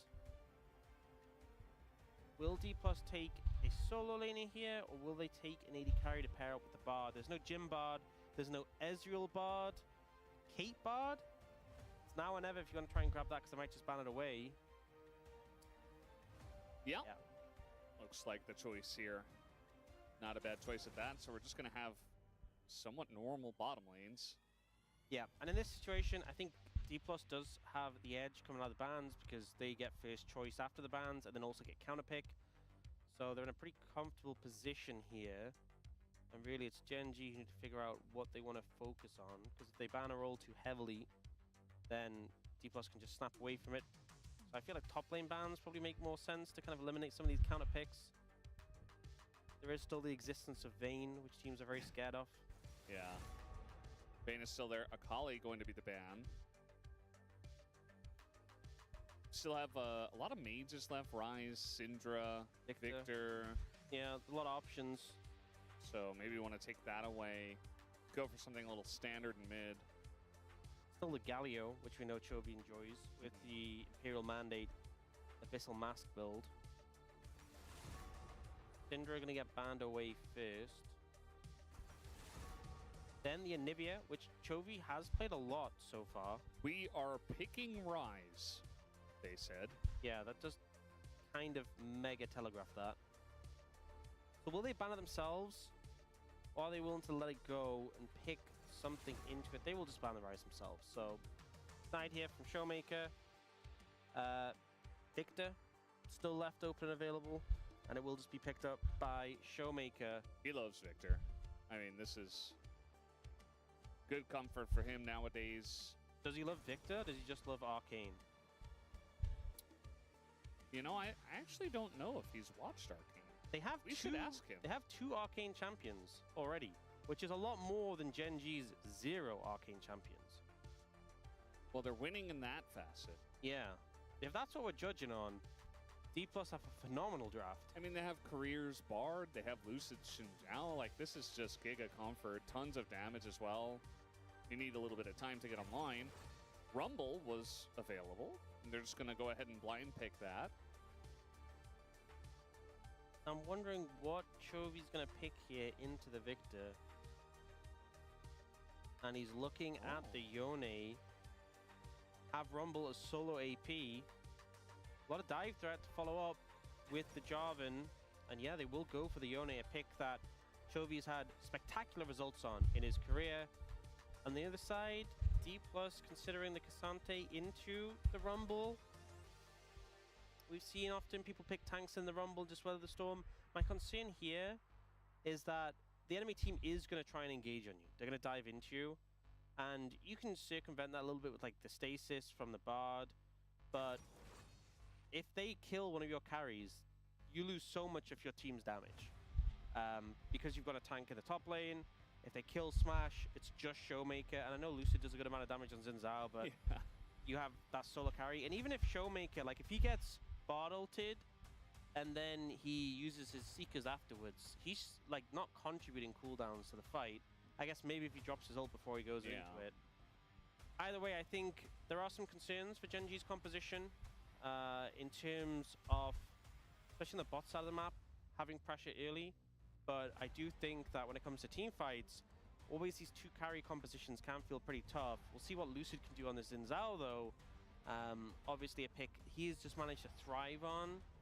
Don't necessarily think this is the easiest game for it, but when has that stopped him? I mean, Lucid's had Canyon's number now for a little bit, and the one thing I will say, call him when he wants to. They go out all the time. That's one thing I will say is where do they go out to? Outback. Oh, yeah, that's pretty nice. The most Australian brand.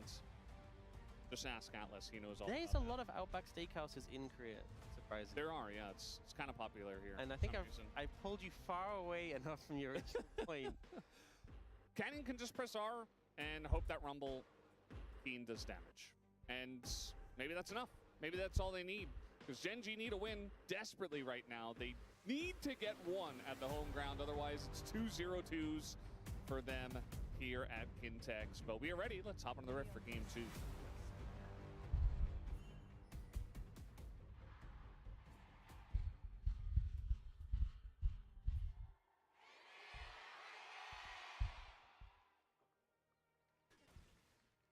Fans are there in full support, hoping they can get at least 1 game win during this time. We'll have to see. I'm curious about the predictions, actually, for this match, because at the start of the week... I think Wolf went D+, and I'm not sure if anyone else did. Yeah, at the start of the week... Just Wolf. Well, that's aged pretty well. Yeah. But he didn't go for DK against HLE, interestingly. I mean, certainly there's a lot of history between these two teams, and DK obviously beat them at EWC in the direct matchup, so. I mean, it would have been pretty crazy if he went 2-0 D+. Like 2 D+ this week? Yeah. I actually considered it, and I think I actually went 0-2 D+, which is a big 0-2 for Brendan Valdez. Well, not yet. So, not yet necessarily. But I think going for that, because obviously D+ had that great performance in Paris, but being like, yeah, they're definitely going to maintain that form and beat both HLE and GenG is crazy. Also, I feel like that's just not how predictions work, because I guarantee if I went up predicted D+ to win against HLE and GenG, both of them, it wouldn't have happened.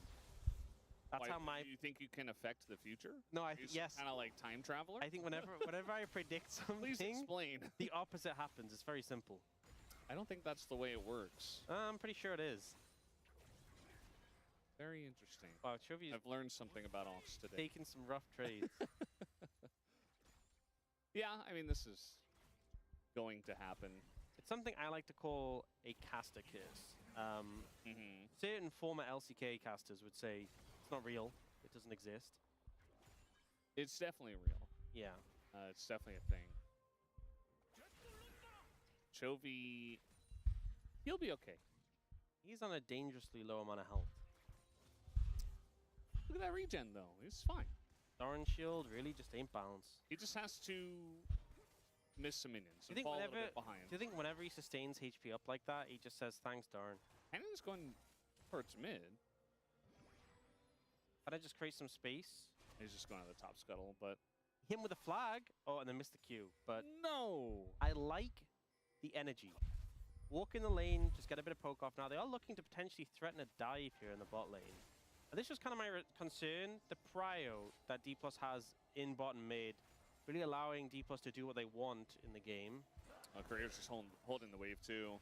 They're going to be in a bit of trouble here. Nice dash away from Ruler, who goes forward into Smash. Lucid does take a bunch of damage, and so does Career, so Ruler and Duro do survive for now. Pretty well navigated, all things considered. Could have been scary there, and it's 2 flashes burned on D+ for the 1 flash of Ruler. So, well played to get out of that one. Chovy came back to base with a refillable potion. And, yeah, Chovy's Yone win rate is pretty crazy. Yeah. But we did see a crazy win rate just get destroyed last game with 100% Locky win rate. It was 2-0, by the way. Yeah. Now it is 2-1. So it lost so much win rate. Took a nosedive there. Yeah. I think because it's a higher sample size, Chovy's Yone win rate is more safe, but also he'd obviously rather it go up. And that will really depend on this game.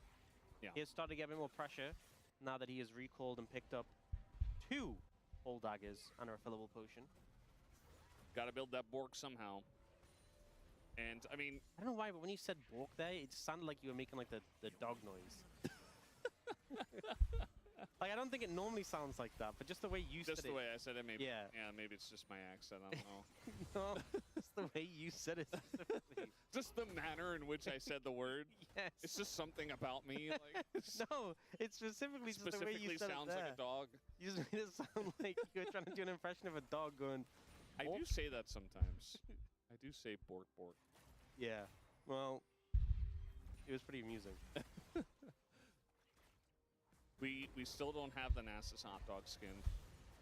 Day 1 of waiting. What's sad is we got baited by the Nasus earlier. Yeah, I actually thought he was going to pick it. Yeah, I think it would have done better than the like, Neferi. you know how Effort hovers Nasus? Like, Yeah. it didn't seem like that. It seemed like a real, I'm considering picking this here. Breaking the fans' hearts. And by the fans, I mean us. We're the fans. Shiu did dive straight into the Rumble without doing a whole lot, but Overheated is keen, and now he's just doing Cassante things, not going to hit the Q3. As going on in with the ult, not going to hit Showmaker, who does not have his flash, and is just trying to dodge everything, but the stun comes in, and Showmaker just runs it off. Well, he did have to burn his flash, which isn't ideal, but considering how close he was to death, critical that he dodged away from that ultimate from Yone and the flag and drag from Canyon. So good moves there. Now they're looking for a redive here. Ruler this time with no flash, but has the barrier back up. Barrier and heal available. Lucid level 6. I don't see them getting out of this one. Ruler dashing in, and already a lot of damage done. Career takes 3 turret shots, though, so making it kind of interesting so far. But up against a rock and a hard place and a couple of traps, it does look like the GenG, right? Surely they get this dive going, right? No, they're not going to. The dive is not clean. Guys, diving is too hard. Just leave the towers alone. Why are they having so much trouble with that? Both sides of the map, we see both teams struggling there. I think it's so hard to play a dive against a Caitlyn because she puts traps between the towers and the walls, so you just have nowhere to walk. Like, you want to go between the tower and the wall, and you just can't. It's really annoying. And still they managed to pull it off with no flash on Ruler as well, which is kind of crazy. He is down 30 CS and numerous plates, so it's not gone well, but it could have been worse. Now, Chovy has actually managed to come out ahead in farm in this matchup, which is surprising. Wow, he's Chovying. There was so that gank hard. earlier, though, which I think helped. But still, Chovy doing a great job there.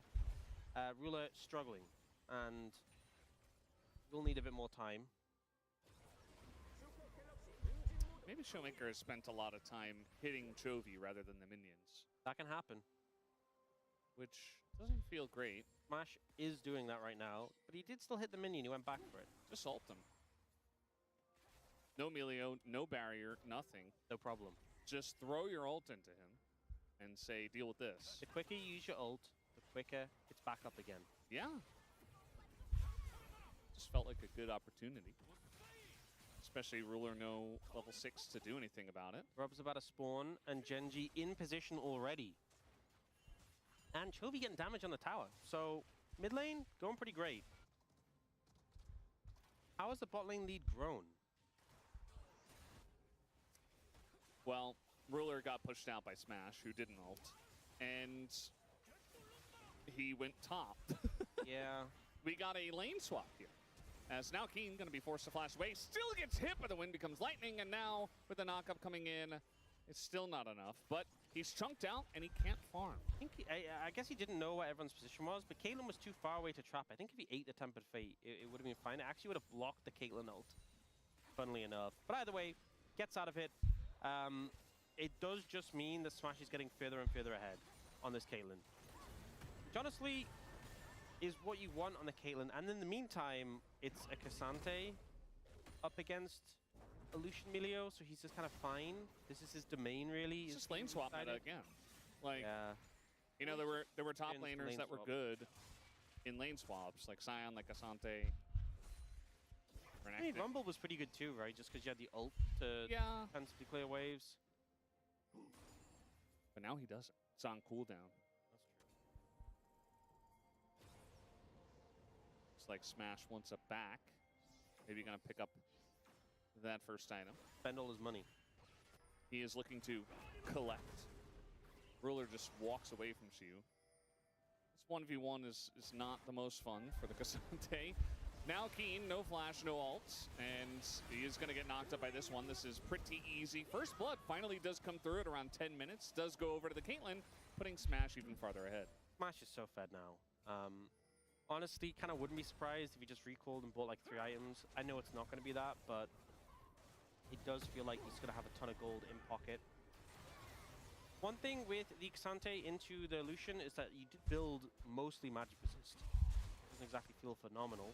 Obviously built that for the Rumble matchup and not being exposed to it. At least he's still alive. Okay, what's the Caitlyn recall looking like? Collector. Oh god, I spoke way too soon. Oh yeah, he's very dead. Yeah, well, he is going to, no, he goes all out and does a bit of damage. Takes a lot to actually cut through him, as it is Cassante. But he'd been flashed though, and he died. No one. GenG used flash, so it doesn't feel ideal. Yeah.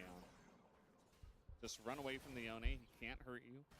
Definitely can't. He doesn't have massive range with his Unbound Soul. So, Collector now picked up for Caitlyn. And that tower is now going to be picked up for Smash. So this is a very fed Caitlyn. Oh, that's the role quest as well.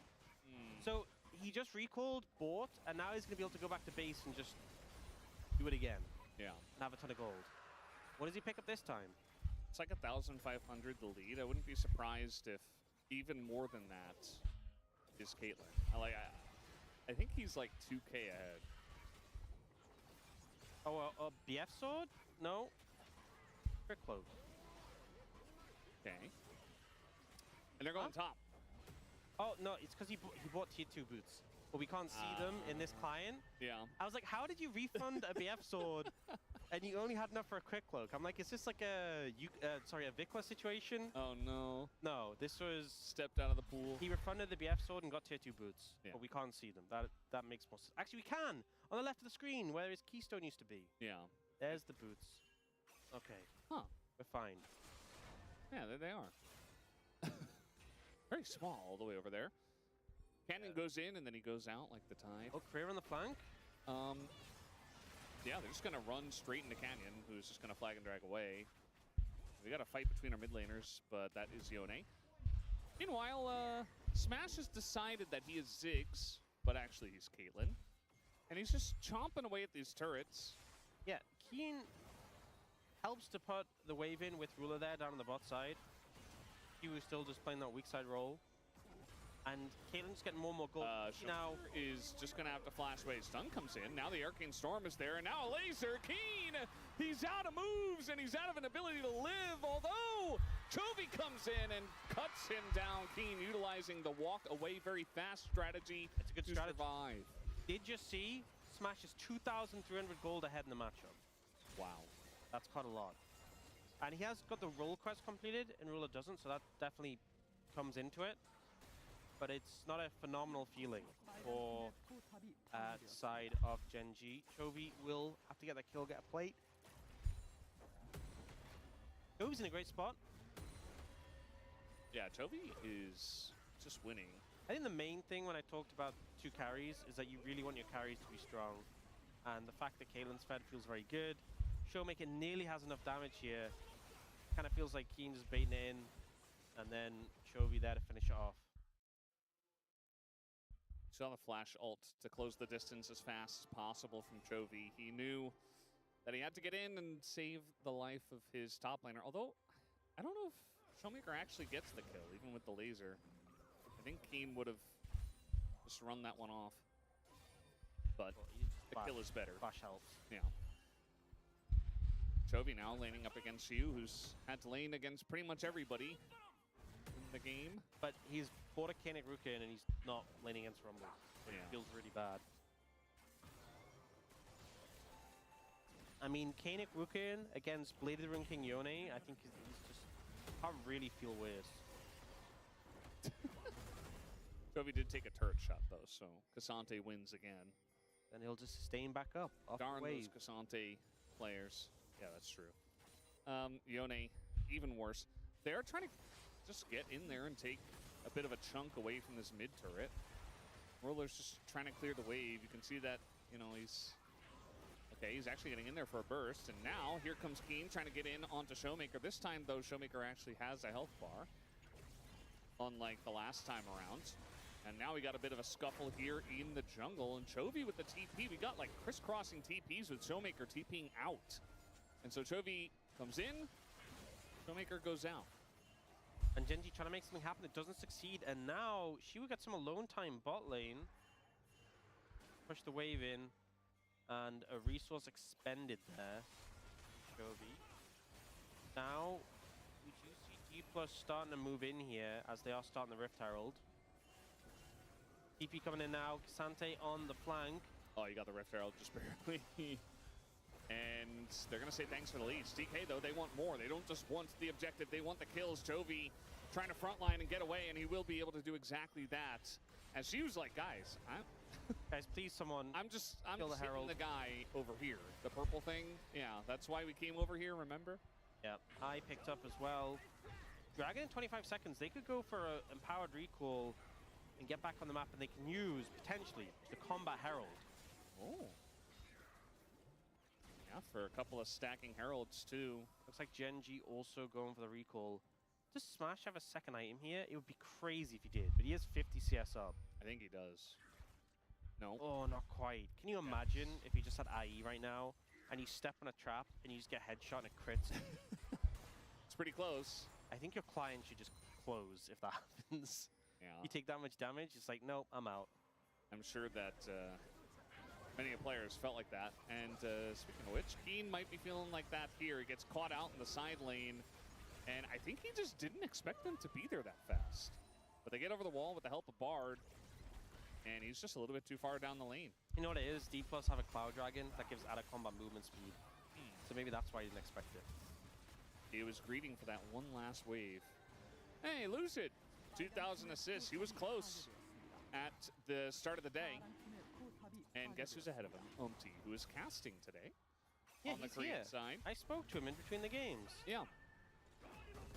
And he said, I'm really sorry you have to cast with Brendan today. He did say that, no. No, he would know. He's Wasn't very nice. He's so lovely. I'm a horrible person. Umti's lovely. It's true. That's how you know it's a lie, because... Oh, see, you were distracted talking about Umti, and now we got a Chemtech soul. Oh, my bad. Yeah. IE now completed 4 Smash, which he's going to use to smash GenG is his goal. Well, at least Showmaker only has 1 item. Yeah, he's 2,300 gold up. No one else... I mean, solo lanes of GenG are both ahead. It's really just Ruler in a deficit. Yeah, Ruler's not having the most fun time today. He played Jin, built 3 items, lost the game. I think you could just say he played Jin.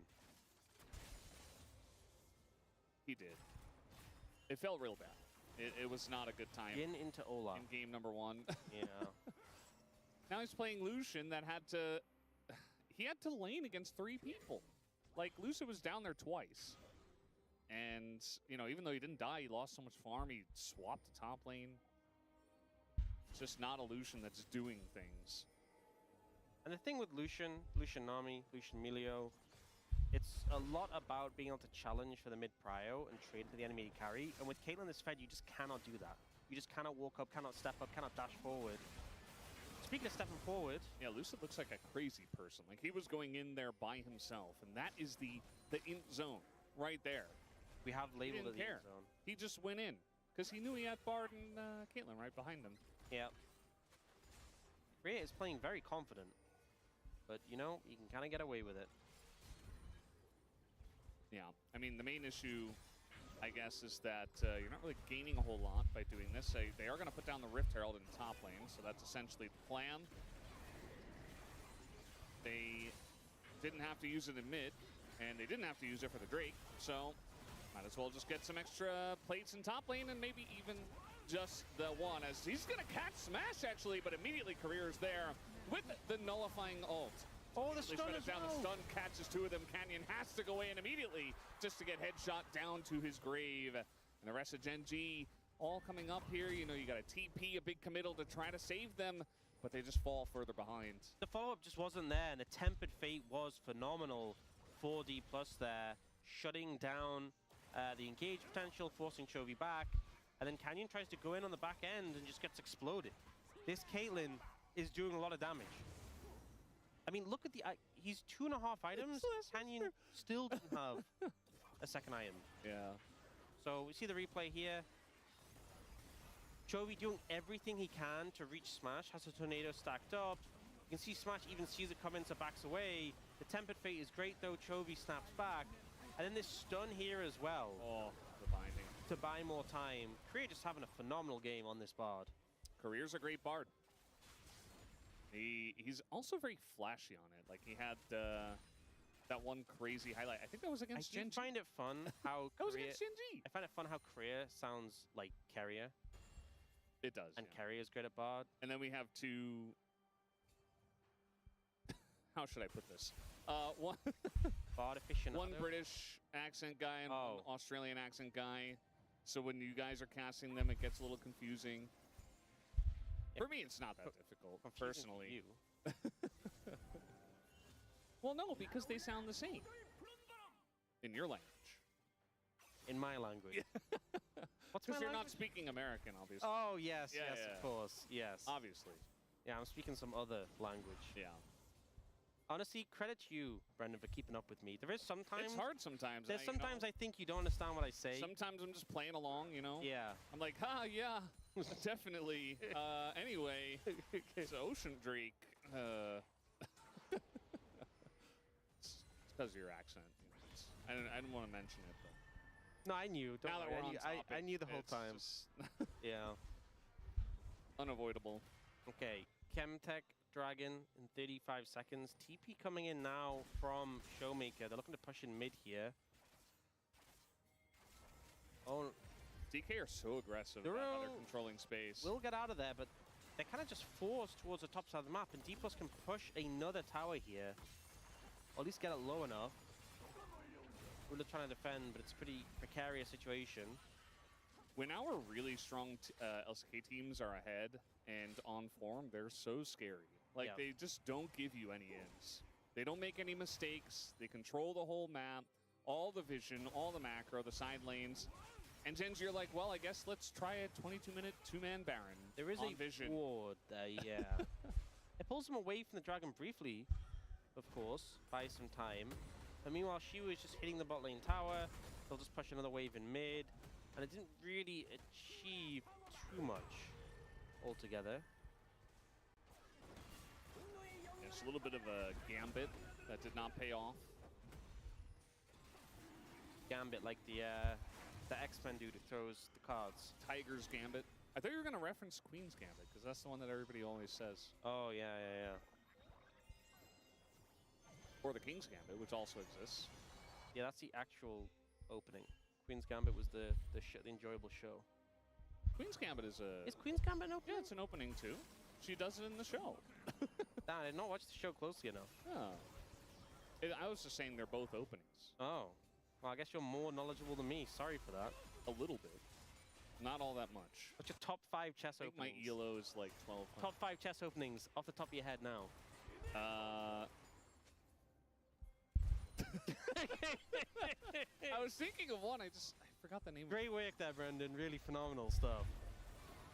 All right, they're trying to go in. The double knockup, pretty good. But that is Bard after all. And Canyon decides, you know what? I'm on their team. Did he I used to be on that team. To follow that? Did he just want to join Showmaker again and run it back like the old times? He's like, now that you're good again, I'd like to join your team.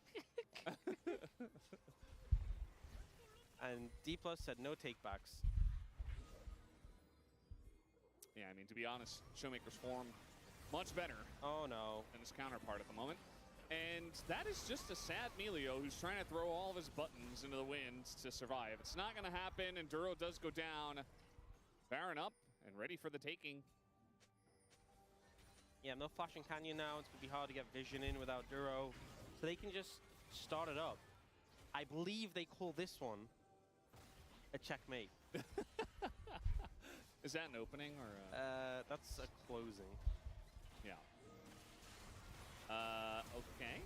Career actually does get away. That was very. Oh my! I thought he was dead to the rebind. Like, really was. And they're actually gonna respect it. They don't want to take it if Career's not around there to help. No, really, they were just understanding the threat of Canyon, but what? Back away. What threat of Canyon? Stealing the Baron away. Yeah. You know, he did do that on Jarvan. I forget who that was against. You remember the double flag steal game? It was an LCK team. I think it was BNK Firax. That wouldn't surprise me. That's my official guess. Put it on the predictions graph. I love official guesses. Just something you say when you just don't know. Yeah. I mean, it's like our predictions, you know? I wonder what I am this week. I must be like 4 out of 10 or something. Damn. I feel like every time I'm paying attention and watching, it's like, oh, my prediction's wrong.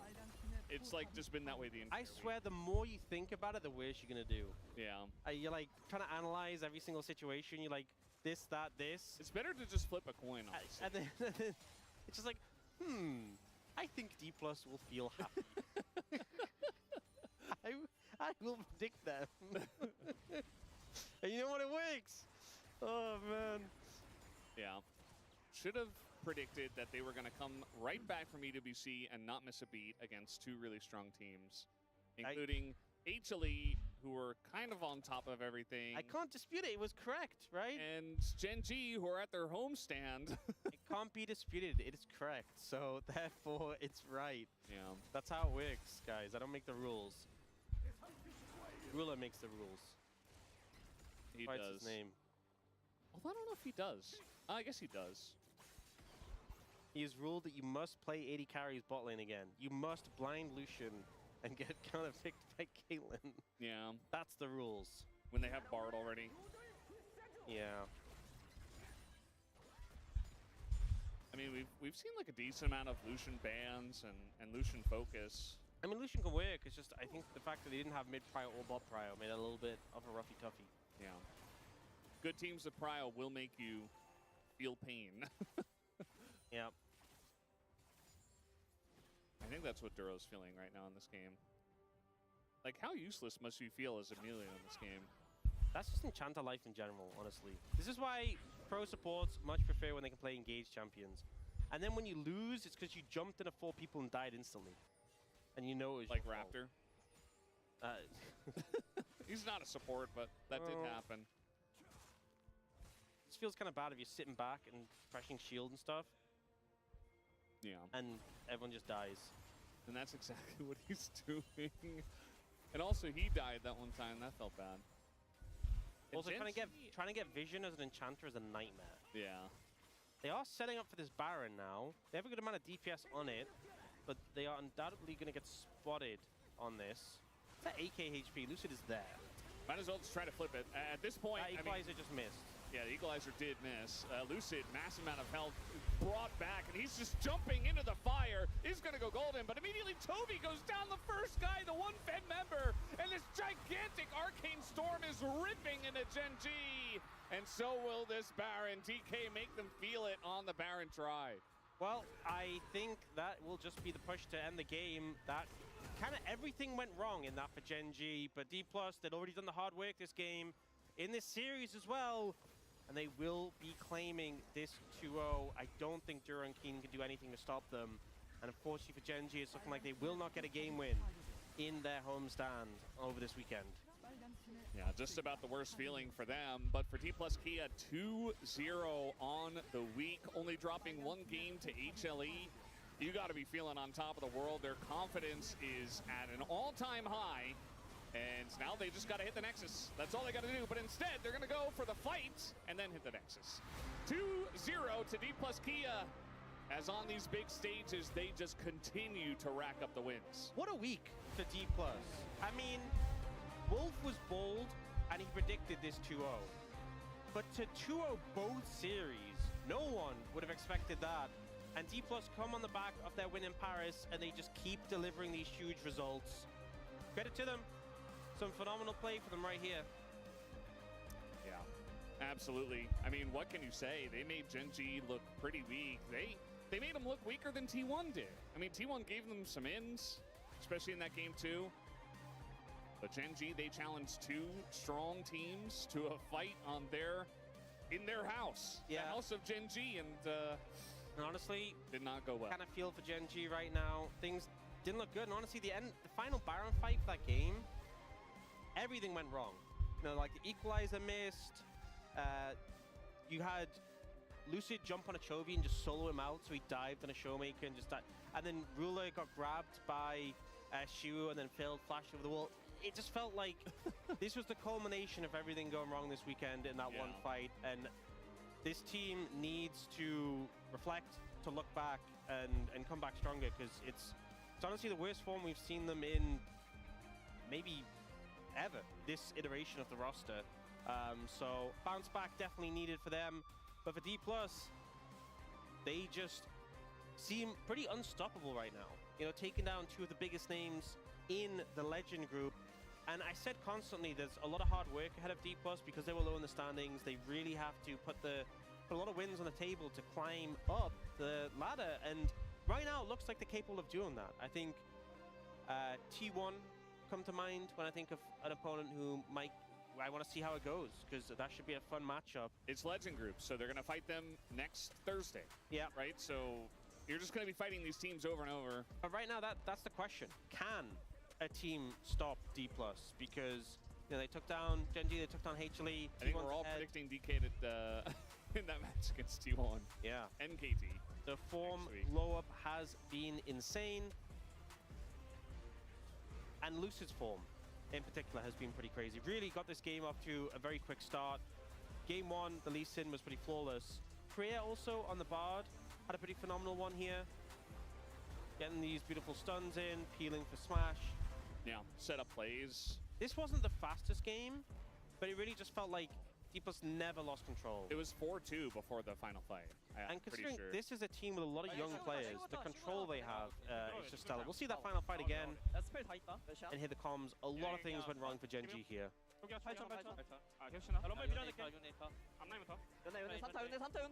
the equalizer just missed completely.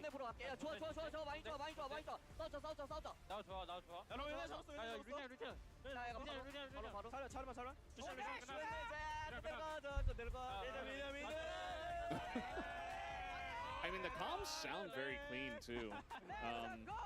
It's mostly. Career's always been the hype guy, and the thing is, it's crazy because like you also have Showmaker on the team, who's also a hype guy. Yeah. It's so fun watching them win. The hype, the vibes is just phenomenal. And it is Lucid who will claim POM. I think no one's real surprised. The Lee Sin game was super clean, and game two, he was the one who was instrumental in those bot lane plays and setting up Smash and Korea for success. So big credit there. I honestly think Korea also had a pretty phenomenal everybody game two, on this right? Bard. Like maybe Shiu is like the one guy who say, well, he played Cassante and also he like got ahead, but that was due to Lucid, and then he kind of fell behind, didn't do much. But still, like the entire team kind of crushed the entire team of GenG. So yeah, they kind of give it to anyone. I'd probably go for Lucid too. I don't know if that's who you went for. I did vote for Lucid, unsurprisingly. Wow, Hawks was actually right. 2 for 2 today. What did he mean by this? Yeah. Wow. Well, you didn't vote for support, so you got it correct.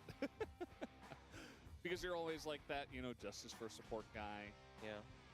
But not today. Seems like you've kind of lost. Just because you have the same as everyone else doesn't mean that you're That means you're correct. No, that's not how it is.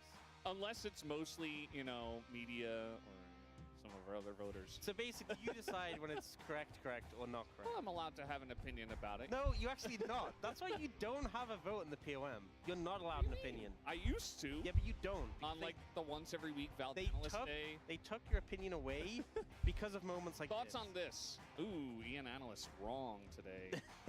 Oh, that's unfortunate. Oh, we are going to be hearing from them soon so they can defend themselves. Yeah. Not getting the correct votes. Maybe, is Ian Analyst the new media? Sometimes. Yeah, I think. Yeah, sometimes. I mean, Smash played great, right? He did. I did just say that you could vote for anyone, but maybe not. So I didn't listen say because maybe not Smash. You're not allowed an opinion, so I chose not to listen to your opinion. Yeah, that's true. Yeah, it's the life of a play-by-play. We're just yell at things. I'm still not listening. No brain. Just turn it off. You know. Guys, thankfully we do have Deer standing by for the translation. Take it away. Thank you very much, guys, for the handoff. This is Deer for the POM interview translation, joined by Lucid on the side of D+ Kia, who just took a 2-0 against GenG at the GenG team homestand. Congratulations! Thank you! That was a clean 2-0. How do you feel? You know, last year we were at the GenG home ground, and back then we lost 0-2. So I felt really sorry for our fans, but you know, I came today with the mindset that, you know, we are going to win no matter what. I had my mind set on that, and I'm just really happy that the games went the way we wanted it to, and I'm just really glad that I'm able to make our fans happy. And since EWC semifinals, you guys met again just after 2 weeks, and it was also GenG's homestand match, as you said. So what did you feel was crucial? I mean, GenG, their players individually have very high mechanics, so I just felt like we shouldn't fall behind in every way. You are not the same D+ Kia anymore. You guys are playing so incredibly well. So what happened to D+ Kia? What was the process behind it all? Personally, before going to EWC, I did feel like I felt a little lost at one point, and I know that my coaching staff, especially my head coach, actually put me in the right direction, and I think that's why my performance just keeps leveling up from that. So I want to say thank you so much to my head coach. And let's talk about game 1. You guys let walk through who had a 100% pick and ban. So do you just not rate him that highly, or were you confident that you can deal with him? You know, we did meet Locke and experience him during practice, and the champion itself feels very strong. And he has very high kill potential as well, but it just felt like he would be really difficult to utilize on stage. So that's why we just made that bold move to just let him through. And in game 1, you were just flying on your signature pick, Lee Sin. So would you say that, you know, just given today, are you the best Lee Sin in the world?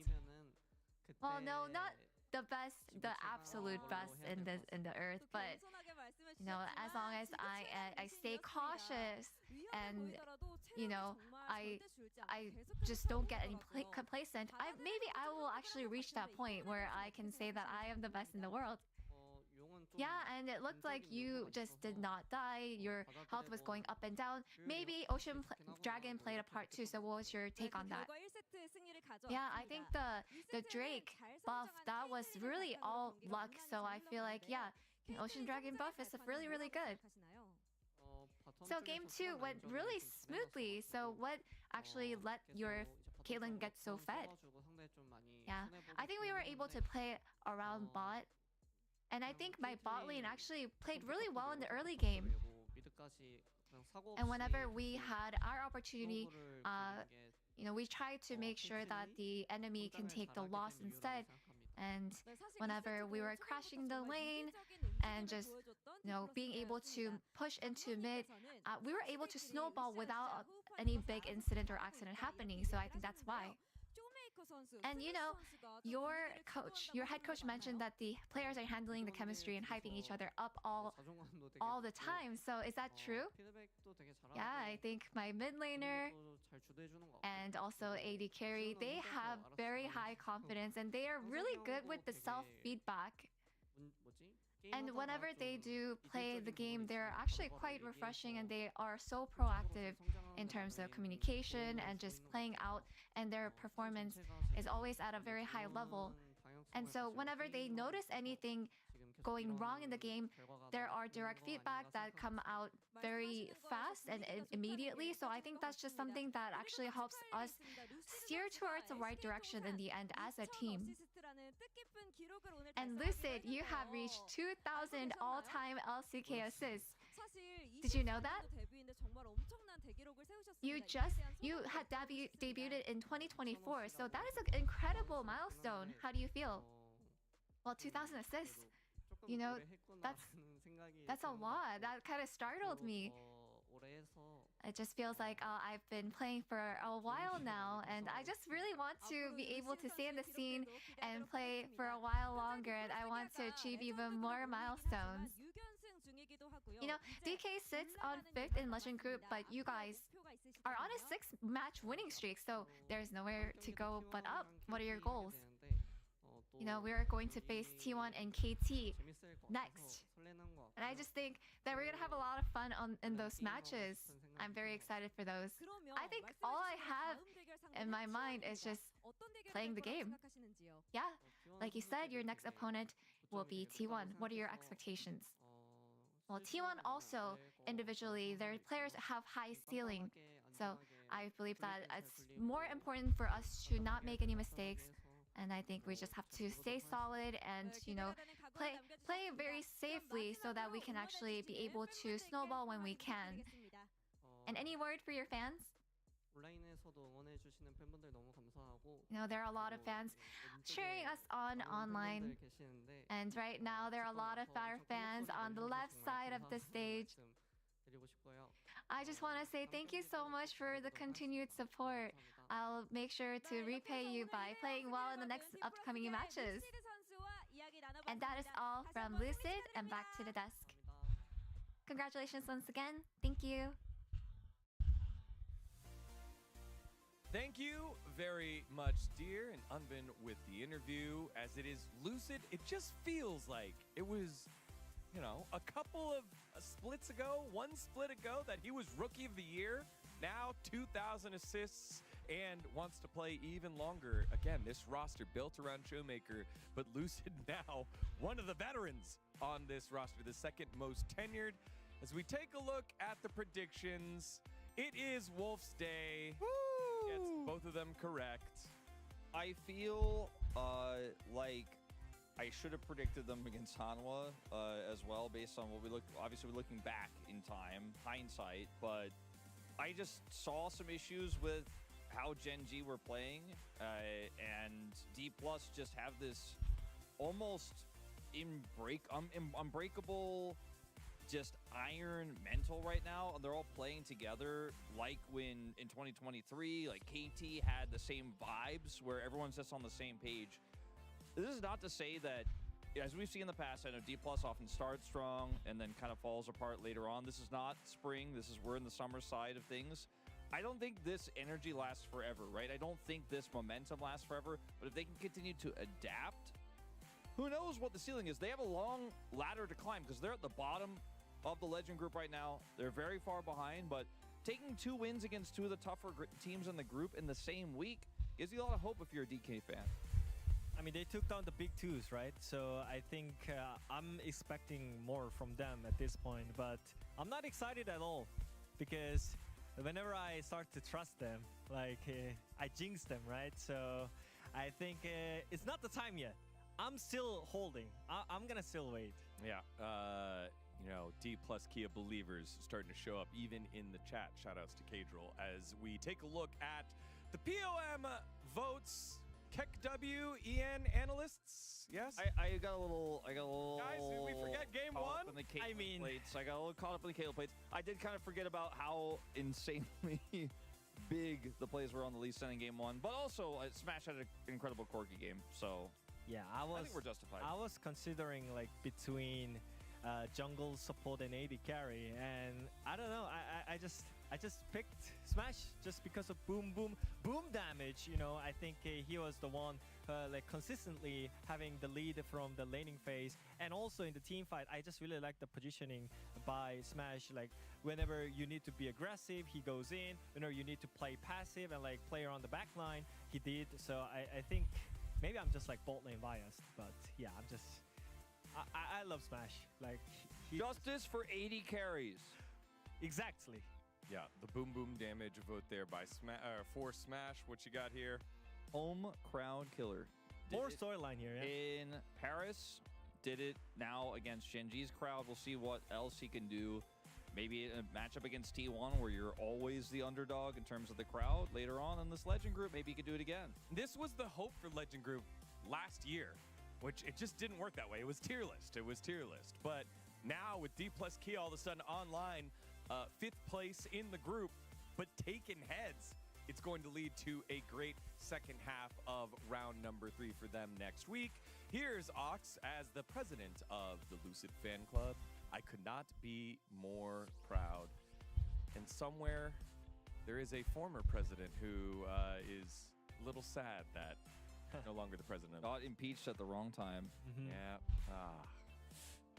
Rip Cronny. As we take a look at some of these other unanimous votes other than the KEKW EN analysts. Gogo saying, Lucid ganked my heart as well. Okay, Gogo. Good one. Yeah. Okay. All right. Anything from the peanut gallery? Nothing? Okay. Cloud Templar, Swift, strong, solid. Look, Solid is early on in his Challenger's career because Sharvo got pulled up. Yep. I don't think Cloud Temple needs to do him dirty like that by putting him like at the end of here and saying like, you know, there's 2 really good things here, then Solid struggling on Jarvan and Kespa Cup. Come on, CT. What's going on?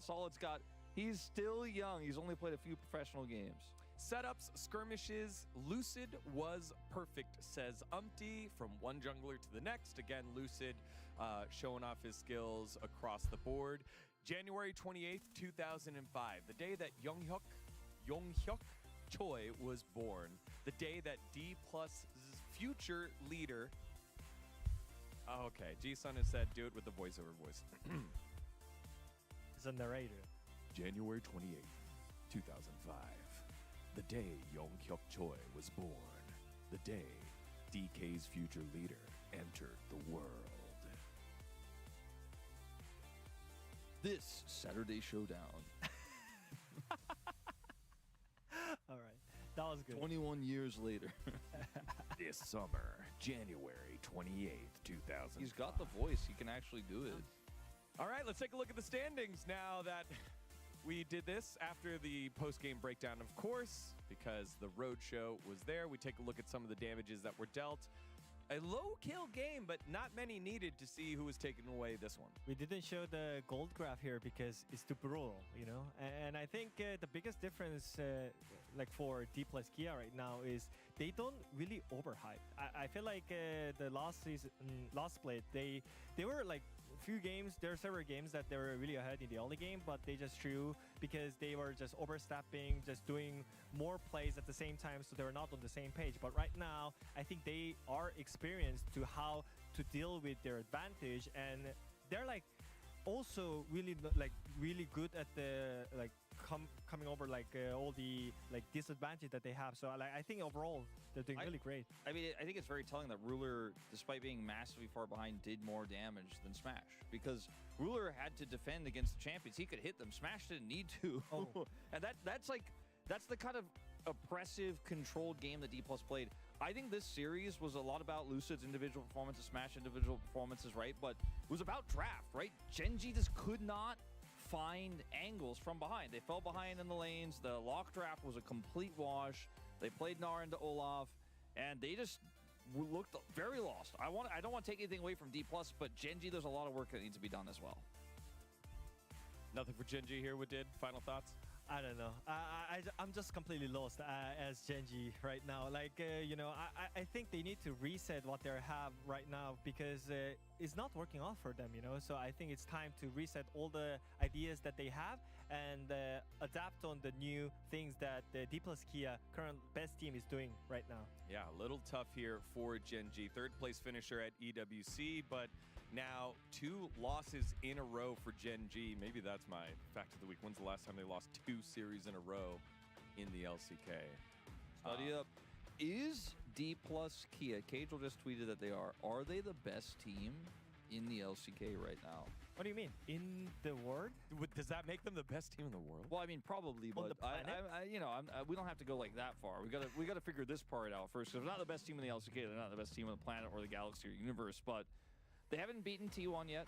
They haven't beaten KT yet, but they've done half the job. If they beat both, don't we definitively say, despite the standings, you know, saying otherwise, which, by the way, they won't necessarily after those 2 wins, are they the best team in our region?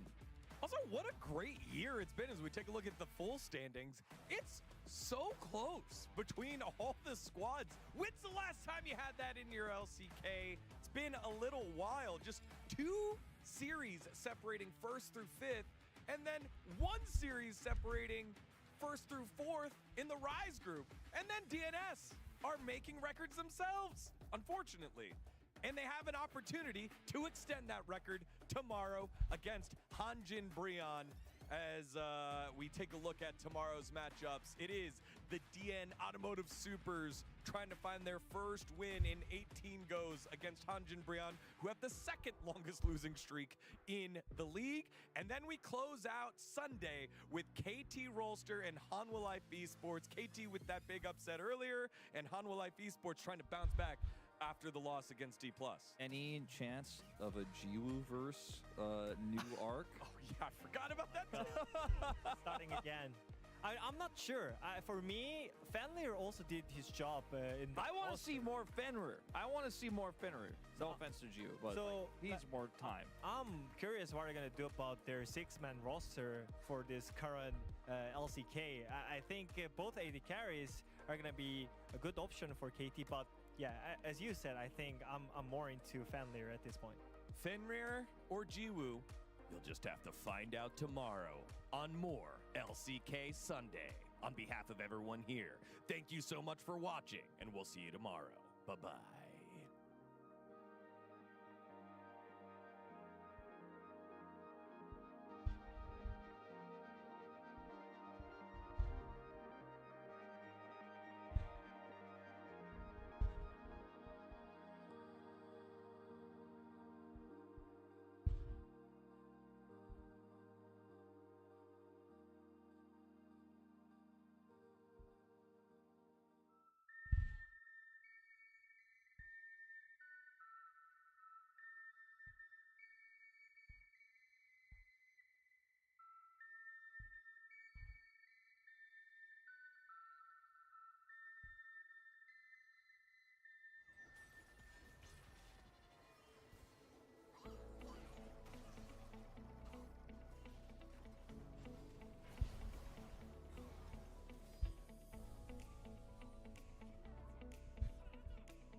scar to show.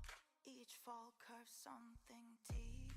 The center of the world lead the way. Everyone was mine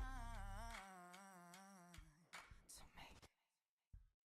Every sky is a line I've drawn. Every wall is a sign I've worn. I don't just win, I carve my name into the stone against a flame.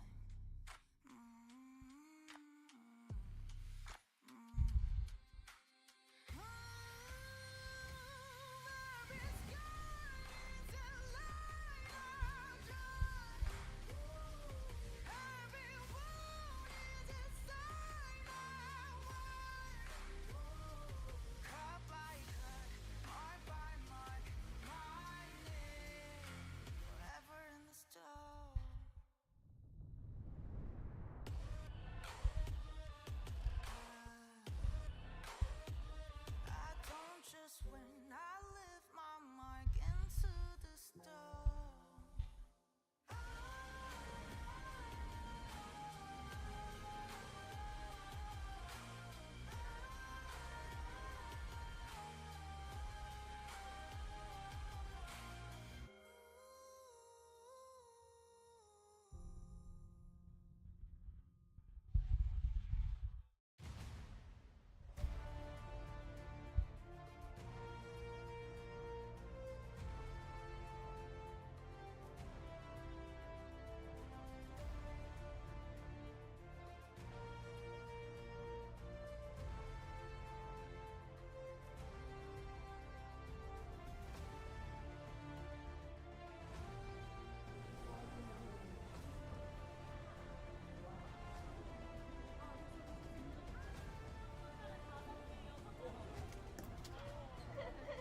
아 너무 귀엽다.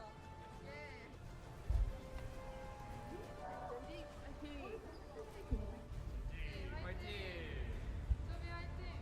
T1 파이팅. T1 화이팅. 너무 빽빽해요 화이팅. 젠지 화이팅. T1 화이팅. Welcome, ladies and gentlemen, to LCK 2026. It is time for the LCK Team Roadshow. It's the GenG homestand, and they're starting off with a bang. It's GenG versus T1, the El Clasico of the LCK. And I don't know necessarily what to expect now, Wolf, because we've had back-to-back Legend Group upsets. What classifies as an upset? Well, I don't know if anything necessarily does right now, because we know that any of these teams can beat each other and have beaten each other many times in the past and in the more recent past as well. Yeah. So GenG, I think, coming in as favorites, with T1 struggling a little bit, lost to KT, lost to Nongshim in the Kespa Cup. GenG looking a little bit stronger, but not necessarily as dominant as they were earlier on in this year when they did end up winning the LCK Cup. But they're currently tied with T1. It's only a single game between these two that separates them. 14-4 versus T1's 14-5. That's also the case with actual game score as well. And GenG is the only team that hasn't played so far this week either, so they are a game behind everybody else, as you can see there. So a chance to really break out and attack the top spots, right? With HLE surprisingly falling to D+ Kia, then, you know, it's all sort of opened up within the Legend Group. KT getting their upset as well. GenG, the only team that we don't really know too much about. And where are these teams all going to settle as we get a few weeks further into the tournament? That's the craziest thing. But this is the second LCK Team Roadshow that GenG has had, and I'm looking forward to seeing what they're going to be able to do. They're in beautiful Kintex. I'm actually, we are here in Lowell Park again, but Kintex is actually right around the corner from where I live, so it would have been pretty handy. I could have head over there and then come straight back to work, but maybe that would have been a little bit difficult, as we'll be welcoming T1 first to the stage here. And as you can see, it is a packed house over at the GenG homestand. The House of GenG is what that sign says they've been using for the promotion. And T1 is looking to wreck this house and take a win today. losing to KT 0-2 in a very volatile meta is nothing that, you know, you should feel too down about, but the momentum is definitely not theirs right now. To win against GenG today, especially at their homestand at this LCK team roadshow, would be massive. And here comes the home team with Keen leading the charge. We're seeing, obviously, you can see on the GenG side so many of their, you know, they're wearing the merch, they're wearing the hats, they've got the headbands on. Yeah. And GenRangi, by the way, as Canyon walks out here, has multiplied. At first, he was just one character. Now there's multiple GenRangis. They're everywhere. Yeah, and they can all dance as well. It's kind of crazy. We learnt about this over in Paris. So pretty impressive stuff as the rest of the team are going to be making their way out. Ruler waving to the crowd. I imagine a lot of people there to see this man. And I'm also, like, I'm intrigued. Is GenG going to suffer from the same, you know, we're at the top and so now things are going to be going downhill? Or will they just hit the ground running? I think this meta is so volatile. That's why these results look so strange, right? It is a meta where it's hard to define what is the best. Stats-wise here in round 3 right now, 80 carries are on top. Mages are old news. We're seeing them played, but they are not winning. We're seeing Ezreal as our most successful bottom lane pick, 3-0 right now in LCK round 3. And see if T1 have a refreshed take on this meta, as drafting has definitely not been their strong suit over the last few weeks, including international play. Yeah, and there's also been a lot of tape, right? And these guys have been traveling all over the world for quite some time as well. HLE, another team that sort of suffered at the hands of that, having been at MSI the entire way, then moving over to Paris for EWC as well, and then only just making their way back in time for Casper Cup, where they all played as well. GenG did also play at Casper Cup. They were also at EWC, so there was a lot of traveling for them as well. Looked pretty cool, calm, and collected when they were at Casper Cup themselves, and did need to save their team from disqualification. Disqualification is not really what it is, but failing to qualify. Elimination, yeah. Elimination, that's probably the one. It's not like they were otherwise going to get deleted from the tournament. But yes, so they came through, they won a couple of games, they looked pretty good while they did it. This stage, by the way, I mean, we've seen so many League of Legends finals, but just esports finals in general in Kintex. It is a classic, a huge venue, and it's a really cool stage here where we have the teams, instead of facing each other, they're off to the side of each other. This is how the LPL is often done at all of their different cities where they have their venues. And the way that they face the crowd directly, the crowd actually sees both teams directly, is kind of a departure from what we have a lot of the time in League of Legends. It feels like an international event, right? Like, that's how it's often set up there. So just pointing that out, that the setup feels quite epic for this really important match.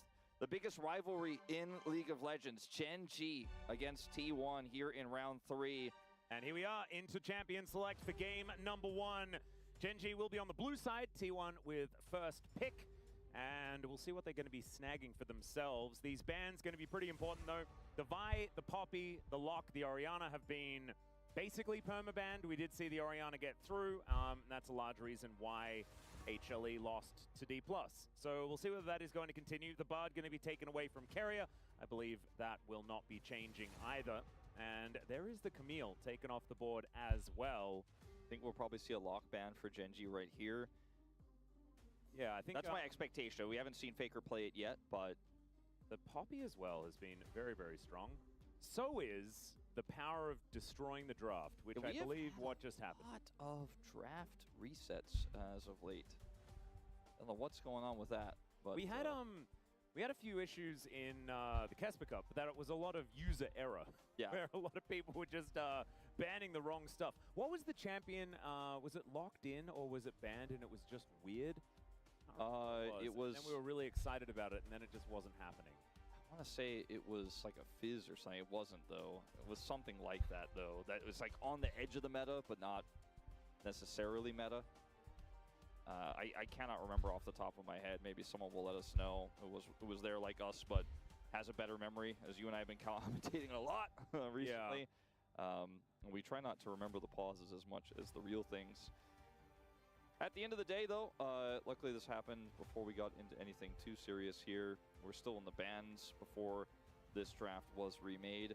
Expectation, again, is probably it's a lock ban was the intent. Yep. Lock ban or a Poppy ban. I mean, they're the ones that have been pretty consistent throughout the LCK so far. So, and yeah, we'll just be hopping back into draft as soon as we possibly can. Yeah. Kintex won Exhibition Hall 5. Is that one of the ones that we've been to for a final before? I'm trying to remember. It may have been. So we had the Kintex finals, if I'm not remembering wrong, with D plus Kia and T1, where there was no audience, but we still had the finals in an offline venue and had a really cool opening ceremony and all that stuff. That might have been the one. That could have been it. There was also one that was like way back in like 2017, I think, or early 2018, perhaps. Trying to remember, but I can't quite. But still, we are back into the draft here. We've re-fired it up. Okay, let's see what that ban was supposed to be here for GenG. As Poppy, definitely one of the considerations you mentioned. Often it is a second pick team ban. But Jace going to be taken away that first. Makes sense because of Doran's recent proficiency, but also just how much Jace has been able to control the junglers. Just because he applies so much pressure in the top lane that junglers get pulled away from bottom lane, so opens up your bottom lane quite a bit. As the lockban will actually be done by T1 themselves on first pick here, so surprising, but not unprecedented by any means.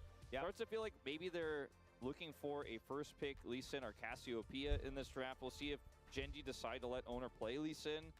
If they don't ban it and it's not picked, then Canyon gets his opportunity. So they'll ban the Nocturne as well. So if they go Cassiopeia, you get a strong Lee Sin synergy set up here for GenG. The Orianna is up, though. Oh, God, yeah. So Orianna is up, but so is the Poppy, so is the Cassio, so is the Lee Sin. Obviously, Poppy Lee Sin picked together does kind of waste that flexibility. Notice Duro has been great at the Poppy, but it does sort of force it into either, I guess, top lane or support. I just want to point out, too, that even though Orianna is considered to be this S-tier pick that almost never makes it through draft, it's made it through enough times, and its win rate is not as high as you would expect. So even though it is very rarely let through, it doesn't necessarily mean that T1 just automatically get an inherent advantage. There's that Lee Sin I was talking about to come through here with the Galio. That's weird, though, because I feel like the Poppy we were talking about is phenomenal at stopping the Lee Sin from being able to do things. It might be an owner lock-in right here. Maybe he was expecting that and has the answer, and they can still flex it, as that is what they are going to do.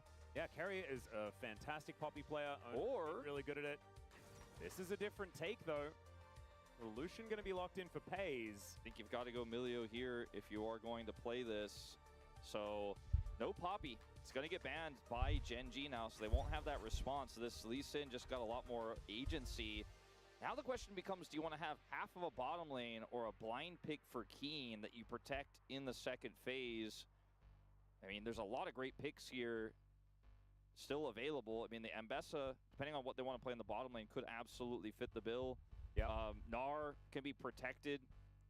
The Ambessa looks to be the more likely option, though, and Keen is going to go for it here. So they save their bottom duo. They can get it together, but they're not really counterpicking for anything because both the Lucian and the Milio are already shown. But if you only pick one side of it, then T1 banned the synergistic picks with it, so they're kind of trapped into picking this Ambessa here.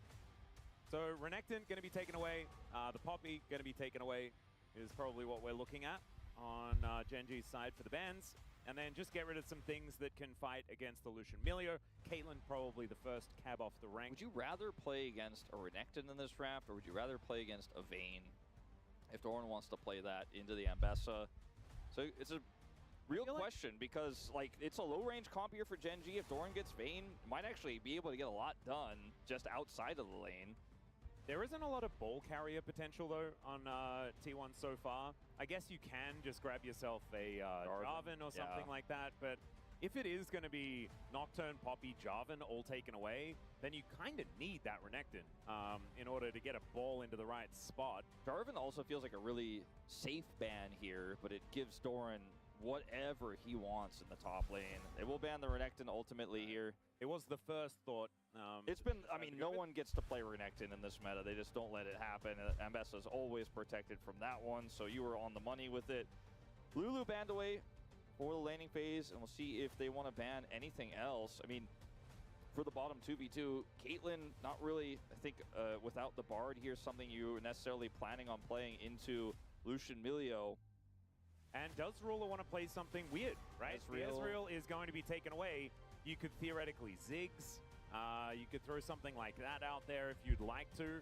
Things are kind of open-ended right now. They will be able to react, though, to whatever is picked up here with a bit of an idea as to what's going to be paired with it. Could try to play like Misfortune Rel. I mean, you've got a decent amount of setup here in this draft. Maybe you just slam Lucian or some sort of support with Engage. The Rakan going to be another option there. Now, I mean, the Doran Rumble plus Jarvan angle sounds pretty devastating. Yeah, I think Jarvan is going to be the jungle pick 1000% here. That's a lot of percent, Wolf. Yeah, like if they did this draft 10 more times with remakes, he would do it every single time. Wow. I've only ever really been 100% of anything. Wow, the Gnar is a volatile matchup, right? We used to say this is the counter pick, but with Electrocute Ambessa and how much proficiency everyone has on the pick, a player like Keen can win this matchup. Is a pretty even matchup now in our minds, I think, across top laners here at the LCK. You know, if you're on Rise Group, Jax matchup, it's the same sort of vibe, right? Yeah. Where if you feel like you're good enough, or if you are good enough, you can definitely play out that matchup and make it look very, very good. And I imagine Keen is pretty comfortable in the Ambassador and Gnar. There's the Jarvan that you were 1000% positive about. So they went through 10 iterations of considering it, and in all 10 they. So in like 10 different dimensions, he still picks Jarvan here. That makes some sense. As we have the Lovers Duo for the bottom side of the map, Ruler and Duro on the Xayah Rakan into the Lucian Milio. I don't like it. I think you just kind of get slapped around. But we have seen players really enjoy picking the Xayah into the Lucian lanes. And we'll see how Ruler is going to be able to play with this one. Obviously, Ruler does have a skin on this champ that he got like 9 years ago. So he is pretty proficient, but I just don't know whether I trust it because the Lucian Milio is so strong. The top side of the map here for T1 has a big responsibility, especially the Jarvan Orianna part of this. For T1, they really need to make sure that Faker and Owner can control these early objectives. And if they lose control over the map, the composition of GenG is very bulky and can just eventually close the gap on you. It's not high range, but got the Ambessa set up. I like classically T1's composition more. I think it has more power and I think it has more potential, but it's all about that synergy between Faker and Owner, which has been great overall, but we've had a few games here or there where it's fallen a little bit flat. Faker on Orianna, I feel like if there's almost, like in League of Legends, if there's something you could trust, maybe you put Faker on Azir one tier higher. Yep. But I think you could pretty much bet that he's going to have a good game on this one. So this should be a banger for our first game of Fearless in this best of 3. Yeah, I'm very excited to see how this one is going to go. GenG with Canyon on Lee Sin as well. We haven't even really mentioned it. Very, very fun champion to watch Canyon play. A little bit of a shame that we don't get to see both junglers playing the Lee Sin in this matchup, as Owner has skin for the champ and is incredibly good. But man, I'm looking forward to seeing how these drafts are going to be able to play out. I'm a little worried for GenG though. Pentakill very easy. He spelt pays with that. Yeah. That makes sense because he does get pentakills more easily than any other player ever in competitive League of Legends history. How far ahead of the second person is he on pentakills? Is it like 5 or 6? It might be higher. It's kind of absurd. He might get one in this game.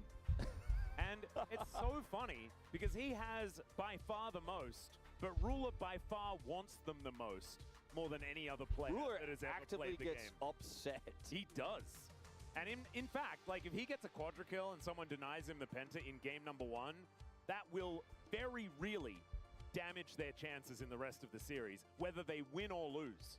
Yeah. So we'll just have to hold our breath to see whether he gets like a feather recall that just kills 4 people instantly and then Keen accidentally just right-clicks someone. I think it damages the chances of whoever stole his penta from actually being on stage for the next game. Yeah, or being on the team for the next game. Like, oh yeah, it might get traded. It's pretty volatile these days, okay?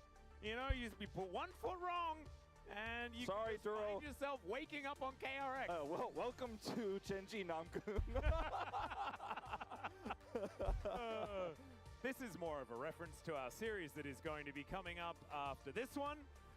But we will focus a little bit more on GenG versus T1. But it is just very funny that even at the very beginning of the season, the drama has already begun to unfold. But it wouldn't be the LCK without a little bit of added spice, a little bit added drama. And man, look at this. It is well and truly full up. Reminds me actually very much of the setup in Daejeon as well for MSI. Kind of similar exhibition hall. Yeah, even like the way that the LEDs in the back are set up, like graphically feels like an MSI stage, right? It's obviously taken big inspiration, I'd say, from MSI. Man, even the T1 players have to wear House of GenG. They're really in GenG's house right now. Oh, yeah. The House of Legends. You remember that? That was one of our taglines from... Oh, yeah. There weren't enough houses in the opening. No. I didn't think. I thought they put a war museum in there for some reason. Yeah, I remember that one. It was GenG's house, though. That was pretty cool, though, when Humble Life Esports were, like, outside and there were, like, tanks and it was, like, Peanut looking real cool. I remember that. That was a very, very cool intro. I take it back. There didn't need to be more houses. I liked the museum vibe. I've been to that museum relatively recently as well. It is still a whole lot of fun. I have heard so many good things, and I drive past it all the time. But You haven't actually been? I've never been inside. Wow, that is so weird. I know, it's You've been also so everywhere in Korea. It sounds so unlike me to have not gone to that museum, but You're saving it for when Claire is a little bit older Yeah. and you get to be the amazed dad alongside. Yeah, we get to experience it together. Yeah. Oh, man. I just went to the zoo, a small zoo, to be fair, Uh-huh. with Claire for the first time. It was very Was it very like fun. a petting zoo? Did you, like, touch a goat? I tried to get a toucan to land on my arm. I tried to get her to Whoa. interact with a toucan. Instead, the closest we got was birds landed on my head. Like 3 small birds landed on my head, and it scared my daughter to death, and we left the exhibit immediately. And then we went home. And actually, don't go to the zoo. Sounds like a terrible experience. We're going to go to the War Museum tomorrow. She really wanted to pet the capybaras, but that was against the zoo policy. Oh, that's But she got to see them really close. Capybaras are like the most petable looking animals on the planet. And it does make sense that you're not allowed to. Quokka is a very similar situation. You know, you're not supposed to be petting those either. As we are going to be making our way onto the Rift for game number 1 as soon as we possibly can, ladies and gentlemen. But, you know, we had to delay to talk about museums and scaring little girls with birds. It was unintentional by the birds, you know. They just really wanted to be friendly. Yep. And land on my head, which is very... At that time, with how my hair looked that day, it looked very Nest-like, to be fair. So I think... So it was your fault. The hairstyle was your fault. Yeah, it was my responsibility. Oh, we do have a little bit of time, and I forgot to tell you this beforehand, but Chester really liked your toy car that you bought him. Awesome. We really appreciate it. I'll show you the photos later. But now I can hear the music. We went all the way. The draft music looped. That's a long track. It's a longer track than I expected. I got really interested and excited because we were like, the music changed. And I'm like, this means we're going into game. But actually, it just means that we're going into draft. But the draft is already concluded. So we're going to be going into Sorry, guys. game. I have a small update. T1 won the game in 32 seconds. We're going into game 2 right now. Oh, right. It's actually the fastest game of League of Legends of all time. But because it's a homestand, GenG starts with a game advantage. And the cool thing about homestands is that you get, the GenG homestand is that you get to play a best of 5. So T1 were awarded the game, but GenG already had a game. So now we're just playing a best of 3 from okay. That's how it goes. I'm glad that you brought that up, because otherwise we haven't actually announced that. You know, no one said anything about how that worked. Yeah. Format change. But yeah, that's official from me. And I've said it now, and therefore it's real. What do you think it means in that GenG backdrop shot where there's a star next to Duro and an arrow pointing next to Keen? Are they going to be the key players in this draft with the Rakan and Bessa setup? Is there some foreshadowing back there? I don't know. Were the arrows intentional, or do you think they looked sporadically placed? Honestly, see that? Well, there's a little squiggle over there as well. Yeah. It kind of loops, but I think the one that's pointing towards Keen is a little bit, it's not straight, it's a little bit curved, but maybe it implies that he was going to pick a Bessa all along. You know, it's kind of like his ultimate that Keen's going to be employing. So maybe that's it. It's his birthday, and Happy he wants birthday. a victory for his birthday present. We'll see if Chovy will be so kind. I think, GenG and himself are aligned. I don't think T1 are aligned for his birthday here today, but we'll see. Okay, Chovy is settling in. Hopefully this means that we're getting... He was talking, and that's generally a good sign. All right, yeah. Okay. Wow, these are the drafts. I'd kind of forgotten. Very cool thing is that Ruler and Duro are actually using the Samsung Galaxy skins, which sometimes doesn't happen when Ruler decides to load up into a game on Xayah. So I'm glad that does actually happen here. Let's get onto the Rift. Game number 1. I think they already did the fan chants, so never mind.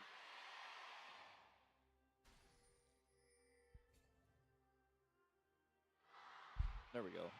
We couldn't hear the fan chant leader. They didn't have microphones, so that's what confused me. I apologize for game 2. I'll be better. This is the cool part about being the color commentator is I'm like allowed to just be silent and let it play out, but you have to kind of be like, well, I guess I have to talk. guess. Nothing happens. Otherwise, we could just be silent commentators. That trend never really picked up. Yeah, it's I feel like you wouldn't have much of a gig for very long. When they realize that you're not actually useful at all. Well, there are some people who are better silent than others, so it's actually a skill set. Like, for example, I think it's actually not one of your strong points. You talk a lot. Yeah. You might actually not be good at it because you'd occasionally continue to talk. My wife says that a lot. She's like, just shut up, man. All right. Barrier committed here by Ruler to stop some of that damage from coming out here from Pays, but he ends up having the health advantage slightly here, but I think Pays is happy to get an early barrier at level 1. And Pays does have cleanse, so Ruler can actually do this, as Duro actually a bit of an aggressive move there. Throws out the Grand Entrance just to save Ruler some health bar. Does have to sacrifice a lot of his own. Yeah, it was a pretty nice position there from Duro to stop the pursuit there from Pays and get the punish, but like you said, we'll lose some of his health, but he'll be able to heal it back up. And this matchup is going to continue to be relatively even here. When it hits level 3 for Keria and Pays, they can try to push the advantage a little bit further, but great job by Ruler and Duro so far. Yep, I feel like this one can be difficult for the Rakan if the Melio is very, very good. The fire kick can be very frustrating if you are trying to W forward. But GenG right now, I mean, dealing with Pays, especially once he hits level 3, I feel like that's when you get extraordinarily dangerous on the Lucian, once you've got all of your buttons locked in. Exactly. That's the next moment for potential pressure. And you get double the value because of the passive. Yeah. Doran does not, rather Keen does not proc another electrocute there. He almost was able to. That would have given him an opportunity to be more aggressive. As Chovy is doing the world tour. Yeah, a little bit of a justice punch by. And all right, they avoid the level 3 entirely, and we'll lose some farm as Ruler buys a cull, and a plate is damaged here, but nothing crazy in terms of the advantage gained from this. It is a pretty big lead, though. There are 6 minions here left for Ruler to pick up. He will be able to get all of them, but that will put him a wave behind. Does make some sense, though. I mean, the Xayah Rakan was never going to be in a great position in the lane. At least they can both recall pretty quick together. Yep, get out of there fast and come back. So it's only really a wave in it here for Pays, which will likely even up. And it's Ruler's taking Conqueror as well. That's the first time I've seen that, I'm pretty sure. It's a brawly comp, with the Galio and the Ambessa coming through. Yeah, you're going to be up in the thick of things, so you don't necessarily need lethal tempo. Yeah, a little bit more of a battle Xayah. Yeah. Which is just a different take. Lethal tempo is just so very good, and most people just do head towards it as Ruler. Oh, ruined it. The Xayah Rakan recall there, trying to get the back and then just zoom out of there. Yep. Oh. At least we did get to see Ruler's very silly signature, which I like every single time I see this skin. Well, you think it's silly? I mean, it's just all a bit different sizes and strange. No, I'm just kidding. That was what I was sort of. There are only 2 types of pro gamer signatures. There's the one that's trying to look like a professional athlete, which I consider pro gamers to be athletes, but you know what I mean, traditional sports signature. And then there's the one that's basically some form of squigglies or smiley face or making a picture or, there's only 2 types. There is no, 3rd type. I mean, I think you've covered all the ones that you really need, though. I guess you could. There's a bit of a branching path for bad handwriting signature, which is vague. Is it trying to be a professional athlete, or is it trying to be silly? We don't know. I think bad handwriting is just I haven't done the emoji, but I want to. You know? Yeah.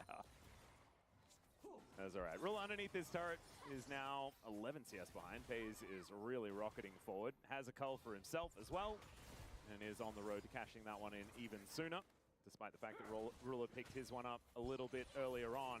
Canyon finishing off his jungler. Actually, is he on his Gromp again? As we haven't really seen too much of these junglers so far. He's trying to get towards that level 6 as soon as he can. Owner has also been a little bit quiet, but both of them find themselves at exactly the same spot on the Rift.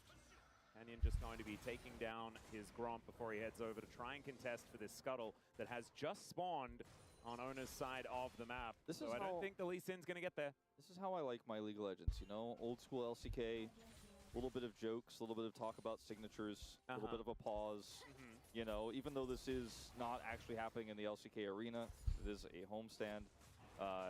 It's no early errors, no big mistakes, no like flashes gained because somebody made a whoopsie.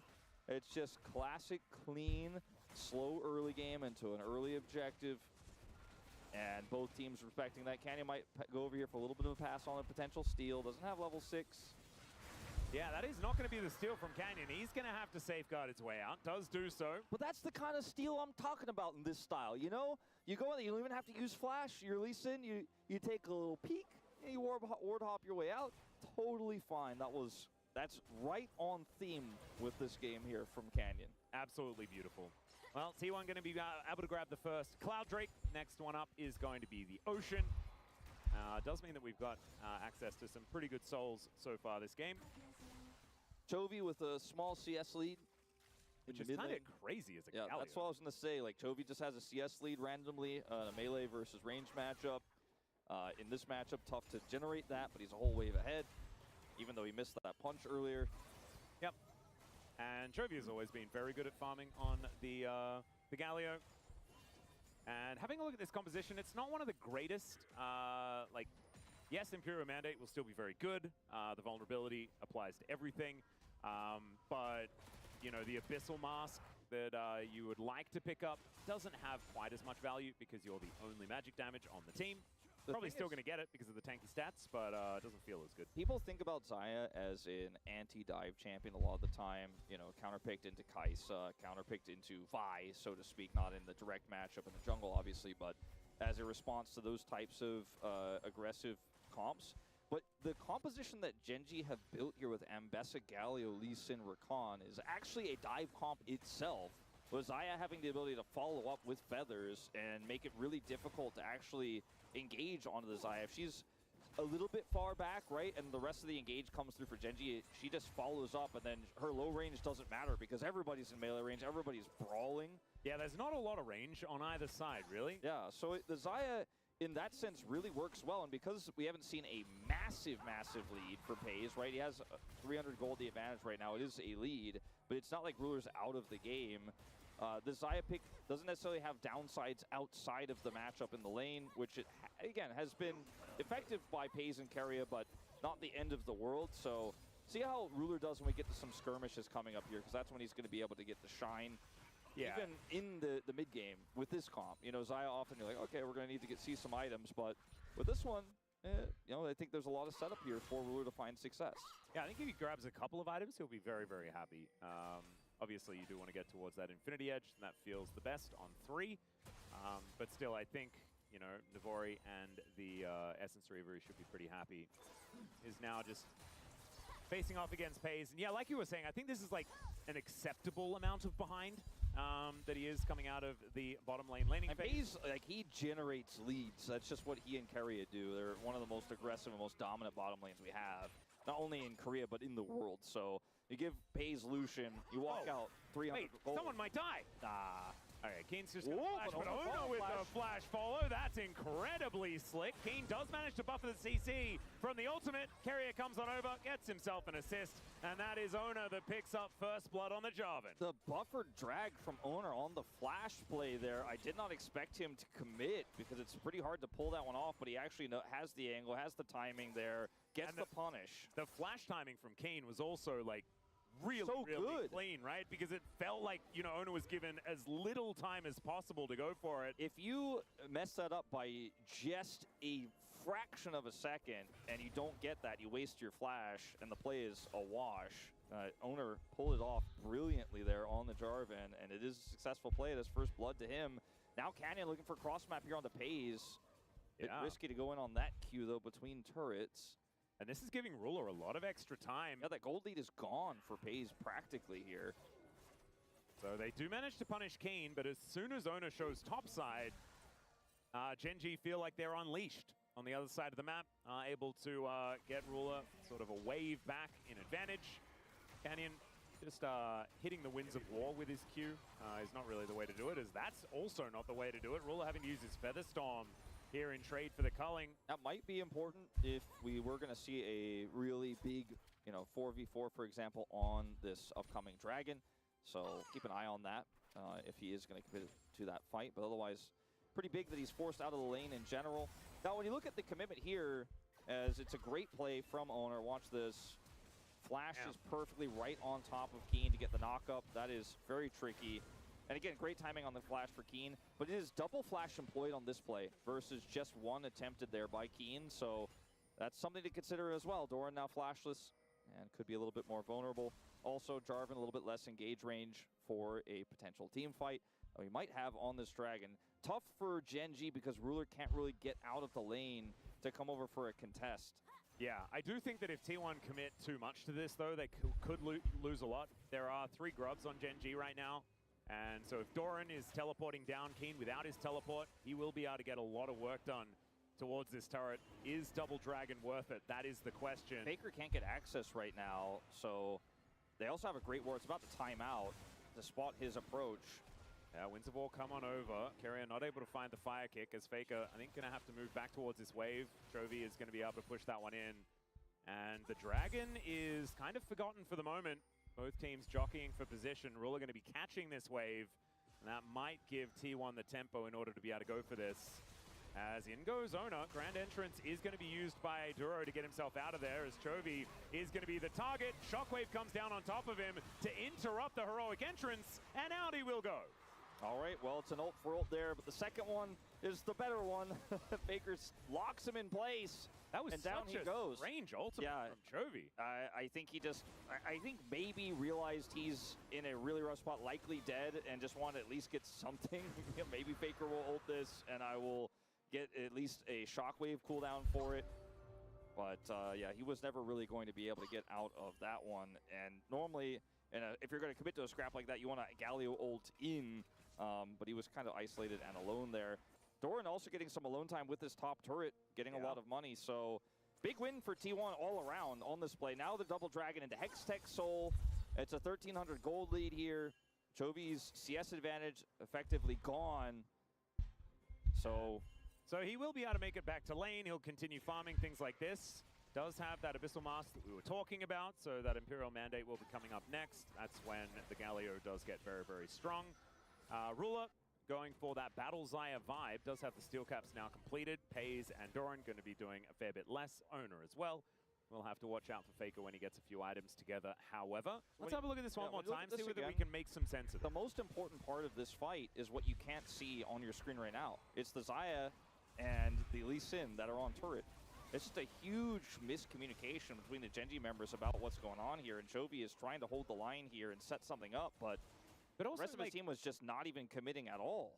But Carrier hadn't pressed any buttons yet, and Faker was there with Shockwave, so you were never going to get that ultimate off. Yeah. It's just kind of crazy. Anyway, I suppose. Owner is going to be taking a bit of damage here as Duro gets Cataclysm. There's the kickback from Canyon. They're trying to get this turret here. Pays and Carrier wanted to join, but they can't really get access, so it's going to get a bunch of damage done. Now Doran is the target. All right.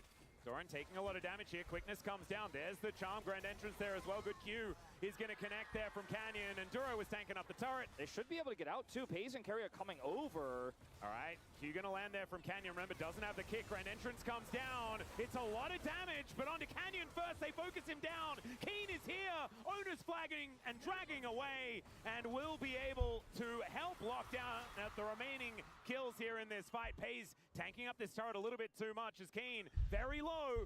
But this is not all that diveable, even with 3 people. I know Flash no ult. I don't think he can get a punish here. Pays wants this. He will have a shield back up again, and he's dashing around, just knocks out Pays. We knew it, we saw it, and they went for it anyway. Yeah, I mean, I was watching this thinking Keen is ready to punish anything that comes his way, but I think Pays and Carry are just going to walk away, and he's not going to be able to do anything, but Pays greeted for it, so Keen gets a kill. Very wild scenario there on the bottom side. After Pays had such a great flash outplay in the skirmish itself, didn't have it here. Cleanse not required in this defense of the turret shot. Yeah, he got the heals from Carry, and I think thought he had enough health to survive. We'll now see Keen, Doran TP down to try to catch Keen, and Keen... He's going to try and teleport away, but it's not going to work. He just gets flash nod. This is down he will go.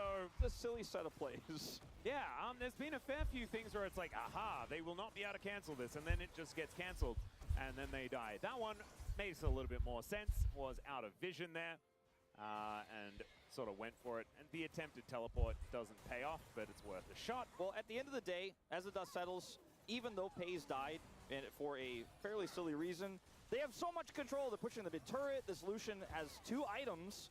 They have Soul Point coming up here in 90 seconds. I don't think GenG are anywhere near a position to contest. Whoa, 2-man Shockwave does come down here as Rula pretty late on the Featherstorm. Will eat the damage and then go up into the air, putting that on cooldown. Doran in the bottom lane also grabbing first turret blood. Yeah, they lose the race for first turret, and T1 are also getting a majority of these plates here. This is a cannon wave. Ruler so low on health, they almost get the mid turret. They will get it very easily if they're able to commit for another wave later on when they're grouped up.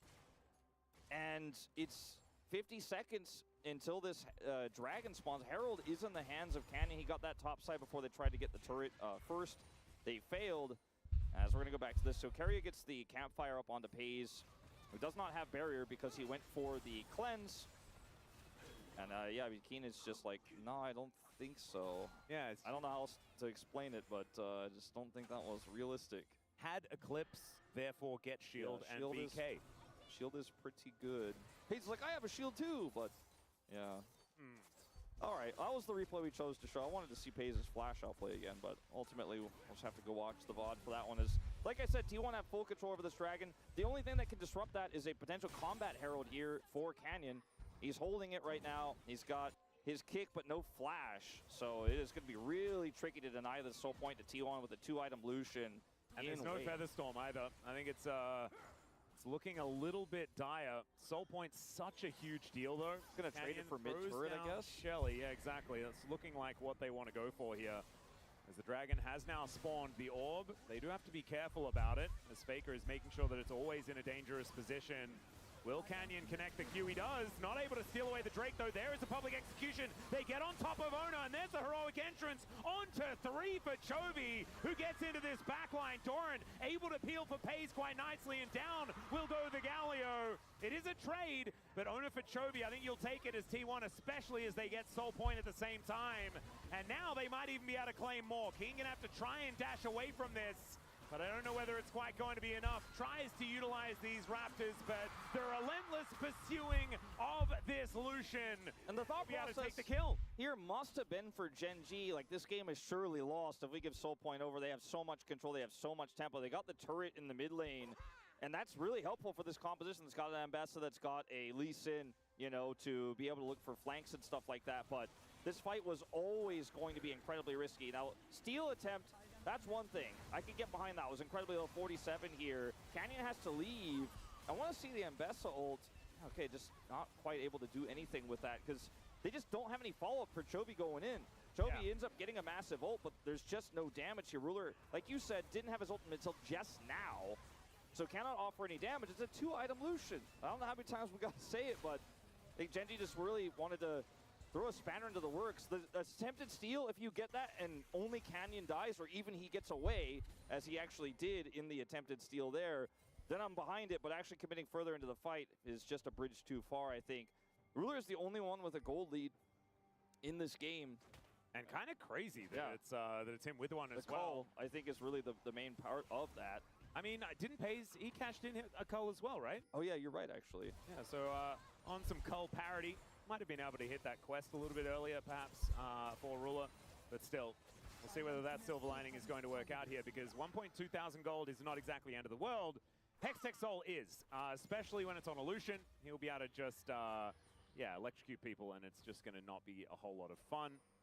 So T1 in 3 minutes' time, approximately, will be in a very, very good position in this game. There's the Imperial Mandate, though. Some item spikes are starting to come in for GenG.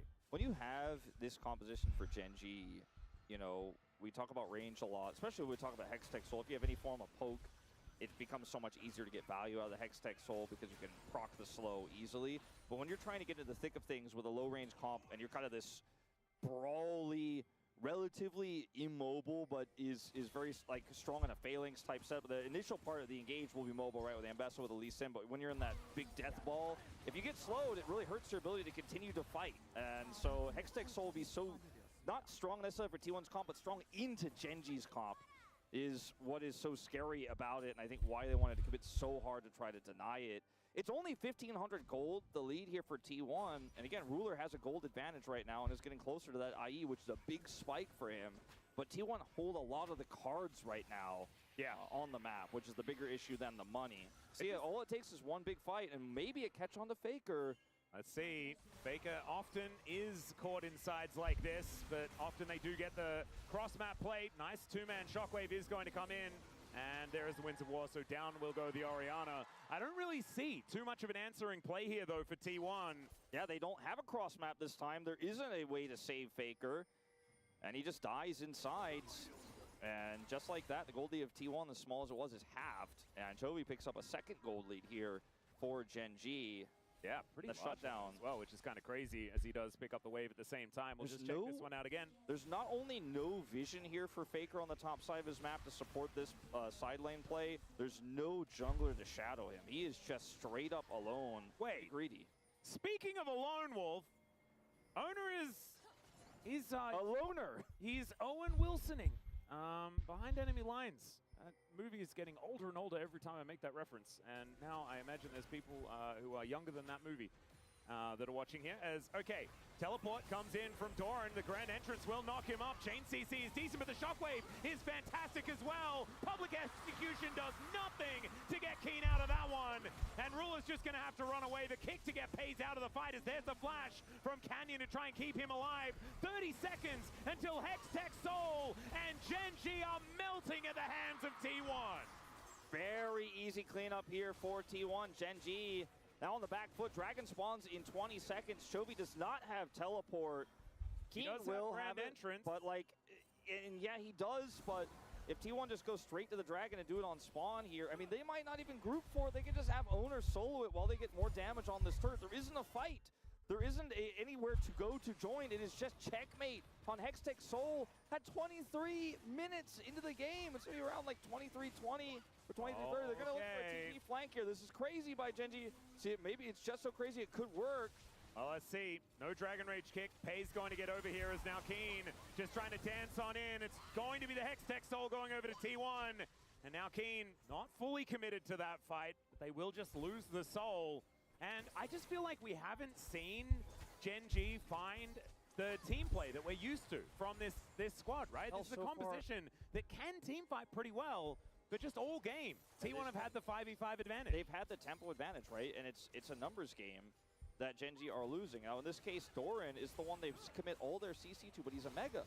I think they just saw the TP on the ground, and they were like, well, we'll blow up whoever is there, but Doran is just too tanky. And the Pays is like, well, all your buttons are on cooldown. I can just walk towards you. There's a peel attempt from Canyon onto the Lucian. He's not trying to kick the Lucian in and pick him. He's trying to get that Lucian the hell away from his teammates. That Lucian's a problem. We got to get him away.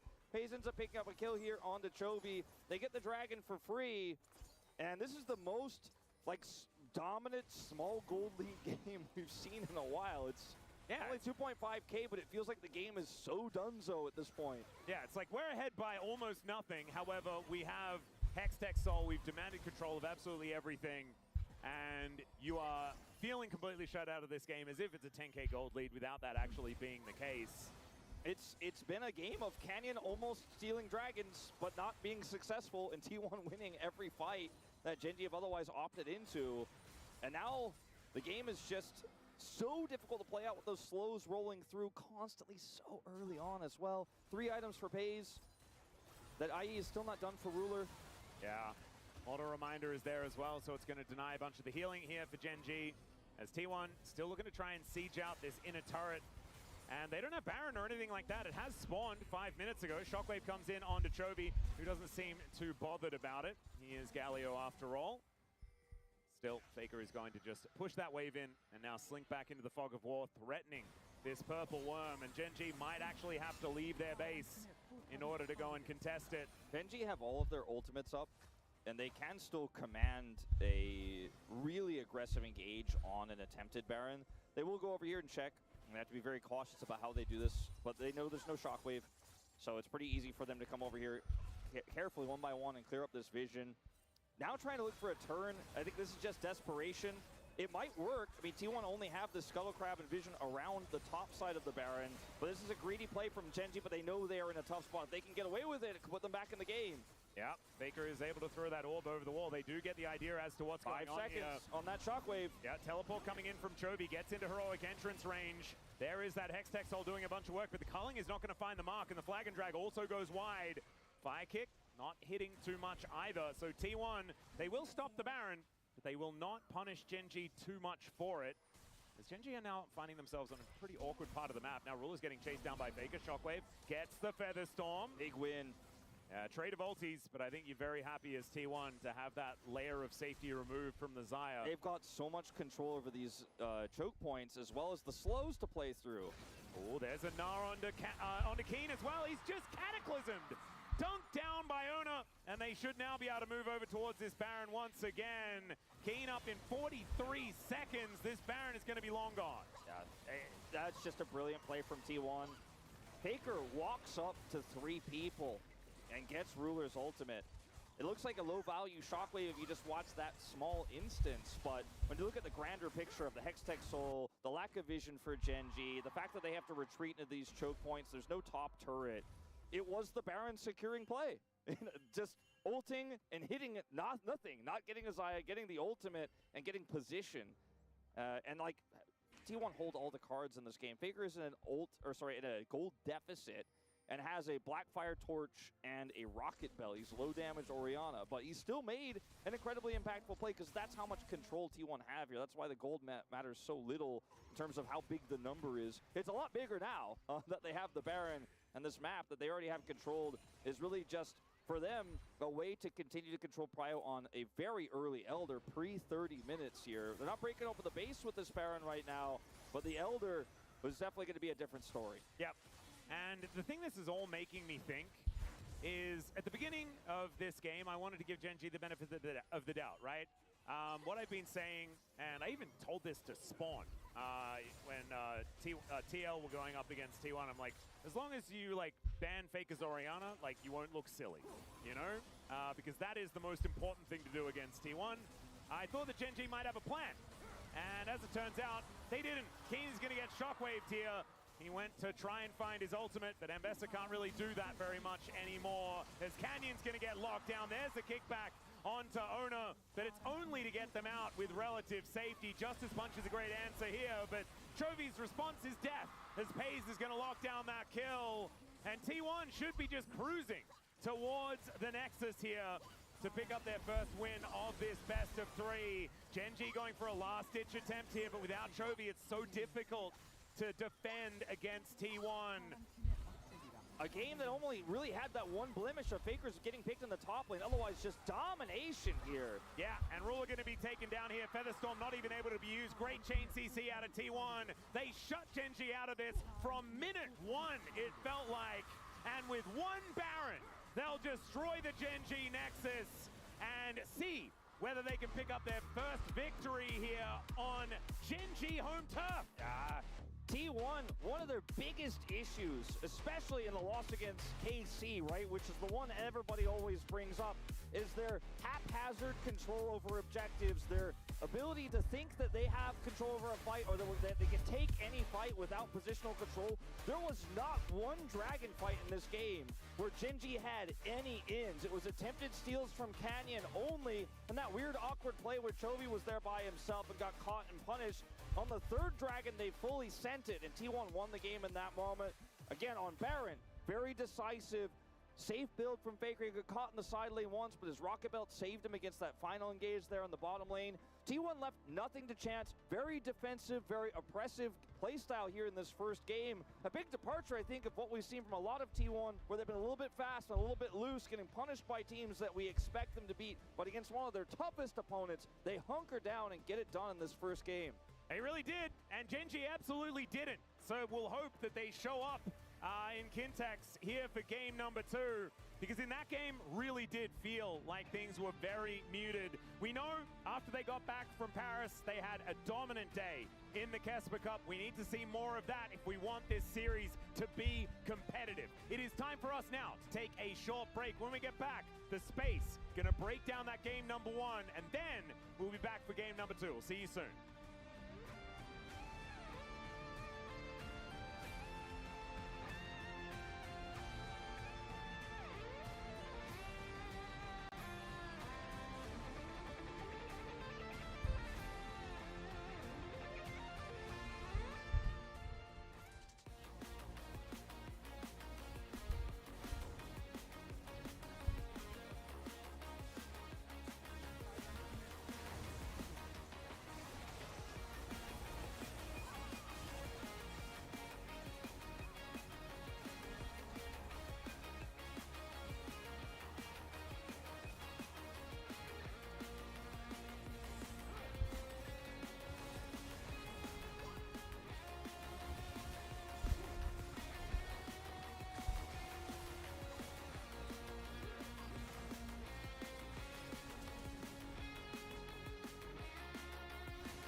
봐봐. 리신 노플. 자이 노플. 리신 자이 노플. 이거 이번에 끝낼 것 같이 볼게. 맞아. 괜찮아. 리신 자이 노플에 리신 노공 자이 노플. 자이 공 썼나? 노공. 이거 노플 노공이라 나를 메가날 보고 봐봐. 노공. 다 노플 노공. 끝나긴 해. 안 줘. 다 노플 노공이야. 메가날을 봐자 이거. 자이 리면 되지. 나 벌었어. 더블 있어. 자이 볼생각해. 2년부터. 자이 봐줄 수 있어. 하긴. 자이. 리신 노공이야? 노플 노공. 다 잡았고. 라칸. 나공 어쩌? 네, 라칸 그 리신 노플 가는. 오케이. 공대. 내가 하나 섞어. 그냥 가보던가. 지금. 더블 이죠. 좋다 이.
Bull gives you wings.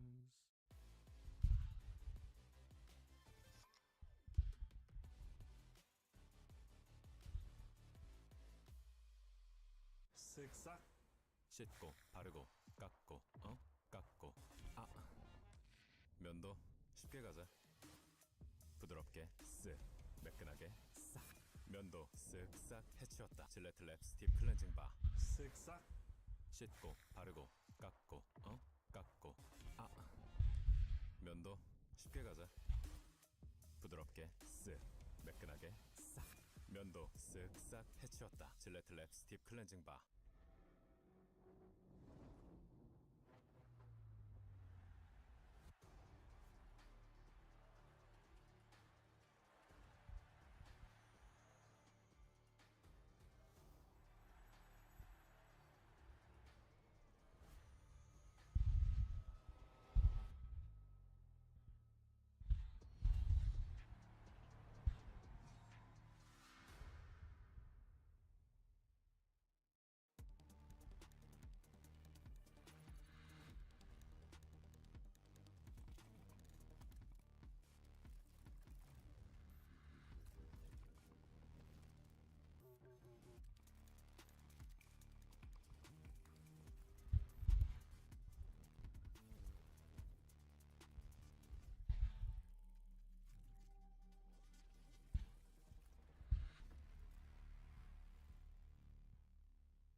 Maybe it's my mouse, maybe it's my armrest.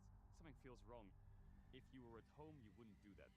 The Infinite Precision Armrest is part of the larger Circulab on Stage standard initiative aimed to bring your home or training room settings to the tournament stage. 이제 저뿐만 아니라 다른 선수들도 세팅을 더 원활하게 할 것 같고 가장 편안할 때 더 강력한 플레이가 자연스럽게 나옵니다. Every sky is a line I've drawn.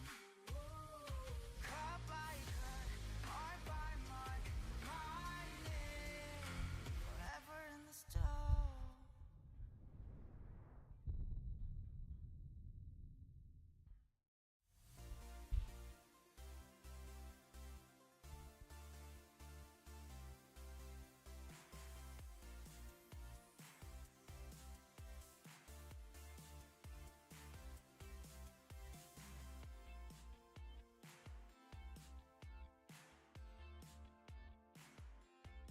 And the reigning world champions ruined the homecoming here in game number 1 for GenG. It is 1-0 T1 over GenG at the GenG homestand. Welcome back to our home here in the space. Digon alongside Wadid and Huni to break down that last matchup for you.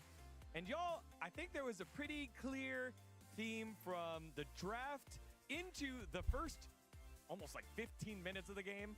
This was pretty standard, a standard draft. It was surprisingly slow enough. I mean, League Classic got released and all the draft is Classic now. Back to the Classic. No more epic AP bot lanes. I think. Definitely not. Definitely I mean, I think they just have the normal idea to have just do simple draft into the game, and then I think that can make the game plan so much easier. And I think I do believe that is a T1 goal right now because they were having so many random shenanigans back in the hand. So I think they really wanted to make it simple here. Yeah, I mean, it is for sure. As we pointed out, when you play AP champion, especially on bottom, if you make a mistake once, it could easily roll the game so fast, and it's against the enemy AD carry, the real AD carry, right? And they have a better potential, higher potential in the later game, and that's why the people kind of I don't say stop. People trying to avoid a little bit. Maybe that's because it's LCK, because all the LCK teams are quite steady and rock steady, They don't really make silly mistakes that enough. So I think maybe that's the reason why they're picking up more normal ADs here. Yeah, well, let's take a look at where the action picked up around that 15-minute mark. It was an attempted play here initially onto Doran that gets turned around on its head. Yeah, I thought it was a really great dive from GenG, but the reaction from T1 was great. They already got the mid priority, so Paze ran in here, tried to bait it out, the skill shot to flash into the 3-man. And that was super clean, and he cleans up all the targets here. I mean, he could have played a little bit better, right? Like, he could have probably used ulti later, but the still thing, like, I think the GenG did, manage the Ollie play really well, but they have to know, they have to recognize that they use a support to actually roam the bottom, like, because they were at the mid. They actually overextended because they just chunked the J4 before. So they can't be connected to between the AD carry because he was hard stuck on mid. So the play has to be really quick, but it was too, it was too slow. There are still places to grow here, though, for T1, as the dive afterwards, not as clean as we're used to seeing. Pays end up taking the tower shot there, with Keria not necessarily engaging. But then after that, the second big play happened at the Drake right next there, where GenG are just a little bit too far split. They get punished here. I mean, look at the setup. They're not even ready to take the fight here. I don't think Ruler can jump in and deal a damage. Chovy tried to deny their damage dealer, but that's not enough. You need Abessa, you need Rakan, you need Xayah to jump in together, but they're split. They're split. So this is such an easy fight for T1. Yeah, I mean, it is like favor fight already from the setup, as what they mentioned, because like the T1 was already ahead, and GenG is the one that's trying to go in because they are playing Galdi into Orianna. Orianna was just trying to zone the control and making sure they can't just walk off for free. T1 did actually a really great job today. Like, if you see the team right now, it's like how they playing, how they manage the setup around the playing objective. I think T1 is playing for sure better, and I feel like they're more connected. They're more same pages, I'll say. Yeah, I think the Orianna and the Jarvan knew what their job was. It was after the smite, we're going to make the space for the rest of the team, able to do that, followed up with the punish. And then another opportunity here for GenG to get a pick, and they bite off more than they could chew. TP in the mid lane, they're like, all right, we're just going to jump on this dude. It's probably Faker, right? No, it's Doran, and then they get punished. Yeah, this is the opportunity that Keen found. Maybe they TP too aggressive, but it was really great defensive shockwave from Faker, and that's the follow-up from T1. So basically, I thought this is the mistake where T1 normally makes it when they are playing bad, and when we say T1 Circus, but it was GenG who was making those kind of silly mistakes, and there's no purpose for those fights. They're not setting up for the objective. They're just playing for kills, and that's not gonna work because T1 now, they neutralized the situation where they were kind of struggling to find the clear game plan, right? I think now the game feels more simple and clean from T1.